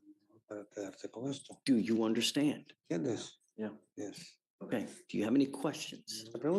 No. All right. No weapons as well. Okay. All right, Mr. Mueller. Oh, one more thing. You must remain in contact with Mr. Mueller. He tells me he cannot get a hold of you because you're playing games and you're not responding to phone calls, text messages. I will issue a warrant for your arrest. Do you understand? Yes. Okay. All right. Good luck. Thank you, Your Honor. All right, guys. Thanks. All right. So, Mr. Evans, Mr. Akingpelu has bond violations that he is drinking, and tampering. However, I have great suspicions about the integrity of these tests because the last time he was adamant, but we didn't have any proof. This time, they alleged an allegation on the 7th. The 7th was the first day you had him coming in to test. So he was in court that entire time. He tested that day. However, they said he tampered and had alcohol in his system at 11, but at 1:30, he receives a text that's saying that he passed. So I don't know. We've had a lot of clients in here. I don't know many people who drink while in court on the day of. So I think the record would show that from your test that you had him do on the 7th. So What days do you come to? Because remember, he didn't show up until after like 12:30 that day. But he still tested that day. Regarding that, I did reach out because I did notice that for the violation, he was at 49 getting tested during the time, and I obtained the scram report. I can of course send it over to you as well. I had one of my supervisors look over it again due to the discrepancy there, and it does show multiple tampers themselves, but for the tampers that detected alcohol but not confirmed as consumption, it's very much believed that it could possibly be an environmental factor while he was at 49, either due to hand sanitizer or something of the sort, because they're very low spikes that come back down very quickly. But I don't know. So all the violations at the time that he was at pretrial? Yes, so not all of them, just the one that was most recently filed on him for 11/7. is so- whenever she was at pretrial. But what I'm saying is the exact same wording in violation on 11-7. He's at pretrial is the exact one that he got that brought us into this situation that made him have to test so much.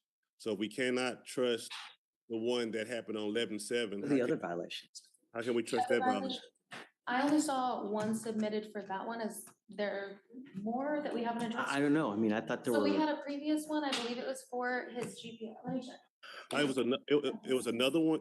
So it was another one in October, said he tampered, tested for alcohol, then he disappeared. You remember I said, I don't understand how that happens.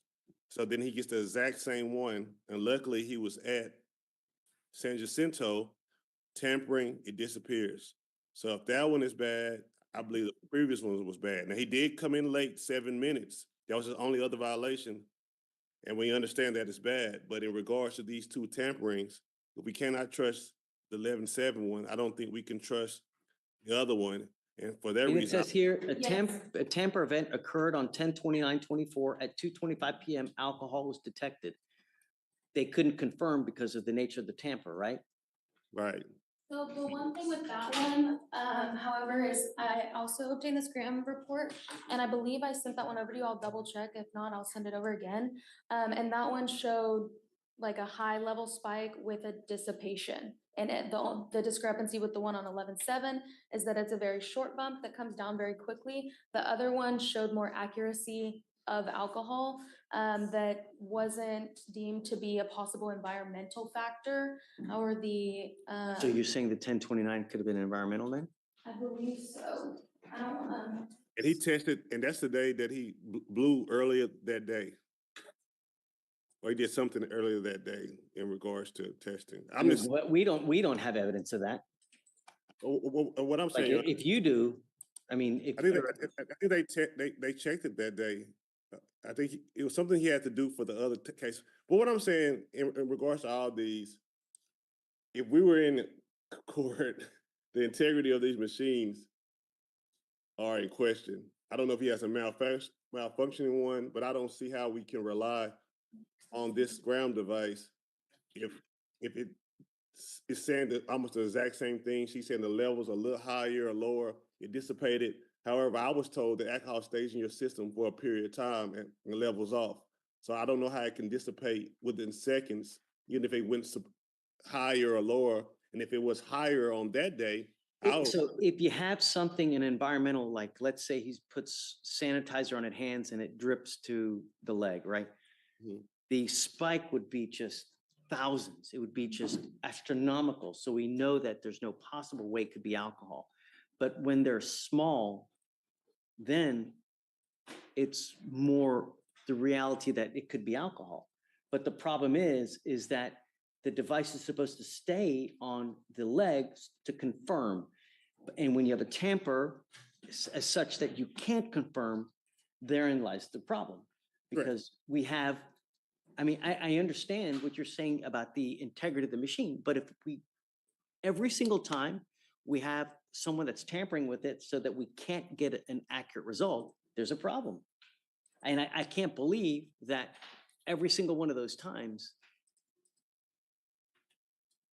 there's not a true tamper, because it can't just continue to happen and we can't get a true and accurate reading because of something that's, forbidding it from happening. and sometimes it can be the shoes. Like I talked very thoroughly with my supervisor today about it, just because I was confused of the matter as well. And like if you're wearing boots, it can also affect that. But the thing is, they're very thoroughly instructed, and he reports to pretrial very often, so he should be aware of all of the things that he's not allowed to do in order to tamper with it. Because even this most recent tamper where the alcohol was alleged there, that may have been an environmental factor, but it is a like definite confirmed tamper.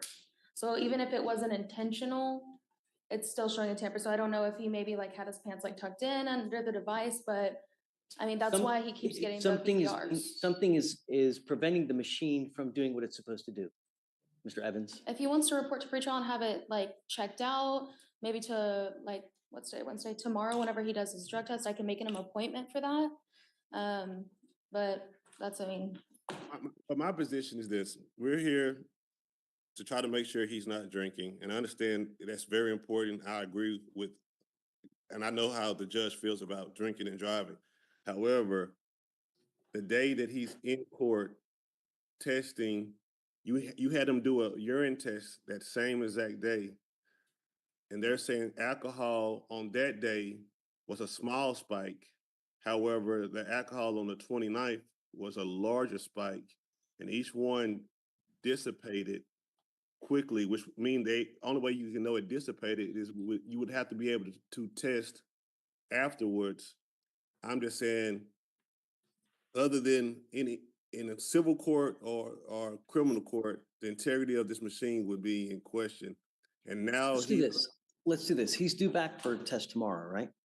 So let's do this. Let's regroup tomorrow. Can you get me a full report of every single test that he's done? Yes, Judge. Every single number that you've been able to actually capture, okay? Every single tamper that you have, and I want a complete list of every single event that's happened. Yes, Judge. And then we'll get a copy to Mr. Evans, and then we'll talk to Mr. Akinpelu about it tomorrow. Yes, Judge. You know? How about that? Because I don't have any paperwork in front of me, so I know how many events there have been, and that's really the only way that we should be even going forward is to get a full and complete picture. And that's what I was asking for an email. So, asking for you this let's do that, and then he's supposed to be here tomorrow, so if you can just advise him to come earlier than 12:30, that would really help everyone. You know? Okay, I will And do then that. we'll regroup tomorrow. Okay, thank you, Your Honor. Let's plan maybe like 11 o'clock. Is that okay, Mr. Evans? That's fine. Yeah, okay, we'll do that. All right, thank y'all. Okay, thanks, bud. Elon. Hey, Judge, how are you? Hey, bud, what's new, man? Oh, not much. Good to see you, sir. You too. I've got Mr. Zuberi with a Z on your docket. I think he made bond early May. I came onto the case late June when I subbed in. Okay. Is discovery complete on Zuberi? Let me check, Your Honor. It appears we're just waiting on some photos, but everything. What? It's 190 days old.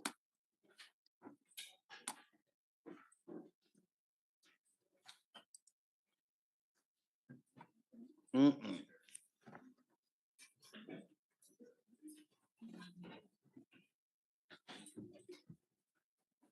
Who are you waiting on the photos from? If you tell me an officer, I'm gonna lose it. No, Judge, I think it's the screenshots of the text messages from the complainant.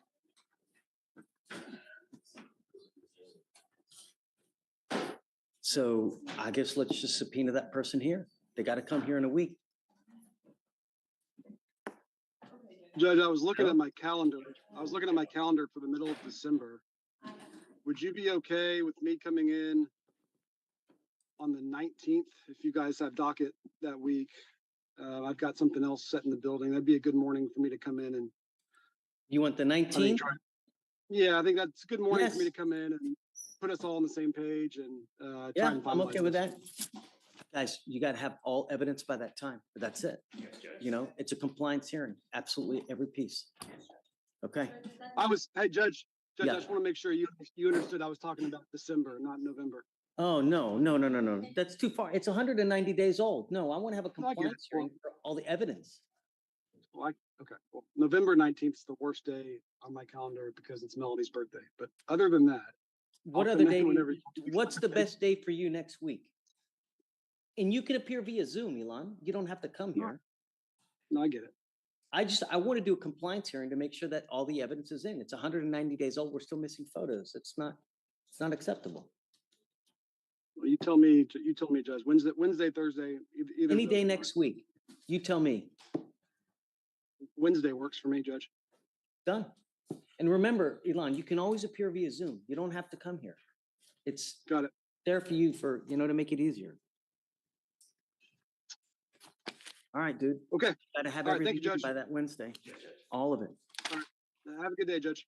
Okay, man. Thanks. Have fun. Thank you. All right, bye-bye. Judge, I just wanted to readjust the bond conditions for Smith Torres again. The GPS device prior to release. Prior to correct? release. Any, Yep. Just no contact, no weapons. No alcohol, no drugs. That's it. No curfew. Okay, you ready? Yes, ma'am. I have Mr. Martinez, Andrew Martinez on docket today. He was sent for drug testing. Come up, Mr. Martinez. Judge, you came back presumptively for THC and benzodiazepines. Doing with yourself these days, sir? My client, he explained to me today, he is a veteran. He is in veteran housing and he's trying to get stability and able for himself. He's trying to get into college, but he has to get documents to be able to enact the Hazelwood Act to be able to go to school. So he's been working on that and trying to get some mental health care because he is a vet and he does have some PTSD underlying. Okay. I want you to understand that you're not to use alcohol or drugs. I'm making that a condition of your bond. You're not to use any kind of controlled substances unless it's prescribed.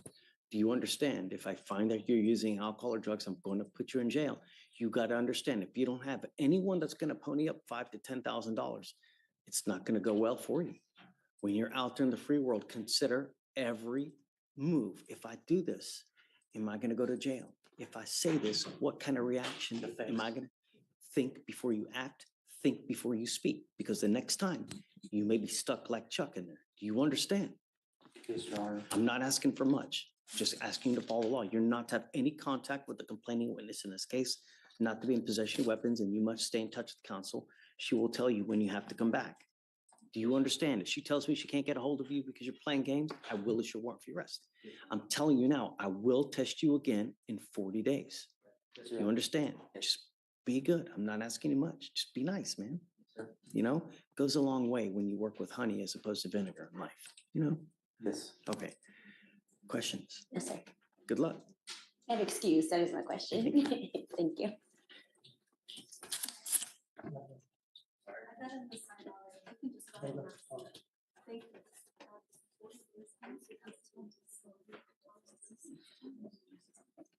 Ready? Police Sean Hicks. Okay. Mr. Hicks, coming up. What are we doing? Oh, I got it. I'm sorry. I got it. Good morning, Mr. Hicks. How are things going with you? Great. Really? Yes, sir. I saw that you were doing great with all the AAs and everything, and yes, sir. I hope that you keep with it, and I hope that, you know, it's a smooth ride, because you got to understand that you now will have 2 DWIs on your record. Yes, sir. And officers, when they pull you over, all they look at are how many DWIs, if you've got alcohol on board, and if you do, you're going to be paying a very hefty toll. From now on, you're not going to be with us anymore. You're looking at felony prison time from now on. A minimum of 2 years, a maximum of 10 years in prison. You get what I mean? Yes, sir. So what I'm trying to impart to you is that even if you have a sip of alcohol, I wouldn't get into a car. It's a humongous risk, not to mention all the money that you waste. How much money have you paid? It's a rhetorical question. You don't have to answer. But imagine $20 on an Uber anywhere you want to go, man. Anywhere you want to go, $20, as opposed to the thousands here. You know what I mean? Yes, sir. You give up a lot of rights by entering this agreement. You give up the right to a trial, right to compel witnesses to testify on your behalf, confront, cross-examine your accusers. If you're not a citizen, there are possible immigration consequences. You can be deported, excluded from the country, denied naturalization. Under federal law, you give up the right to appeal. Once you plead guilty, you can never change this or undo this. It will be like this forever. You understand? Yes, sir. Now, what you guys have worked out, you've worked out a 1-year Harris County jail sentence. However, we will probate that for 12 months. As part of the probation, you will do thinking for a change. You will do 2 victim impact panels. You will also have to do a TRAS. That's an evaluation to see what other conditions you may need.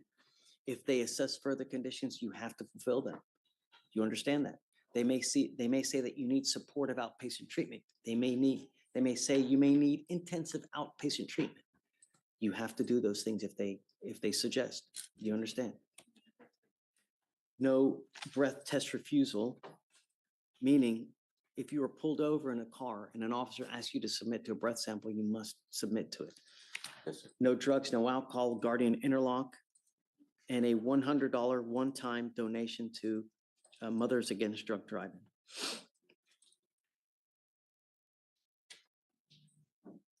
Oh, what about the repeat offender? Yeah, they didn't put the education class. They got to do the repeat offender education class.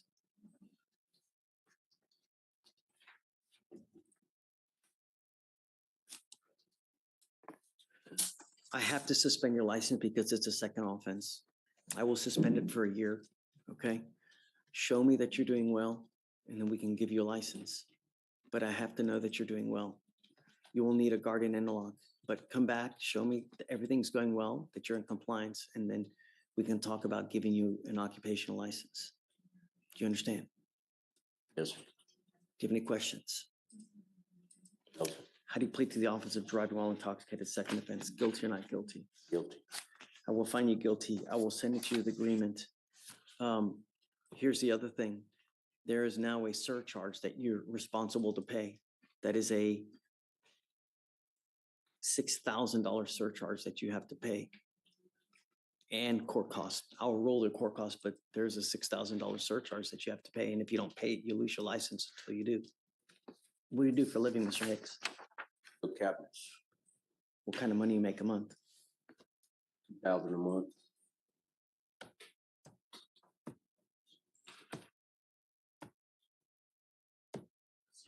He doesn't make much money at all. He works full-time, but he doesn't have work all the time. So if we could waive those fees, that would be great. You know, I asked you to do a lot when you came and first met with us, and you did do a lot. You were doing a lot of the AA classes. You came up here, you showed me that you did, and that was great. Yes. I don't know if you're still doing it now, but I'll reward you for doing well and that you did do all those AA classes. It was great. It really was. I'll take off the fines and fees for you. But you got to understand that no matter how much alcohol you have on your breath, no matter how much alcohol you've had, even if you go to a bar, have half of a beer, half a glass of wine on a date that you're going on, you get pulled over, you're going to get hosed, man. That's it. I would never, even if you're 62, you get into a car, 70, all right, man, best of luck to you. Judge, because it's a second, how many days is gonna be jail time for? Oh, He's prepared to go in today, Judge. you want to go in today? Yes, sir. Okay, we'll do it today. All right. All right, best of luck to you, Mr. Hicks. Thank you. All right, thanks.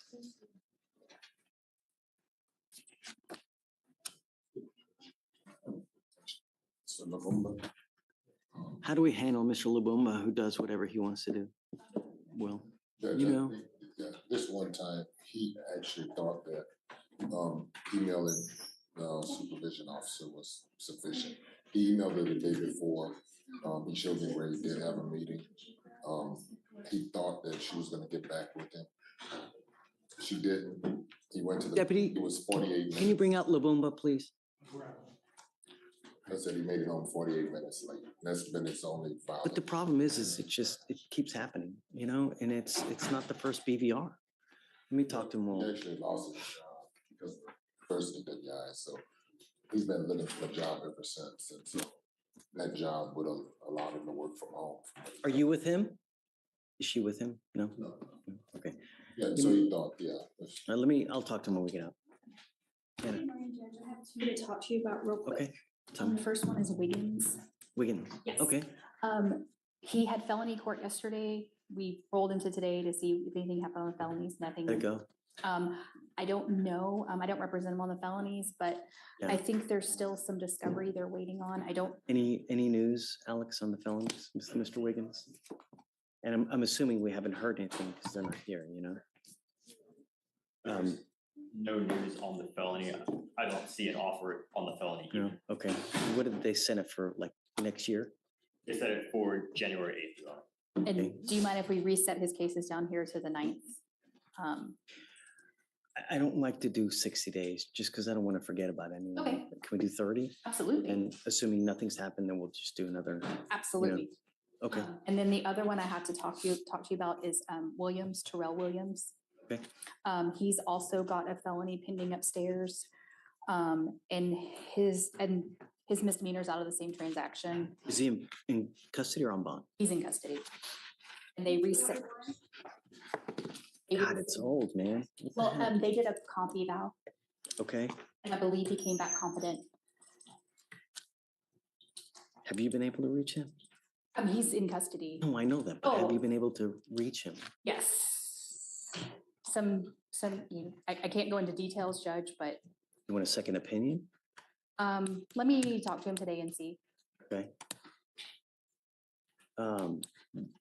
He's reset on his felonies to 1217. You know what's happening on that? I see he has an offer. Yes, sir. There's a 2-year TDC offer on the felony. I can reach out to the felony attorney Okay, and see if we can get more detail. okay, I guess we'll set you out the felony on that one, but it's getting old. We can't just, Okay, understood, Judge. Okay. Can I get Thanks. these? Yes, ma'am. Thank you. How do we reach the person who does whatever they want to do? Therein lies the question, You got your first DWI. We told you, look, this is how you act. This is what you do. Going so much as to tell you that, every day someone dies from a DWI in our great county. Every flipping day. Let you out. Just, no, pick up another DWI. Now we have to micromanage your life, right? Because you scare me a lot more. All I'm asking you to do is I don't want you to consume alcohol. I don't want you to drive, and I don't want you to go out in the middle of the night. I'll give you these conditions for a reason, not for shites and giggles. You know what I mean? Yes. And now, so how do we go forward?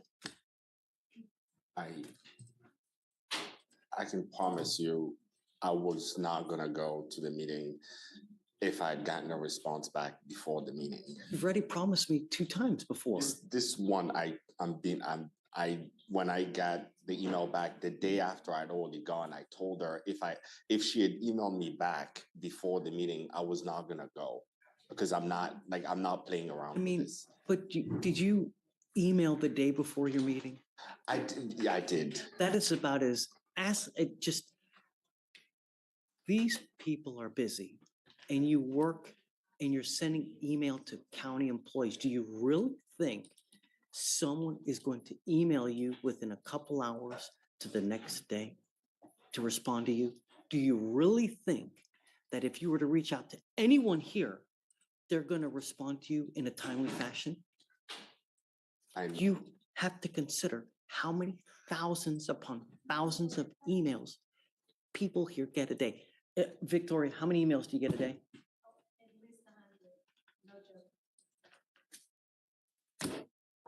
You're emailing pretrial services where they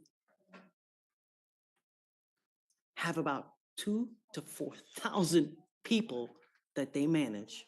Well, I mean, probably again 2 on a daily basis, where they're hundreds upon hundreds. So for you to think that they're actually respond to you, I don't believe you. I think that what you did was that, you know what, I'm going to send an email just so that I CYA and I'm going to go do what I want to do. That's basically what I think. No, I don't. I'm not playing with this. I am not playing around with this. I'm taking it very serious, sir. Very serious. I'm very. There is no act and ask for forgiveness later. We don't subscribe by that theory. We don't. There's no acting like a little child begging for forgiveness later. Okay, Dad, I'm sorry. I won't. That's what my child does. My child will do stuff. Come on, bud, don't do it. Dad, I did it again. Oh, come on, I told you. When people do that to me, your sorry goes in this ear and it goes that out that ear, because I know you will continue to act the way you want to act. I don't know, Will. I'm just. He showed me proof of the meeting. He was trying to get another job so he could work from home because he can't drive anymore. He was 48 minutes late. And in the email, I guess he thought he would get an email response within 24 hours or so. He emailed that morning, the meeting wasn't until late that night, the next day. So when I spoke with him, I mean, I understand that it's not the most egregious error. I understand that. I get it. But a condition is a condition. And the problem is that if we let you go, what does that tell you? I know how serious this is. I know. That's why I tried to contact.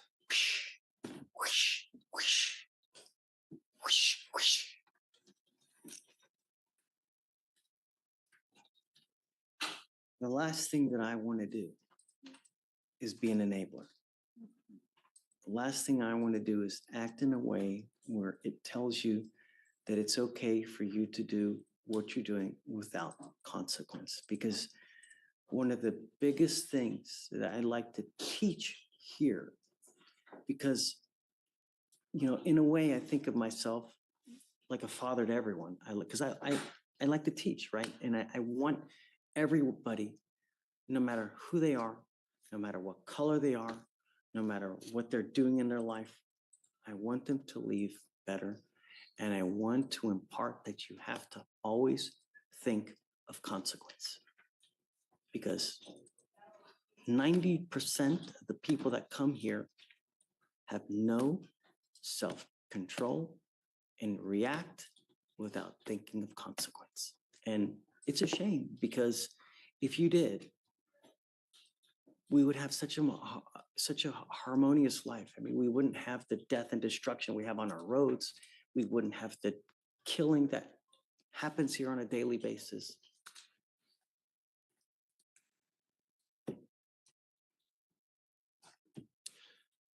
What does he have on his ankle now? I guess he from You what I- have a scram and a GPS monitor? Yes, Judge.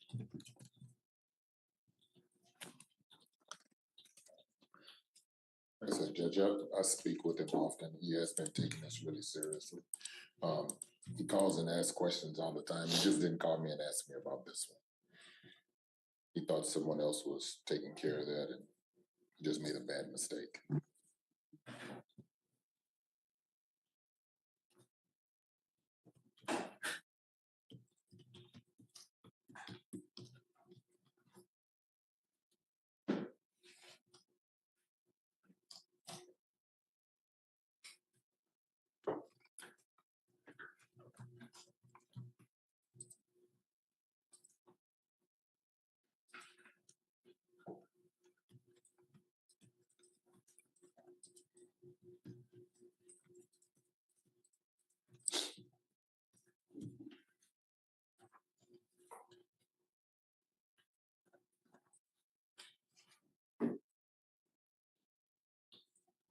Don't do it again.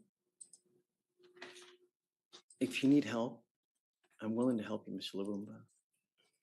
I routinely give people here more time if they need it. I really do. And all I want you to do is think. That's all I want. And it's okay. There's nothing wrong. We all make mistakes. We all do things that we regret. Crap, my mouth gets me into so much trouble you cannot even believe.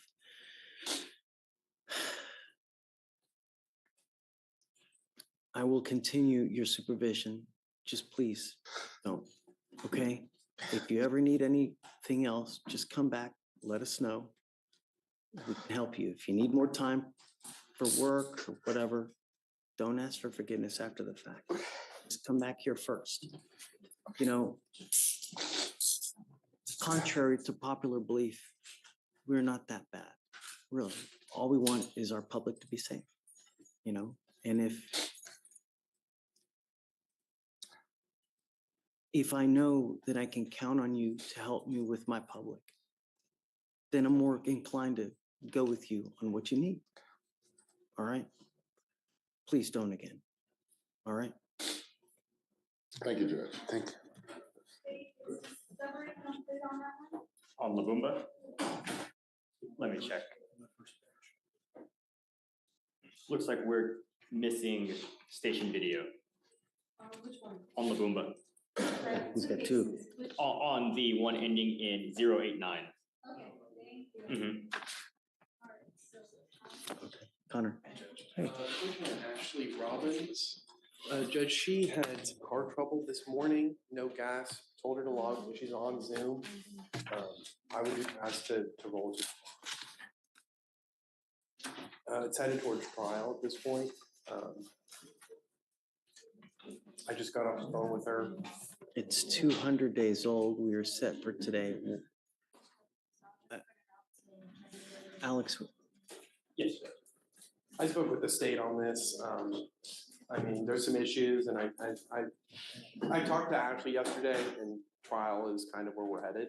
It's not kinda, it has to be. Well, It's yeah. 200 I days. let It's either them know put up and- or shut up, and I'm really pissed off that she's not The here. trial, the Yeah. potential trial one. So defense just informed me, Judge, that he has proof that, or he will be obtaining proof that the defendant was on prescriptions for the DWI. So, She has a DWI too? or no, sorry, Judge, I don't have it in front of me, the possession.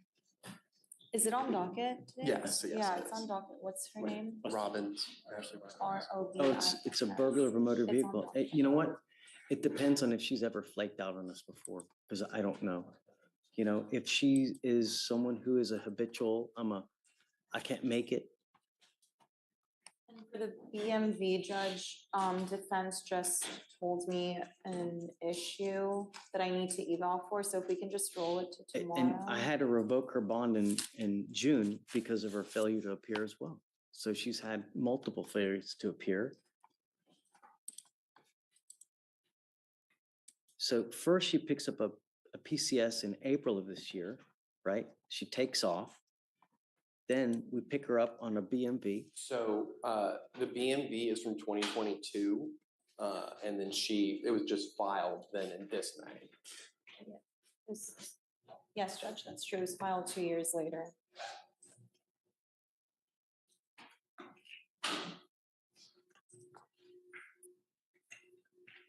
All right, I'll SFDF tomorrow. Thank you, Judge. I really appreciate it. Thank She you, fails to Judge. come tomorrow, I'm gonna lose my, you know what? Yes, sir.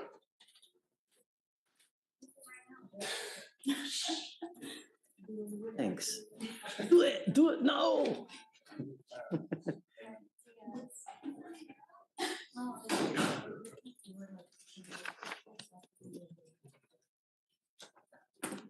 Nathan, Hey, Judge, we have an off docket arraignment. Yes, Judge. okay, hold on, Nathan, tell me. I have to approach real quick of Mr. Mobley. He's the fellow who I spoke with about that we need to change the curfew. Did you say Katina Mobley? Say Katina Mobley? Yeah, Antoine Mobley. Oh, It is not on docket. what's I your have- call number? It is 252-0456. Do it again. 252-0456. Okay, I just need to extend the curfew to 10:30 so he's in Canes. I verified that he starts enrollment. He actually starts today. Starts at 3 today.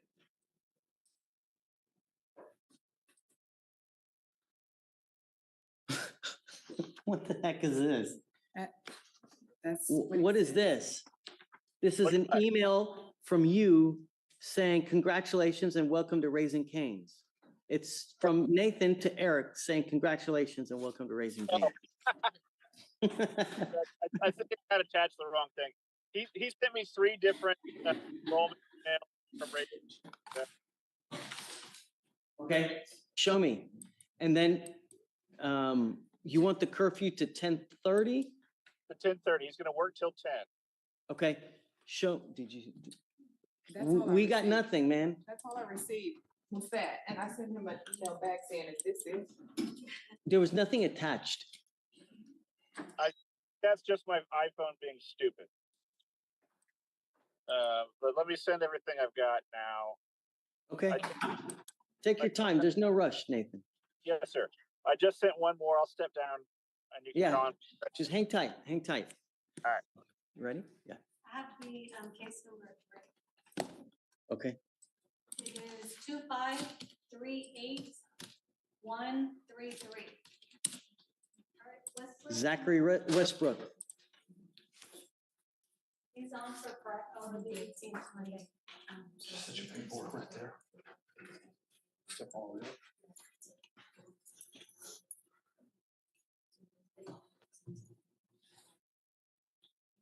Good morning, Mr. Westbrook. Mr. Westbrook, you're charged with assault of a family member. You're facing up to a year in jail and or a $4,000 fine.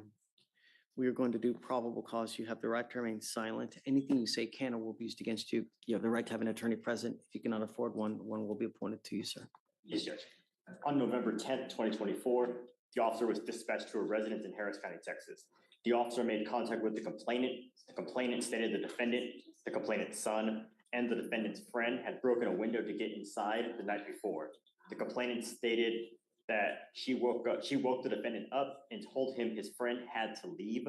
The complainant stated that she questioned the defendant about her missing prescribed oxycodone, and the defendant became irate, and the defendant struck the complainant with an open left palm across the right side of her face, causing pain. The defendant began to destroy the residence, grabbed a kitchen knife, placed it to his own throat, and fled as the complainant was on the phone with dispatch. All right. Mr. Westbrook, I'm going to find that there's probable cause to go forward with your case. I'm sending you now for a drug test. I want to know what, if anything, is in your system. You're not to use alcohol, illegal drugs, unprescribed controlled medication. If I find that you're using, I will put you in custody. If you have a problem with drugs or alcohol, Mr. Westbrook, you better tackle it, because if you don't, I'm going to do it for you. And I promise you, you're not going to like the way that I do it. Do you understand? Yes, Your Honor.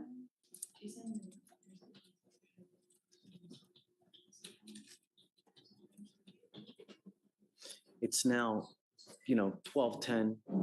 All my lawyers are gone and I need to get the results back, but it's not going to be. So we need to roll this case to either, tomorrow, Friday, come back and we can finish what we're doing. Now it's just too late for us to get the results and finish everything up. I'll let you pick whatever day you want to come back, but we have to come back and finish. Sir, How old are you? I'm 19, sir. What do you do for a living? Right now, I'm just working at a fast food place, trying to get back into college. Who do you live with? My mother, well, that's who I was staying with. I don't want to talk about the case. I only want to know what you're doing in life and see. I'm trying to get back. I'm trying to go to college, I'm at trade school to become a welder. That would be fantastic. I tell you what, there's no better way to make a killing than getting a trade like that. Then it's a great idea, right? Unless you want to go the school route, either way, but you got to do something, because now is the time that you build your life, not at 46, at 48 to try to say, well, you know what, I'm going to go to college now. Most people have their careers by then. Sure. All right. So, we're going to send you for a test now. We'll have you come back and then, we don't.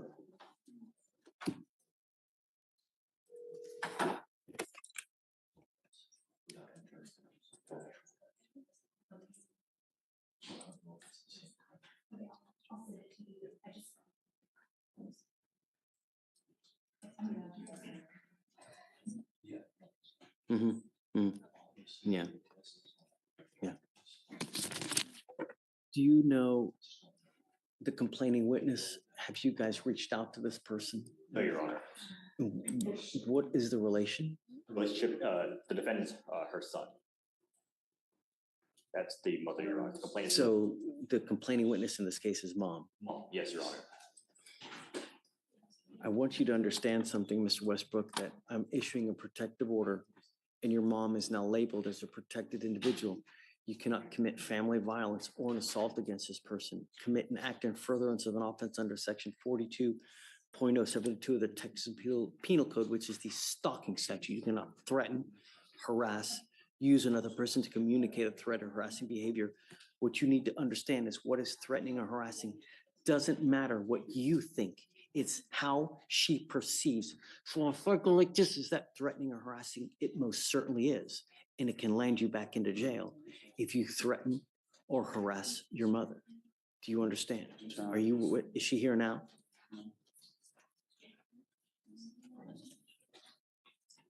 I want to send her right now.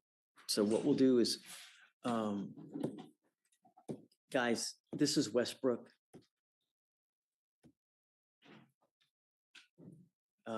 We've got mom as a CW.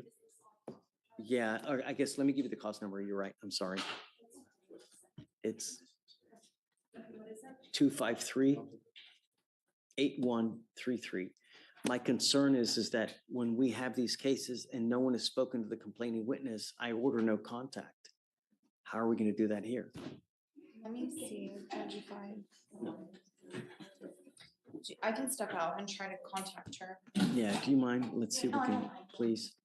All right, so let me impart to you one more thing, Mr. Westbrook. You got out of jail because we gave you a free bond. When we revoke bonds, we normally set them in around 5, maybe 10,000, maybe 15, depending on what happened.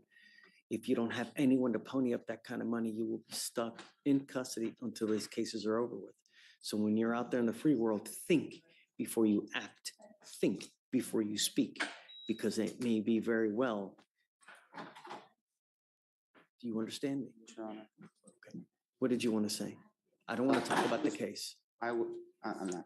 I was requesting, is it okay if I check myself into the mental hospital? It's not involved the case, but that's where I was supposed to go. My mother had called my shrink, and she told my mother to call the police to take me to the Cypress Creek Hospital, and they told me they were taking me there. How did you get here today? Your mom didn't take you? No. How'd you get here? My friend took me, and because I was gonna sign myself into the mental hospital, Someone now, please. I called up here and they told me, well, that you shouldn't do. Let's do this. Let's do this because I don't want you to say too much, because you never know what you're going to say that's going to end up hurting you. I do, above all else, want to get a test today because I want to know what, if anything, is in your system. Yes, Your Honor. I want to do that. If you fail to go test, if you fail to, I'm going to revoke your bond. I want you to know that. I just want to know what's in your system. And no more dope. It could be very well affecting your life in more ways than you know. When you take, do you take medication prescribed by a doctor? And that's what we're working on. Okay. You got to find something if that's what they prescribe. You got to also have to understand that it may take a while to find something for you to get used to that. When you start taking these psychotropic medications, you may take one and there's a side effect that doesn't agree with you. So you move on to the next one. It may take a couple days, but you got to just wait, find the one that agrees with you, but give it time and be patient because it affects everyone in different ways. So if you find that you're agitated, that you find yourself angry, just time out, relax. It's never the end of the world. Anything can always be resolved with time, love, care. So just take that. Your Honor. I'm going to appoint your lawyer. I'm going to see if we can get you one here real quick. Okay.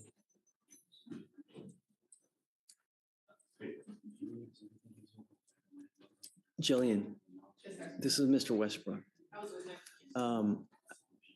We're going to have him just sign conditions. We'll send him for a test now. They're reaching out to mom. Mom's a complaining witness. He's thinking about checking into a hospital. If you feel that that's something that you like to do, great. That's a good thing. Just want to get help. It's anytime you try to help yourself like that, that's great. And I'm proud of you for doing it because not many people realize that, hey, I may need this kind of help.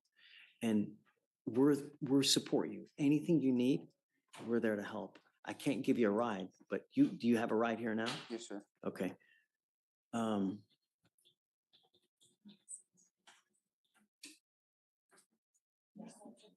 I guess bear with me a second. Just take a seat for me. I just want to wait to see if she was able to get in contact with your mom.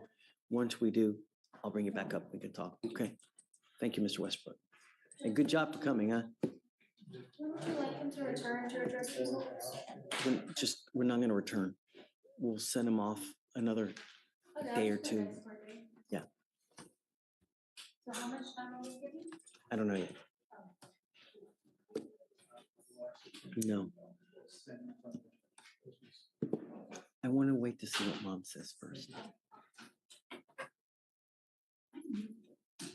I need the court directives for the first one at least, because I'm getting yelled at because I still have it. Okay, we'll do whatever you need, you know?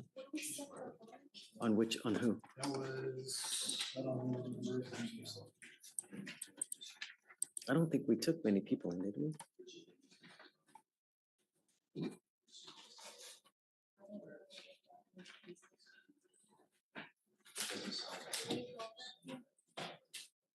Jones. Oh, 5001.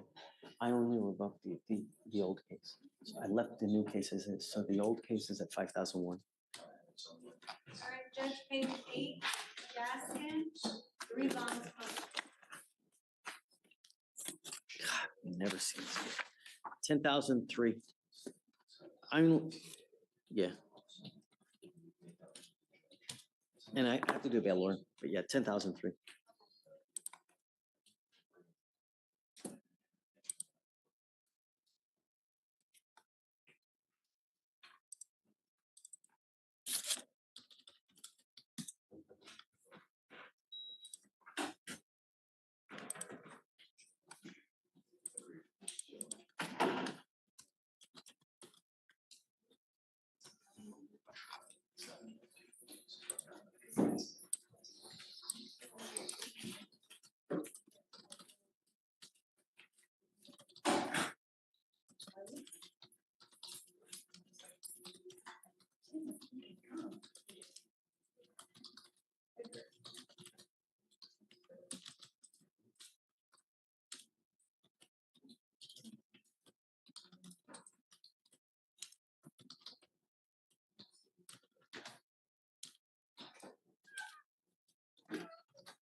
Judge, can I get your license? Sure. This is telling me that they don't want their address on the second that I already sent out. Do you know? Yes, there is a way, because imagine, you know, when you have a complaining witness in like a murder case that's scared, that you want, there is a way. I don't know how, but yes, there is a way that you can do it perhaps under seal as well. That may be an issue, like a subpoena under seal so that everybody can't see the address, you know? Try that. Okay, thank you. Sure. Ready for the next one, Judge? Close.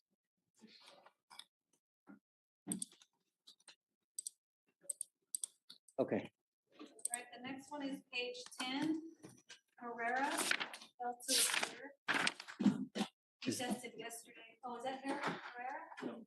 What's your last name?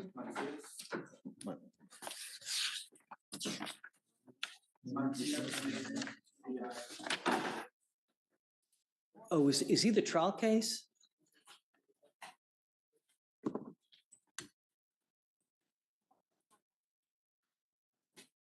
$2501 on top of 10. I don't, who is your lawyer, sir?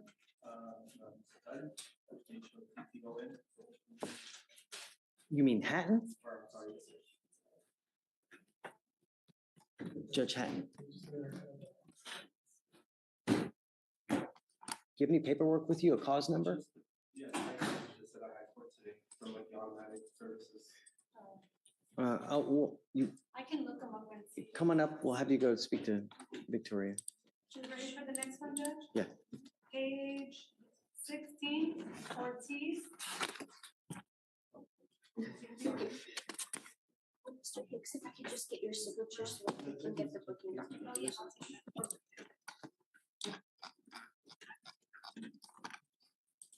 Judge, Hunter.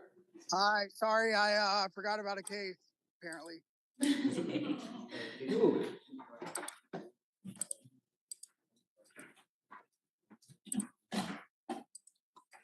I have Mr. Rubin. Rubin is the last name? Yes, Judge.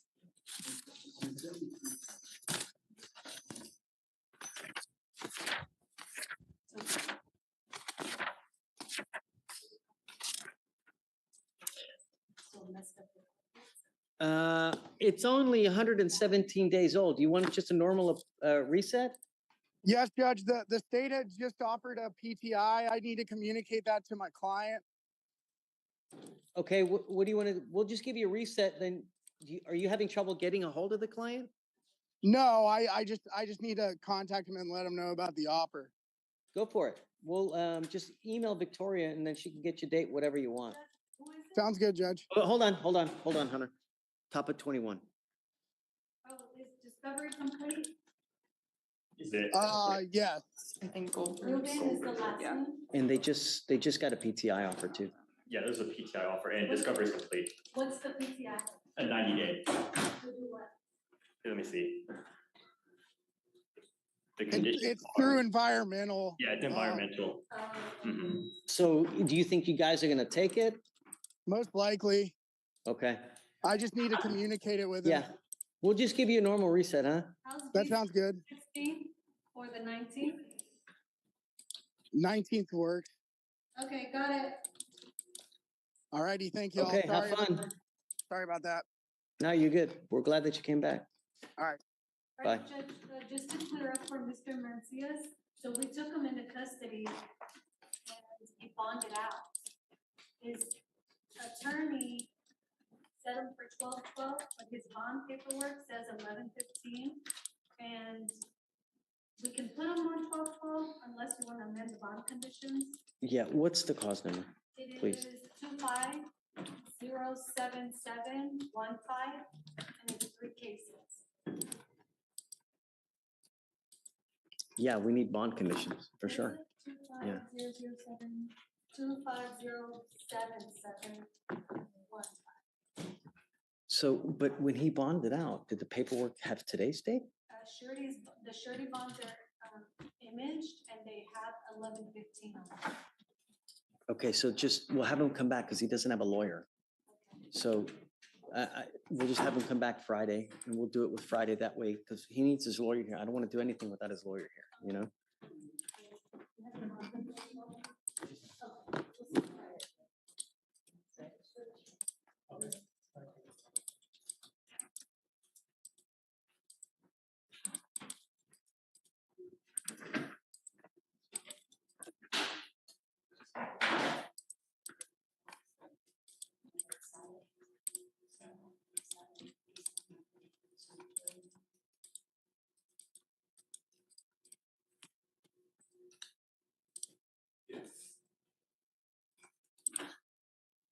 All right, Judge, next is page 16, Ortiz. I emailed counsel twice and no response. The defendant is late today. look at.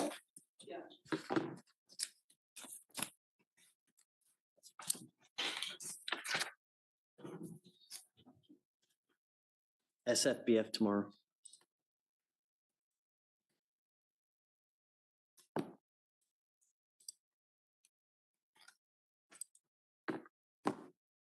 Next one is page 23. So we had a couple of those.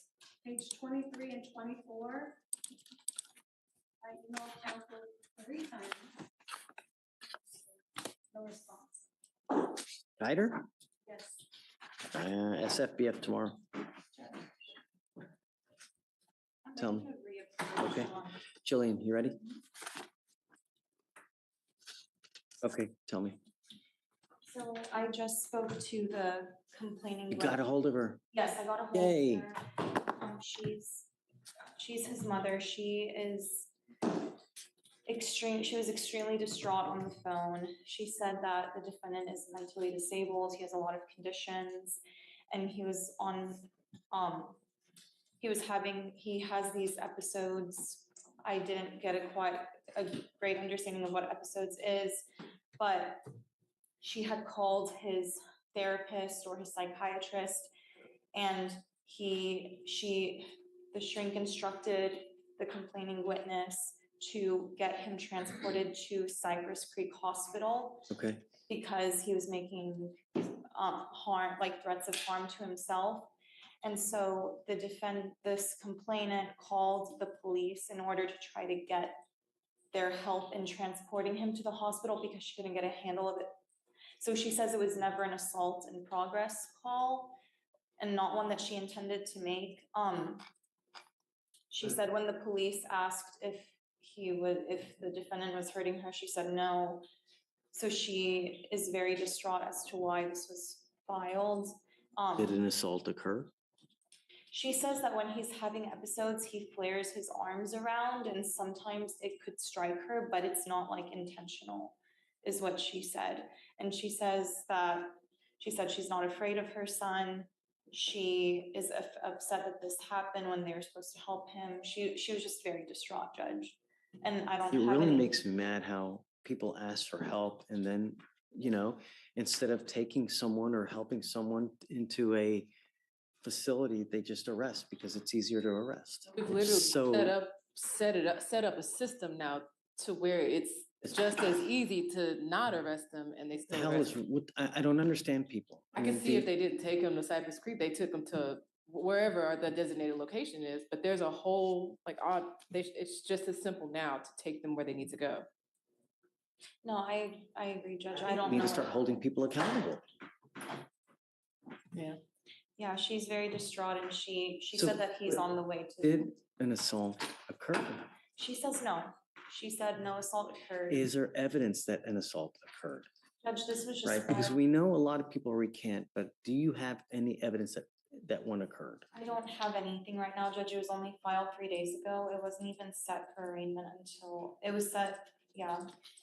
It's not even set until the 18th for arraignment, so I really don't have anything besides the offense report right now. So I can't look at body cam and see if she made any statements on scene. All I have is this read. Will you read to me the DIMS again, I guess? You want me to read the DIMS, Judge? Yeah, or Yes. whatever you got to detail. I have the case jacket. Do it, Okay. please. On November 10th of 2024, officers were dispatched to a residence in Harris County, Texas. Upon contact with the complainant stated that the defendant, her son, and the defendant's friend had broken a window to get inside the night before. The complainant stated she woke defendant up and told him his friend had to leave.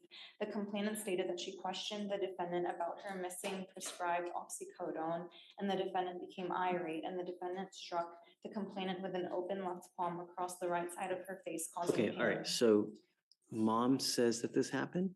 This is, according to the DIMS, but she told me something completely different on the phone. Michael, what do you think?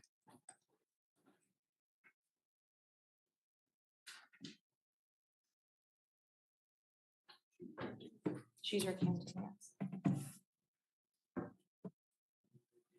Is this a bond? Are you approaching on bond conditions? No. No, No, PC? Just on PC. PC. Ultimately, what's happening is she called the police in an effort to get mental health help. But what ended up happening is they just took him to jail. Now, she allegedly does say that assaultive behavior did occur, but now she's saying something completely different.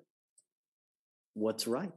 Yeah, Judge, I mean, what they do this all the time. They say what actually happened to the police, and then they'll recant the second someone goes to jail. They want them out of the house to be safe because they're in danger at the time. And then when they realize the person actually went to jail and is being held accountable, they call us and tell us, well, nothing happened. I think at this point. I mean, I know that. Time to watch the body cam and listen to the 911, but I think what she said at the scene is what we need to go off of based on PC.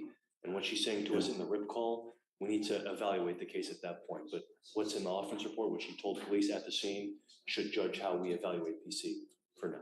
And I was gonna say, I would disagree. It's not your run-of-the-mill recanting, because the first phone call that was made was to his psychiatrist. And his psychiatrist says, call the police so they can transfer him to the mental health hospital. And so that's what she did based on the advice of his doctor.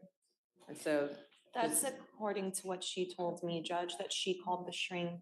Well, she called the person a shrink. So I don't know if it was a therapist or a psychiatrist, which is why I'm saying shrink. She told me that she called them first, but again, that's going off of her word. And if she's recanting now, I don't know how much. I think that for now, I'm gonna find it, okay? But I guess, Judge, in lieu of any drug testing right now, I mean, he can go today, but as far as like resetting him for tomorrow or Friday, he is come supposed up, to be. Mr. Westbrook. He is supposed to be checking in today, as was the plan last week. Is that okay with the court? I'll get the proof that he's checked in. They've got a bed ready for him, and he's supposed to be going in today to the hospital. Will you, I'd like to test you real quick, because I just want to know what's in your system. Will you go to the hospital afterwards? I think it may be a good idea, you know? Your life is valuable. You have only one. When you take a catastrophic move where it's you harm, it's something, it's not like Target, you can return it. You can't, there's some things that you just can't come back from. If you have patience, then anything can be achieved. So don't make rash decisions. Take time, take care. We're here to help you as well. I want to help you. The goal for us is to have you leave better than you came.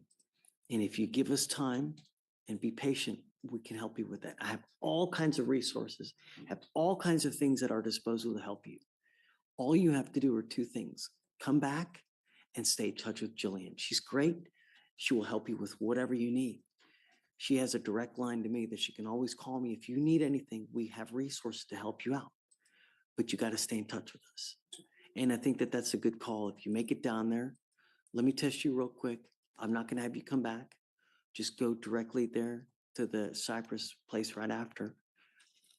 As long as we know that you're there, I'm not going to revoke your bond. We will let you just take time that you need to go do what you need to do. But I got to know that you're there. Sure.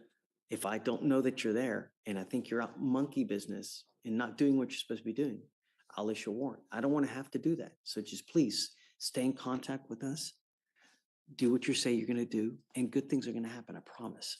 Sure. You can always get a hold of us. If you ever need anything, just come back here as well. We're always willing to help you with whatever you need. Do you have any questions? Okay. Let's set it off a week. I don't want to do a long one, just to make sure that we stay kind of close with Mr. Westbrook. You know, she'll give you her number so that you can always get a hold of her. Okay. All right, but we'll also take care of costs. You won't have to pay for anything. So don't worry about the money. All you got to do is show up and stay in touch with Jillian. Sure. All right. So, quick question. When I do get out the hospital, just let her know that I am getting out the hospital, correct? So what happens is usually when you check in, we'll get a rough kind of figure for how long you'll be there. I don't know. It could be a day, it could be 2 days. The idea is to get you as the best way you can. And it may take a day or two, it may take a week. I don't know. But stick with it. Yes, sir. You know, take your time. Rome wasn't built in a day, as the saying goes. It takes time. And if you've got the patience, you got the love, you got the want, anything can happen, here soon. And I also have resources to get you on track to help you with welding if you want it. I know people and I'll help you out with it. If you help me with yourself, I will help you with the job aspect afterwards. I promise. Sure. Okay? Sure. All right, Mr. Westbrook. Best of luck to you, okay? We'll see you soon. Yeah. All right, thanks, Julian. All right, Judge, on page 24, Townsend. Also appears to want to- page of-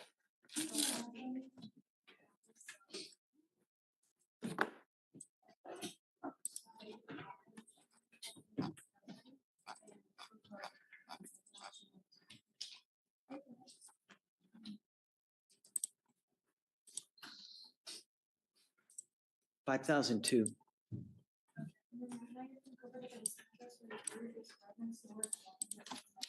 Nathan, Yes, sir. we got you. All right, so we've extended to 10:30. I'm good to go, Judge? Yeah, we'll get you to 10:30, okay? Tell All right. him no monkey business though, Yes, sir. No messing around, right back, okay? Yes, sir. Thank you much. Okay, thanks. All right, bye-bye. Bye.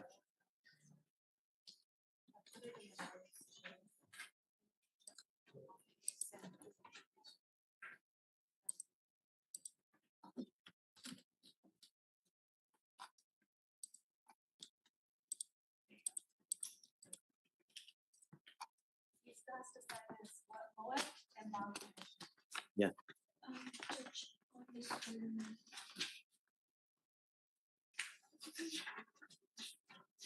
The rule has been finished, Mr. Westbrook. There's a rule signed. Okay, we'll just use that one then.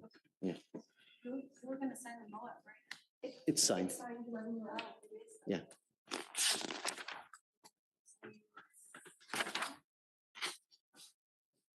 Alicia, were you done with instructing him to?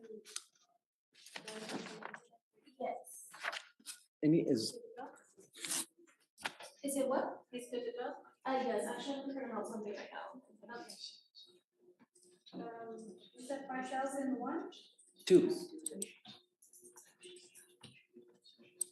Anything else?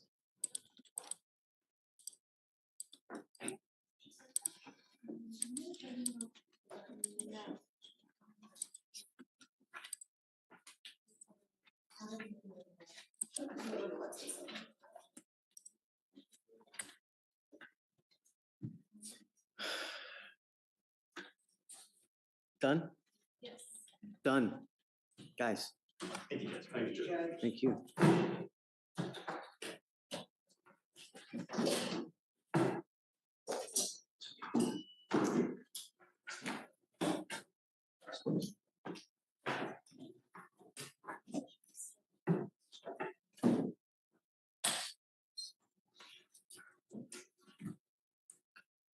Can you sign the transfer? Yeah. One time?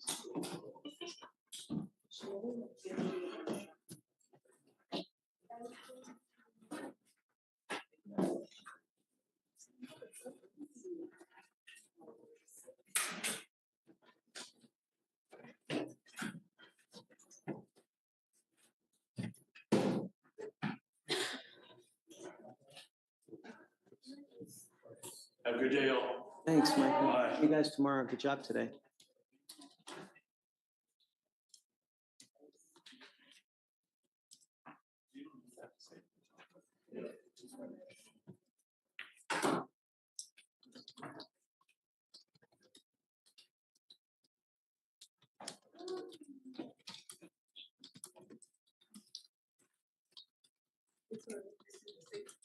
No, she said she already instructed him on where to go, so it's just.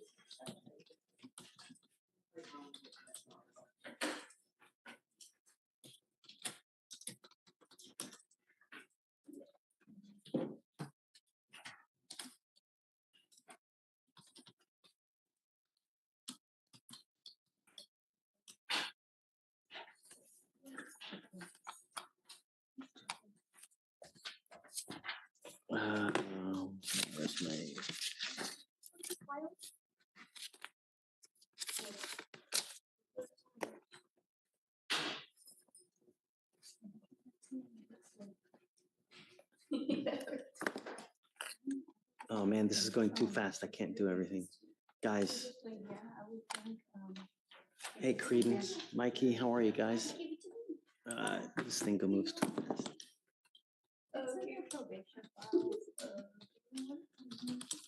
It's probation related. But if it's like PCI or something. Okay, thank you very much.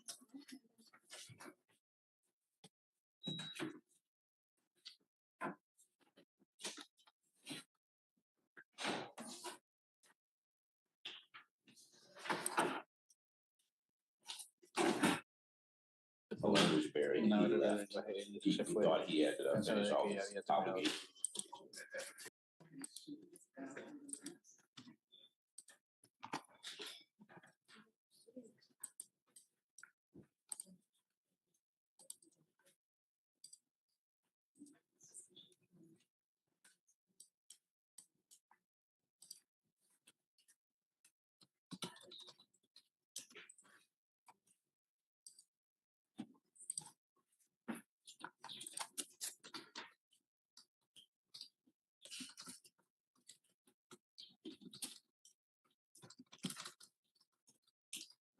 All right, let's roll, nerds. Right, ma'am? Hi. Page 24, Sagara, come on up.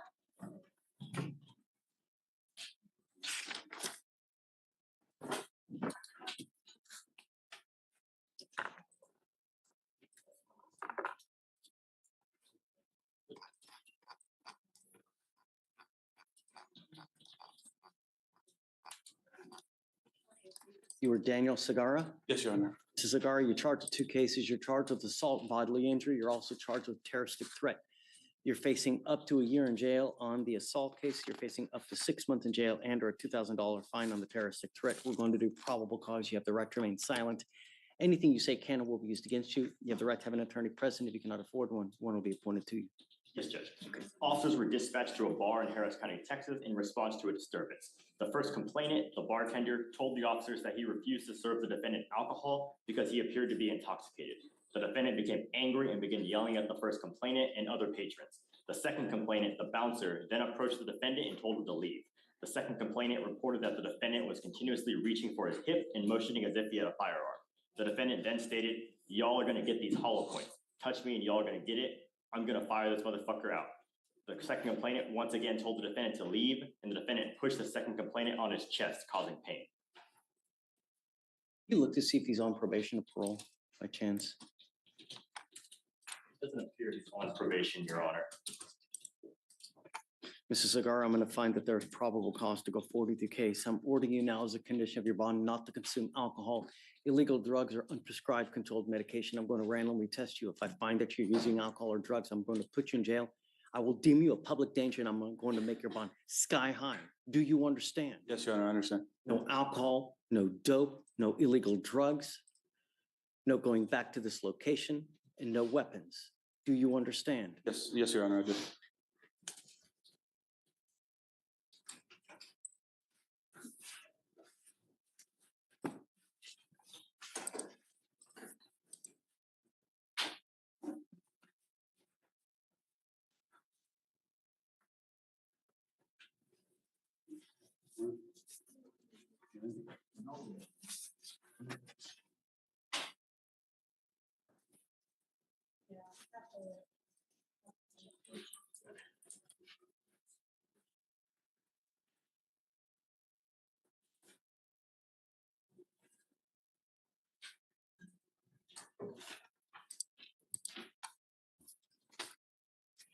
Mrs. Sagara, I want you to understand that I'm going to do everything in my power to protect the public, and I don't care if I have to put you in jail kicking and screaming.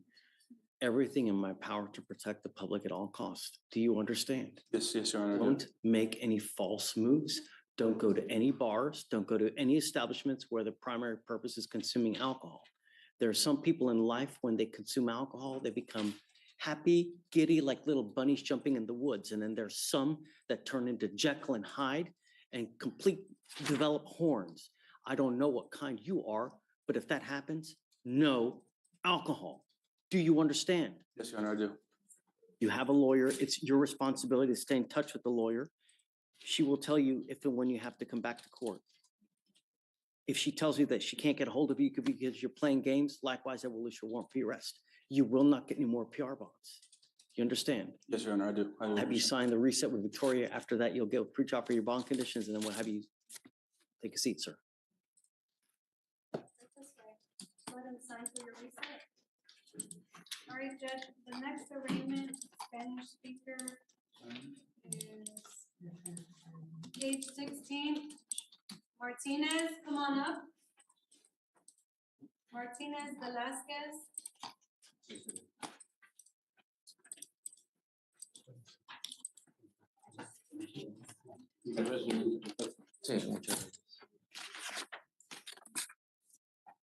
Christian Martinez Velasquez. Sí. Yes. Mr. Martinez Velasquez, you're charged with driving while intoxicated. You're facing up to 6 months in jail and or a $2,000 fine. We are going to do probable cause. You have the right to remain silent. Anything you say can or will be used against you. You have the right to have an attorney present. If you cannot afford one, one will be appointed to you, sir. Yes, Judge. On November 7th, 2024, the officer alerted dispatch about a traffic hazard regarding the defendant's motor vehicle after observing it sway in the moving lane of traffic, impede traffic when the defendant had the green light, and upon contact with the vehicle, the officer observed the defendant to be asleep in the driver's seat. The defendant's foot was on the brake and the vehicle was on.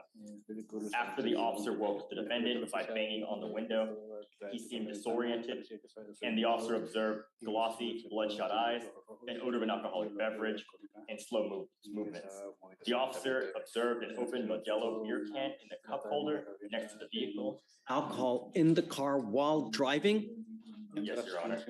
And the defendant admitted to drinking 3 beers and 1 shot before driving. Standard field sobriety tests were administered. HGN 6 out of 6, walk and turn 4 out of 8, 1 leg stand 0 out of 4. The DIC was read and the defendant consented to breath. The results were 0.087 and 0.086.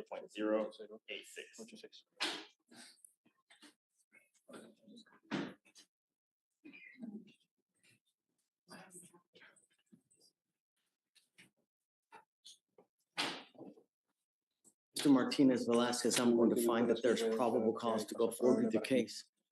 Are you a citizen of the United States? No. Are you in this country with or without permission? Without permission. What happens if you go to jail?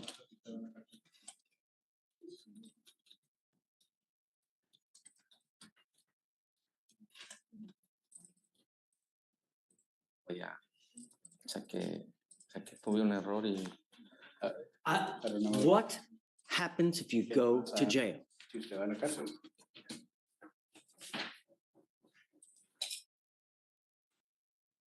Are you in this country with or without Está en el permission? país con o sin permiso. sin permiso. Without permission. What happens if you go to jail? O sea, si usted va a la cárcel. No sé qué decir, pues tengo mi familia, tengo mi hija. I don't know what to say. I have my family, I have my daughter. I don't care if you have Jesus waiting for you. You're not answering my question. What happens if you go to jail? Pasa si usted va a la cárcel. I want you to ¿Qué think. pasa? Quiero que piense. Pues que voy a estar, no voy a estar libre, voy a estar en un lugar donde no quiero estar por mis consecuencias. I wouldn't be free. I would be somewhere I wouldn't want to be because as a consequence. You are not in this country with permission. No está en el país. If you go to jail, Si usted va a la cárcel. immigration sweeps the jail every couple hours. If they find you in the jail, they will put an immigration detainer on you, and you will be stuck like Chuck in jail until this case is over with. And then you get shipped off to immigration where you will sit for another 6 to 9 months waiting for them to do whatever they're going to do. The incoming president does not have very much sympathy for you, if you catch my drift. And I'm going to tell you now, the fact that you have an open container, if they allege it in the information, it is a minimum of 5 days in jail to any sentence that you do. And I will tell you, any more than 4 to 6 hours you spend in custody is very well that you may get an immigration detainer. I am putting conditions on your bond now, and if you violate these conditions, I will, in a moment's notice, put you in jail and I will not give you another PR bond. No le daré otra. The reason you got out of jail so quick is we gave you a free bond. It's not gonna happen again. Do you understand? First and foremost, you are not to drive. I don't care what's going on in your life. I don't care what you need. I don't care what you have to do. Kids, groceries, Jesus, don't drive. You will be signing an affidavit. This is a promise you're making to me that you're not gonna drive. I am also ordering you not to consume alcohol or illegal drugs, and I will randomly test you. If I find that you're consuming alcohol or illegal drugs, likewise, you will go to jail. You will not get any more PR bonds. Do you understand? Yes. Forewarned is fair warned. Advertido. You will not get any warnings from us. Okay.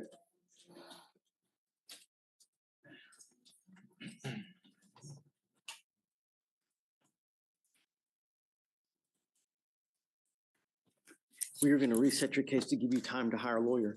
So I will have you come up here, swear to us that you're not going to drive. I'll get you to Victoria where we will have you sign a reset. And after that, we'll send you out here. And when you come back, have a lawyer, sir.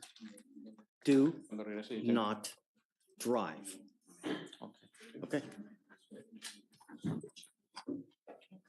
All right, so next is page 5, bio. Come on up.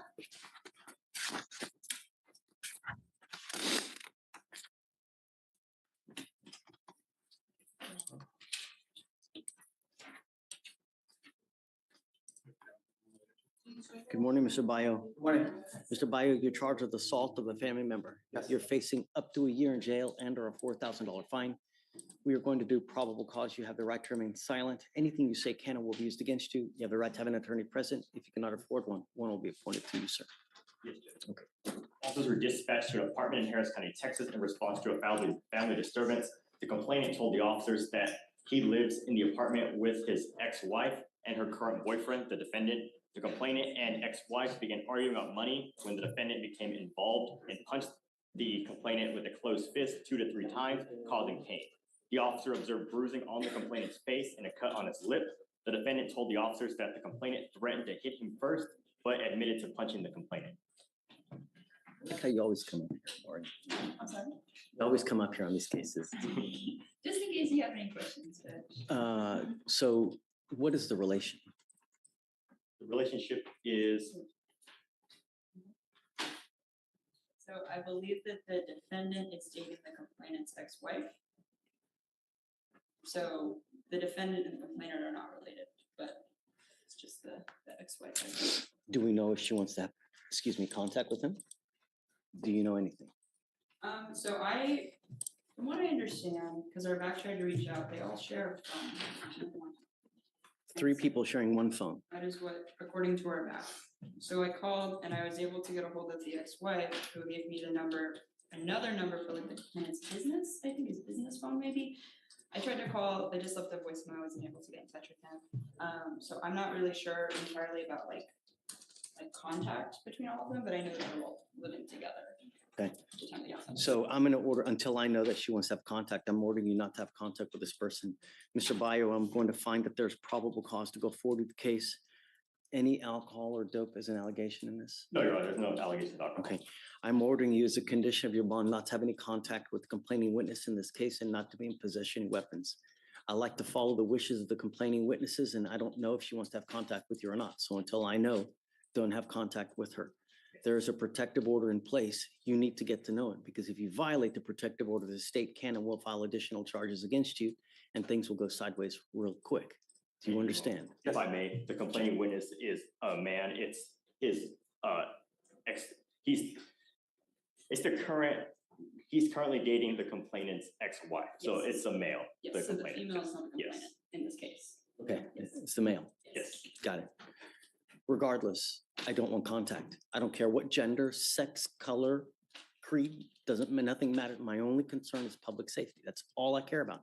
You endanger any person, place, thing, whatever.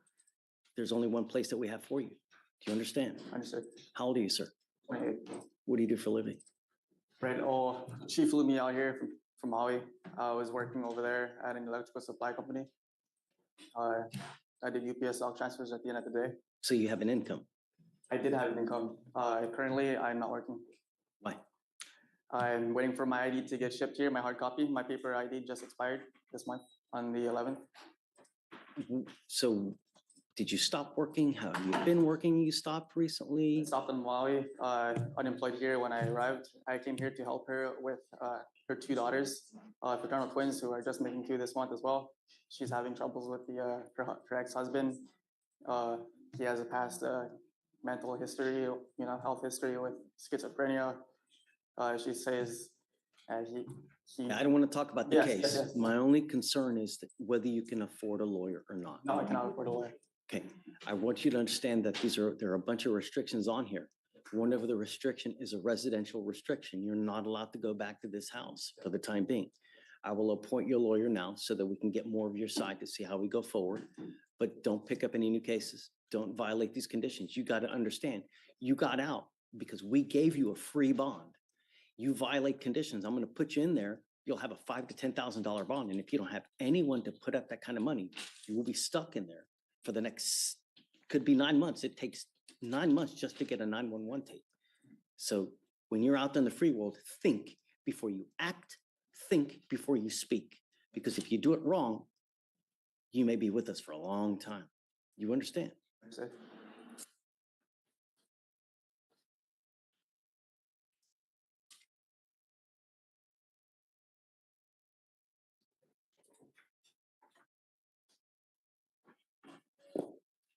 I need you to fill out an application for an appointed lawyer. Stephen is going to give an application. We'll have you sign a reset with Victoria, and then we'll have you take a seat in the jury box. Do not leave until you sign all our bond conditions. Otherwise, I'll issue a warrant. Do you understand, Mr. Bynum? Yes. Okay. All right, Judge, next is page 10, Free. Come on up.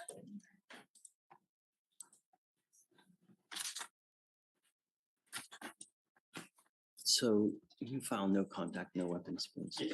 Thanks.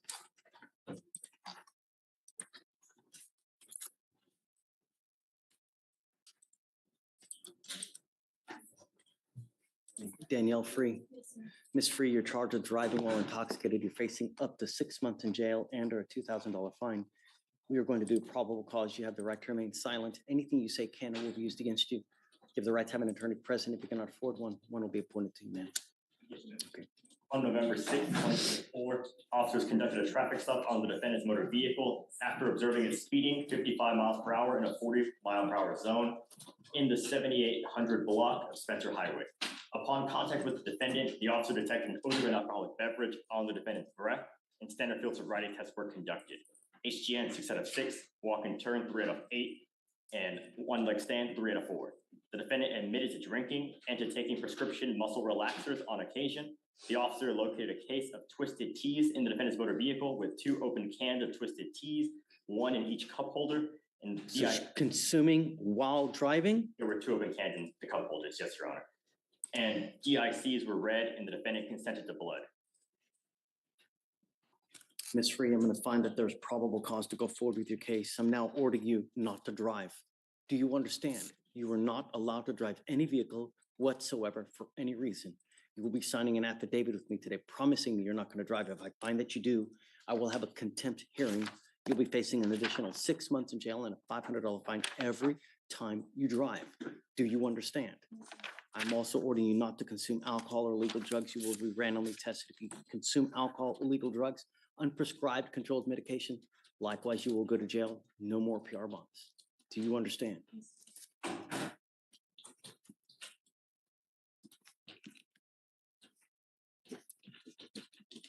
Any prior DWIs, Alex? No, Your Honor. Any prior criminal history at all? She has a prior racing on a highway that was dismissed earlier this year.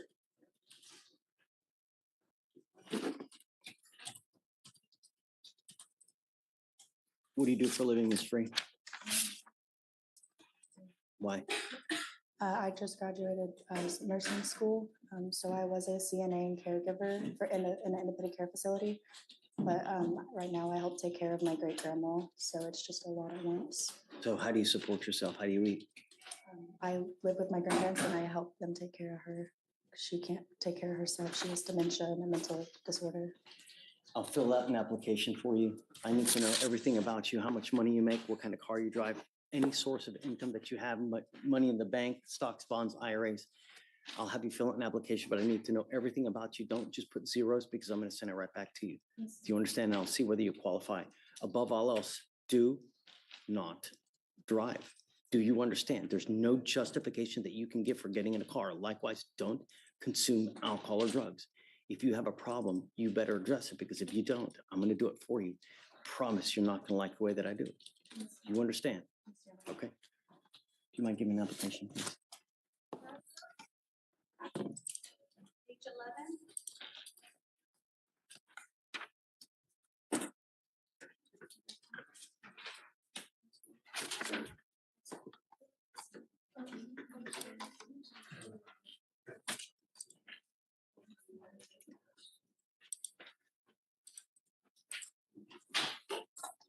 Good morning, Ms. Furlow. Ma'am, you're charged with terroristic threat. You're facing up to 6 months in jail and or a $2,000 fine. We are going to do probable cause. You have the right to remain silent. Anything you say can or will be used against you. You have the right to have an attorney present. If you cannot afford one, one will be appointed to you, ma'am. Yes, Judge. Officers were dispatched to a residence in Harris County, Texas in response to a disturbance. The complainant stated they were in their car and backing out of their driveway when the defendant parked behind them. The defendant then got out of her car and started banging on the complainant's vehicle while shouting obscenities and threats. The defendant also tried to gain entry into the complainant's vehicle. Specifically, the defendant stated she was going to whoop their ass, and the complainant stated they were in fear for their lives during the incident. The officers discovered the defendant is a coworker of one of the complainant's family members. Owner, boss. So the threat is what? The threat is she was banging on the door and said, "I'll whoop your ass." I have it on camera. Ma'am, I'm going to find that there's probable cause to go forward with the case. I'm ordering you as a condition of your bond not to have any contact with this person and not to be in possession of weapons, okay?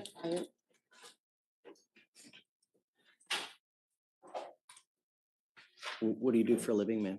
I own a fleet company, 3 trucks, and they're my drivers for the road, my OTR drivers. Okay. So they just basically stole my vehicles. We are going to reset your case to give you time to hire a lawyer. So I'm going to have you go to Victoria, sign and reset. We'll have you take a seat in the jury box while we get your bond conditions. We'll have you sign it, and then you'll be free to go. When you come back, please have a lawyer, okay? Okay, but I move out of state next month, so I just talked to them about. We'll have you sign a reset, and then we'll just take a seat while we get your bond conditions. We'll have you sign the bond conditions, and then you'll be free to go, okay? Please, if you can file no contact, no weapons. Next judge is Garcia. Gregory. Page 11.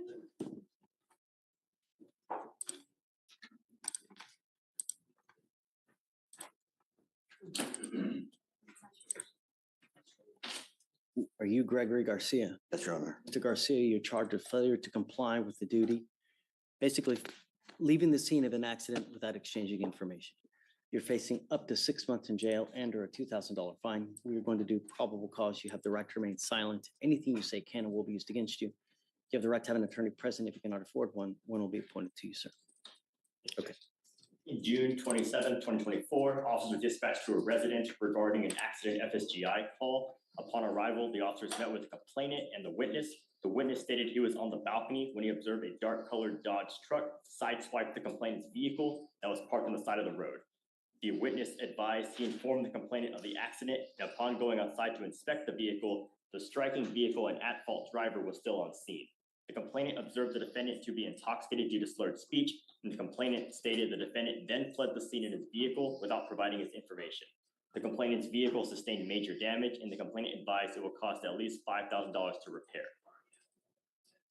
He saw him sideswipe though, right? Yes, the witness saw him sideswipe, yes. Got it. Okay, Mr. Garcia, I'm going to find that there's probable cause to go forward with the case. I'm ordering you now as a condition of your bond not to consume alcohol, illegal drugs, or unprescribed controlled medication. If I find that you're consuming alcohol or illegal drugs, I will put you in jail. You will not get any more PR bonds. Do you understand? Yes, Your Honor. You have a Texas driver license. Yes, Your Honor. Do you have valid liability insurance in your name? Yes, Your Honor. Are you sure? Yes, You Your have car insurance. Yes, Your Honor. Can you run his license, please?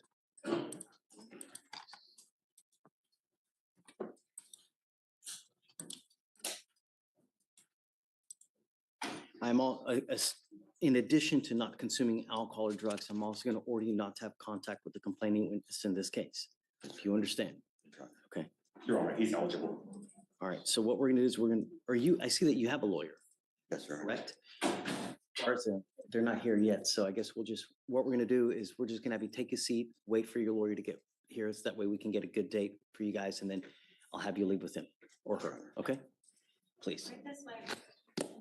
Judge, with those states commissions? No, you, Random testing. yeah, no alcohol, no dope. What was the last name again? Garcia, bottom of page 11.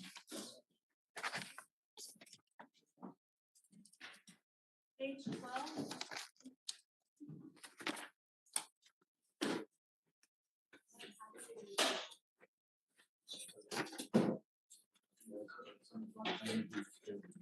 Can you bring him up?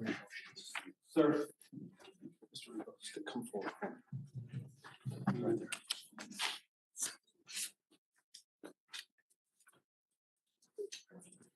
You don't have the heater on, do you? No.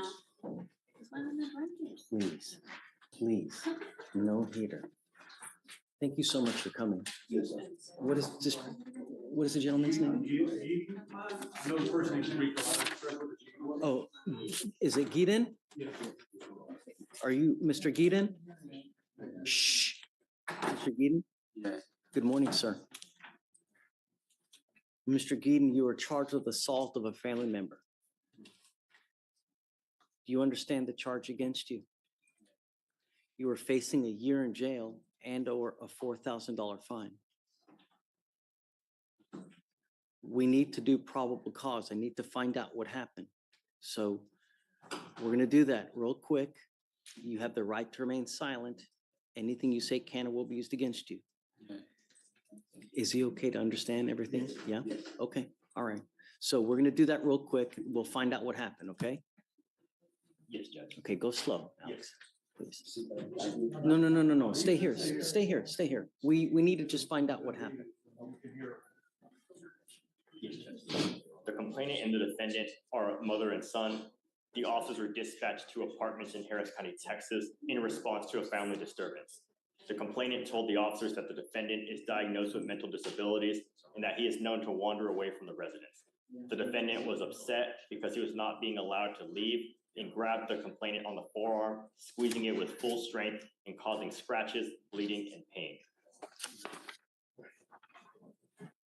Is mom here? She was, he asked her to leave. I just asked her to step out, she wasn't properly dressed for court, so. Yes. Can you yeah. bring her in, please? That's if she, I went out there a few weeks ago, I didn't see her. It's okay. Hopefully we can find her.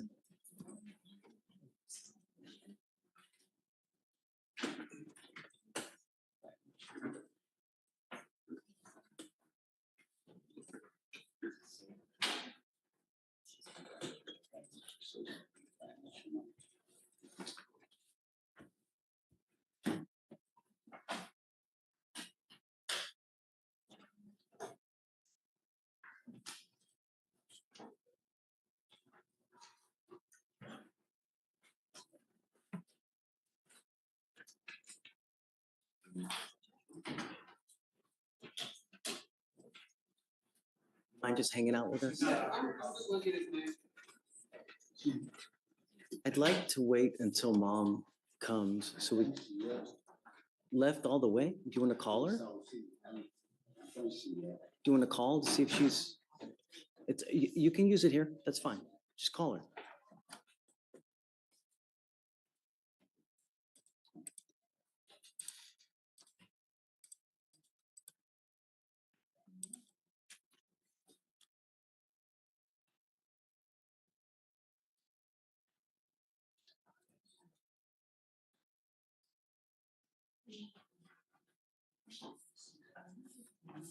Okay, Judge, while she's doing that, can you take a look at page 38, Johnson?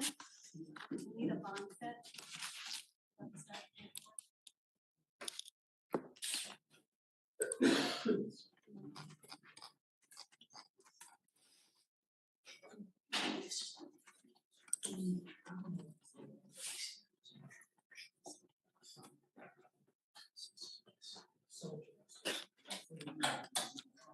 They're not coming to get her? It's an ag assault.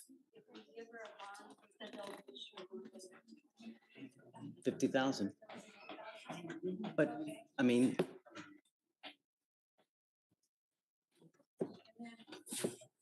She's not even out from the phone. I'm sorry, she's not even out from the phone. do you think she'll come back? I mean, we can wait. There's no rush. If you want to just like, sure, take your time, but just don't leave though, because I want to give you guys a lawyer and I want to talk about how to go forward. And I'd like to talk to or right over there, just wherever you want, but don't leave, guys, okay? I know. Okay. I'm right here. Yeah, take your time, no rush. All right, Judge, the next one.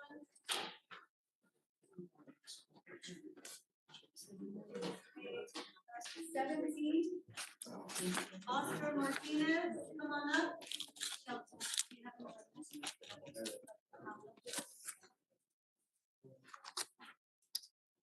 Do you speak English? Yeah. Come on. You are Oscar Martinez. Mr. Martinez, you're charged with failure to stop and give information. You're facing up to 6 months in jail and or a $2,000 fine. We're going to do probable cause. You have the right to remain silent. Anything you say can or will be used against you. You have the right to have an attorney present. If you cannot afford one, one will be appointed to you, sir. Yes, Judge. Officers were dispatched to a residence in Harris County, Texas, where the complainant told the officers that the night before, his mom heard a crash outside their house, but did not go outside. The following day, the complainant went outside and saw that his vehicle, which was parked on the street, had been hit. The complainant followed the tire marks and debris to a house approximately 400 feet away, where he observed the defendant's vehicle with visible damage. The officers arrived and observed blue paint transfer from the complainant's vehicle to the defendant's. The officers spoke to the defendant, who said he had no recollection of striking the complainant's vehicle, but admitted to have drinking approximately 6 beers the night before. Great. You've got A, you've got C, but you don't have B. How do we know it was him? Your Honor, the connection would be the blue paint. I understand. How do you put him driving the car? How do we know it wasn't Meemaw? Let me check the. Peepaw. I'll check the OR, see if there's any further information.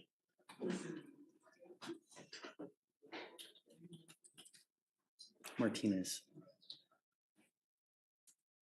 Sagara.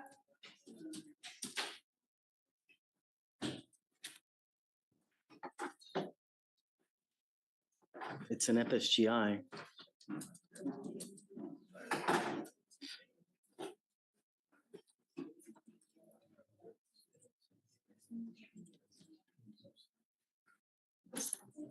Don't say anything. Are you losing?